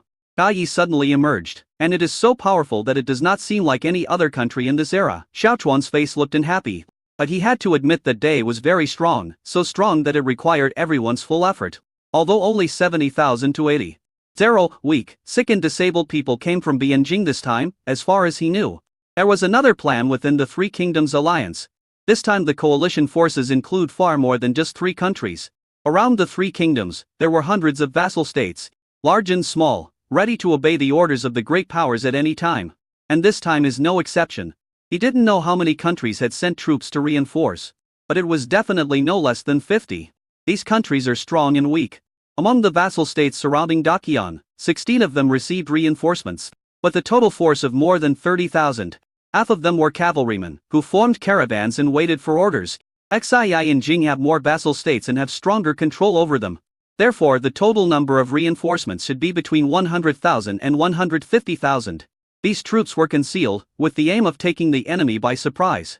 Thinking of this, Xiaochuan said viciously, I will let you run rampant for a while. When the city is broken, it will be the time for my revenge. Brother, King Yu's army has retreated. Wang Jingdi ran into the hall with a letter in his hand. This is a handwritten letter from Chai Xing. Wang Jingzhi couldn't believe it either and asked, really retired? They really retreated, and the scouts followed them and retreated 50 miles. Wang Jingdi said with a smile, I have said it before, the 2 governments are not targeting Day. Wang Jingzhi opened the envelope and read it carefully. After reading it, he couldn't help but sneer. You've already withdrawn your troops but you're still threatening me. Chai Xing said in the letter that since the Wang family had defected today, they should stop using the title of king of one word side by side to deceive people. If they continued to recruit soldiers under the banner of empress Fiancand, king of one word side by side, they would attack Xiangbi city at all costs. Wang Jingdi took the letter and read it. Since you want to join Day, you really shouldn't continue to bear the title of king of one word shoulder to shoulder, big brother. The truth will come to light soon. I will leave for Liangjing today. Be safe. Wang Jingzi patted his brother's shoulder. Feeling extremely melancholy, he thought that as one of the four heroes of the North, he could dominate the world at a time of chaos. However, as soon as he came out, he was severely tricked by the Empress. Now he is under so much pressure from Prince Yu's mansion that he has no choice but to seek refuge in Day. If I had known this earlier, I would have just joined Day. Soon, Wang Jingdi arrived outside the Biaoyang Pass after explaining his purpose. His entourage was detained. Shang Wei had Wang Jingdi searched inside and out, almost to the point of cutting open his stomach. After confirming that there was no problem, he asked the brothers from the security bureau to send him to Liangjing. Li Yuan is currently inspecting the Day Heavy Industry Factory 1. With the maturity of the integrated stamping technology, the output of the PP submachine gun has increased again. With the advent of electric arc furnaces, the quality of steel has been further improved, and many large-caliber, high-powered weapons can be produced. But considering the cost, Babosha is undoubtedly the most suitable one at present. The amount of ammunition consumed every day is now an astronomical figure. In addition to the frontline supply, there is also daily training. Due to the pressure of war, Li Yuan decided to recruit soldiers again and set up the Second Army, in order to recruit the 7th and 8th Armored Divisions.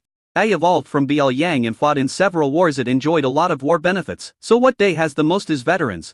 Those veterans who were screened out were not bad, but Li Yuan was striving for excellence. The biggest feature of a modern army is its fast training speed. The veterans are physically fit, and holding a gun is much easier than shooting arrows. Even if the training time is short, Li Yuan doesn't care, as long as he can empty a magazine of bullets and throw a grenade. They are not short of combat skills. Any veteran who can survive on the battlefield is a tough guy. Your Majesty, the second production line has been basically completed. As long as there are sufficient materials, the daily output should be around 900 pieces, Niu Taishu said.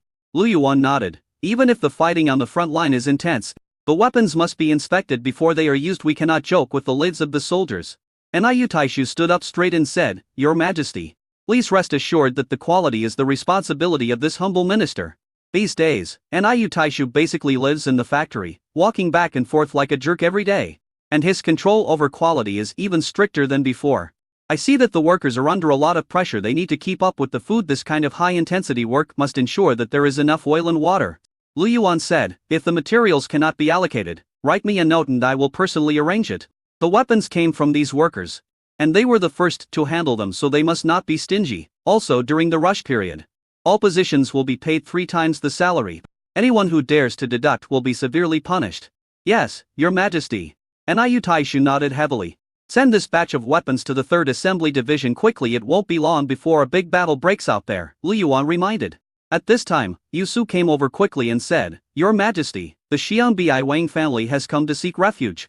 Li Yuan frowned and thought for a while. Is it the Xiangbi Wang family that produced the Yi bin Jian Wang? He said this jokingly, but his eyes were fierce. Yes. Why would they join Day for no reason? According to the spy report, some time ago, Xiangbi city was besieged by the army of Prince Yu's mansion, but for some reason, they withdrew after only one day, and no major battle took place during that time. Li Su said. Let him wait, Li Yuan said, and continued his patrol. It was just one family of the Wang family. He wouldn't care even if there were 10 of them. After Li Yuan had inspected all the factories, he summoned Wang Jingdi. Wang Jingdi walked in nervously. He looked at the man in black uniform but didn't dare to look directly at him. He walked to a nearby place and knelt on the ground with a plop. I am Wang Jingdi, and I pay my respects to His Majesty the Emperor of Day. May His Majesty be blessed with good health. Get up, Li Yuan said. If I remember correctly, the Wang family is one of the small traders in Day, right? Yes. Thanks to Your Majesty's care, in recent years, the Wang family has relied on Day manufacturing to be very competitive in Daqian. Wang Jingdi quickly flattered. I came here this time because I have something important to tell Your Majesty. Chapter 234, The Bugs Standing Side by Side. After he finished speaking, Wang Jingdi secretly observed Li Yuan's expression out of the corner of his eye, but to his disappointment, Li Yuan did not show any curiosity, but rather some impatience. I see that you don't want to listen to your roundabout ways, just speak frankly, Li Yuan said impatiently. These people like to play tricks of taking advantage of rare goods after they surrender. In comparison, he actually liked the Zhu family more, and it seemed sincere that he just joined them. Wang Jingdi was so frightened that he trembled all over. Yes, yes. I am here to seek help on the orders of the current patriarch. As he spoke, he took out a letter from his arms.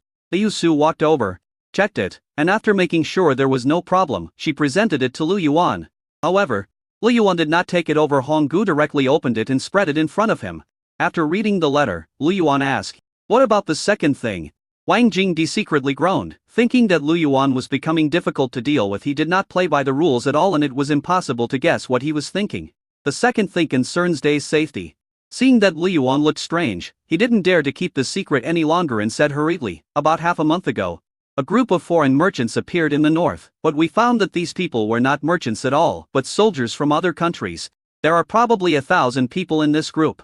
And there are no less than 3 such caravans of 1,000 people. They come from Wenchang Kingdom, Dashi Kingdom, and Black Horse Kingdom respectively. A head of the family suspects that these people are most likely for a raid invited by Bianjing from vassal states. What's the reason?" Lu Yuan still had no expression on his face. The north is corrupt and full of warlords. Apart from merchants controlled by various forces, who dares to wander around in the north? However, these people can come out of Prince Yu's territory at will, which is obviously not in line with common sense. This is wartime, not a normal day. All parties are under martial law, and people cannot leave easily. Isu also frowned slightly, and she couldn't help but look at Lu Yuan.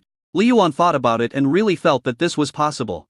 There are hundreds of vassal states of all sizes around the Central Plains. There are large countries with millions of people and small countries with only thousands of people. For example, Murong Wanking's Great Yan Kingdom, although it has been destroyed, is still lingering on and has a population of more than 10,000. She kept saying that she wanted to restore her country. But in fact, if she stayed in Day, she could take advantage of the situation and ensure the longevity of Dayan. Outside of the 100 states are the Western barbarians, who also have hundreds of states. In terms of territory, it is no worse than Middle-earth. This land has a large population and a vast territory, far exceeding that of the previous life. Since it is a coalition force, how could it not recruit soldiers from dependent countries? This happens often. The atmosphere in the room was depressing. Wang Jingdi didn't even dare to breathe, for fear of disturbing the man's thoughts. He couldn't understand how Lu Yuan, who was so young, could have such an oppressive aura. The sound of fingers tapping on the table echoed in the room after a while. Lu Yuan said, "This information is somewhat useful, but it's still a long way to go for me to accept you. Your Majesty. A Wang family is sincere in surrendering to you. The more than 10,000 people in the Wang family are all willing to go through fire and water for you." Wang Jingdi knelt down again. "In addition, the Wang family is willing to hand over all military power and wait for your Majesty's arrangements." Lu Yuan was unwilling in his heart because accepting the Wang family was equivalent to accepting a clan, and the Wang family would inevitably take root in Day. Aristocratic families played an indispensable role in the disaster that Daqian is facing today. This is also the reason why I rejected the Zhu family. "Don't be so confident," Lu Yuan said. "If you want to join Day, one of the conditions is to hand over all your land, not to keep servants, and not to own slaves. Apart from this, there are no aristocratic families in Day. There won't be any now and there won't be any in the future. A has one family per household. But no family has one surname, do you understand?" Wang Jingdi was shocked, and he understood. Lu Yuan wants to destroy the aristocratic families and recruit people from humble backgrounds. There is a saying that goes, there are only 1,000-year-old families, but no 1,000-year-old dynasties. What does a family rely on for strength? Land, servants, slaves, and monopoly of local culture, economy and trade. Now they have to hand over their land, are not allowed to keep servants or slaves, and the family is broken up. As the Wang family still the Wang family? Not only that, if you want to enter the government, you have to start from the grassroots level like ordinary people, without any privileges, and only serve the people. Being an official in Day, there is no wealth to be gained. Your Majesty, I am a villain, I am a villain. Wang Jingdi's forehead was covered with sweat and his heart sank. "You won't join since you took the trouble to come today to deliver the message. I can provide you with a batch of weapons for free at the same time. If the Wang family wants to purchase goods from Day in the future, they will enjoy it 20% discount. If we fight against each other in the future, I can spare your life. But only you," Lu Yuan said. Wang Jingdi knelt there, feeling extremely confused. Just at this moment, the door opened and Liu Su cleaned up as requested. A gust of cold wind blew over him, instantly waking him up. "He can't leave if we agree. The Wang family will never have another chance." Lu Yuan's words were very clear. He would definitely not let the Wang family off, just because of this time. If he left, he would definitely massacre the Wang family in the future. Thank you for your kindness, Your Majesty, but I still want to join day and serve day. Wang Jing dekao out went heavily, Your Majesty. Please have mercy on me and the Wang family. The Wang family just wants to seek peace in this chaotic world. No matter how Your Majesty arranges the Wang family will obey the arrangements unconditionally. Please have mercy, Your Majesty. Why bother? As one of the 4 northern clans, the Wang family is powerful and has the capital to compete for supremacy in the world. Maybe if they work hard, they can take over Daqian. Do you really have to hang yourself on this crooked tree of day? No, the Wang family has no ambition to compete for supremacy in this chaotic world. If we don't fight, we will die. We are also forced to do so. Moreover, Day is a forest, an insurmountable mountain, and a protector who can bring peace to the Wang family. The Wang family only wants to choose a wise master to serve, not to compete for the world. Wang Jingdi said firmly. Li Yuan laughed. This guy is a talent. Even if I have to take back the Wang family's land, separate you, and make you civilians, are you willing? I am willing. I would rather be a dog in peacetime than a man in troubled times, Wang Jingdi replied. Li Yuan found it difficult to refuse. He said with some regret. Forget it, since you are sincere, I will reluctantly agree to your request. When you go back, move all the royal family members, regardless of whether they are legitimate or illegitimate, and regardless of whether they are from far away or near, today for me. I give you a royal decree. Any force that dares to stop you on your journey will be retaliated by day. And you, Wang Jingdi, from now on, you are the prefect of Xiangbi. I will send someone to take over the Wang family's military forces. Wang Jingdi was dumbfounded. He became the governor of Xiangbi, so what became of his elder brother? Your Majesty, I am just a messenger. My elder brother. Oh, that one-word side-by-side king, from now on. He is the one-word side-by-side bug. Chapter 235 Invitation. Wang Jingdi was dumbfounded. A soldier's shoulder bug. Wouldn't his elder brother be furious if he knew about this? Look, the insect has 2 more strokes than the king. Isn't it bigger? Li Yuan said with a smile. Wang Jingdi was speechless. Is this how these 2 words are compared? However, he also realized that Li Yuan did not like his elder brother. It's all the empress' fault that imperial edict almost killed my brother. Why, you don't like it? How about 1 character for dog, 1 character for pig? These 2 characters have more strokes. No, I like it. Thunder, lightning, rain and dew are all military grace. Oh no, I thank your Majesty on behalf of my brother. Wang Jing dekao tao ed again. Liu, take him to wash up, give him the official robe, and explain the discipline of our day to him. Also, take this order and go to the warehouse of the Ministry of War to get a batch of weapons to equip 3,000 men and send them to Xiangbi. Yes, your Majesty. I will take my leave. After Liu took Wang Jingdi away, Li Yuan hurriedly wrote 3 letters and sent them to the front line. Although I am not afraid of these reinforcements, who knows where these people will hide? If it happens unexpectedly, it is very likely to disrupt the overall situation. Let them find out as soon as possible how many countries are involved in the aid. Li Yuan had a cold face, murderous intent boiling in his heart. At this time, Lu Qiushan returned to Tongshu and met Xiao Jianjia as soon as possible. Mr. Lu, is everything going well? Xiao Jianjia has been suffering from insomnia every night these days with the Zhu family supporting the front line. A lot of pressure has been relieved. A edict to wipe out the rebel army also stirred up the entire northern land, and these people joined forces to fight against the armies of the 2 governments. It also gave the Holy King's army some time to catch their breath. Lu Qiushan shook his head. My son, I don't agree. What? Xiao Jianjia frowned. He doesn't agree? Yes, he refused. He said that if he wanted to borrow Day's power, he would need His Majesty to go and negotiate in person. Moreover, he will make Honggu his queen. Lu Qiushan said with a frown. Xiao Jianjia was stunned on the spot compared with Li Yuan's refusal. The words about making Honggu the queen were more damaging. Xiao Puetao, who was standing by, also got angry instantly. He's taking revenge on purpose. Misgrape, my son, this is not revenge. Lu Qiushan sighed. I had a long talk with him all night and persuaded him. Now, I will tell your Majesty his original words. Your Majesty, please judge for yourself whether it is true or false. He did not lie and recounted his conversation with Li Yuan that night in general. Of course, he didn't tell Li Yuan that he already knew her identity. My son said that he originally wanted to leave the position of Empress to your Majesty, but your Majesty doesn't need it now. He said that if His Majesty was honest, he would definitely help for Huan's sake. After all, his original intention at that time was just to protect the poor people. But now, he has no choice. Those people will push him to keep moving forward. If he stagnates, those who support him will overthrow him. He was honest and didn't lie. Seeing that Xiao Jianjia's face was not right, he took out Lu Yuan's handwritten letter and said, This is my son's handwritten letter. It contains more detailed answers. However, Xiao Jianjia couldn't reach out her hand for a long time. She thought about how Lu Yuan would react after knowing her identity, but she didn't expect him to be so indifferent. Now even if she took the initiative to propose marriage, he would not look at it. She was in a trance for a moment, thinking of Li Yuan's joy when she first met him. In front of the child, he kept saying that he would protect her and do this and that. Now those words echo in my ears. At this moment, she suddenly realized that she had remembered every word Li Yuan said. But what's the use of remembering it? Your Majesty. Look, it was my incompetence that caused me to fail to persuade that bastard, Lu Qiushan said with a face full of shame. A child grows up and becomes independent from his father. It's not your fault. Xiao Jianjia came back to her senses and tried to look calm. She took the letter and started to read it. In the letter, Li Yuan said that this was his last letter to himself. In the letter, Li Yuan did not complain or express anger, but only narrated calmly.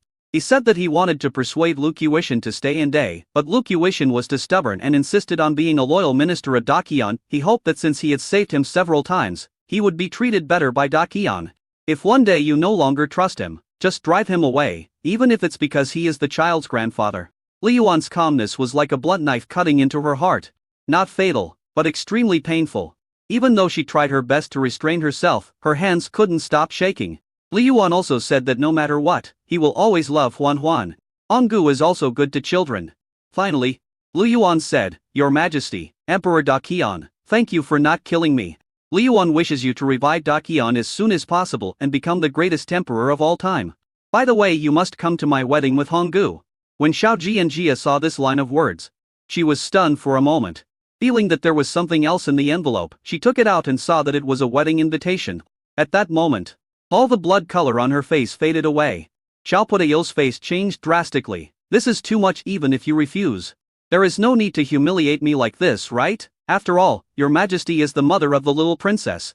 Even if we take a step back, Your Majesty has never hurt Lu Yuan in the slightest, right? So what? Lord Lu, this is the good son you taught? Qi Jiyue was even more furious and said, Your Majesty, tear up the letter and burn this wedding invitation.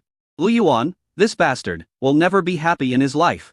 No, since he invited me, then of course I have to go. Not only that, I will also prepare a big gift and happily attend his wedding, Xiao Jianjia said. Your Majesty, why are you doing this? Xiao Pudayo, who grew up with Xiao Jianjia, knows her too well even though she looks like nothing happened. She must be feeling very uncomfortable at this moment.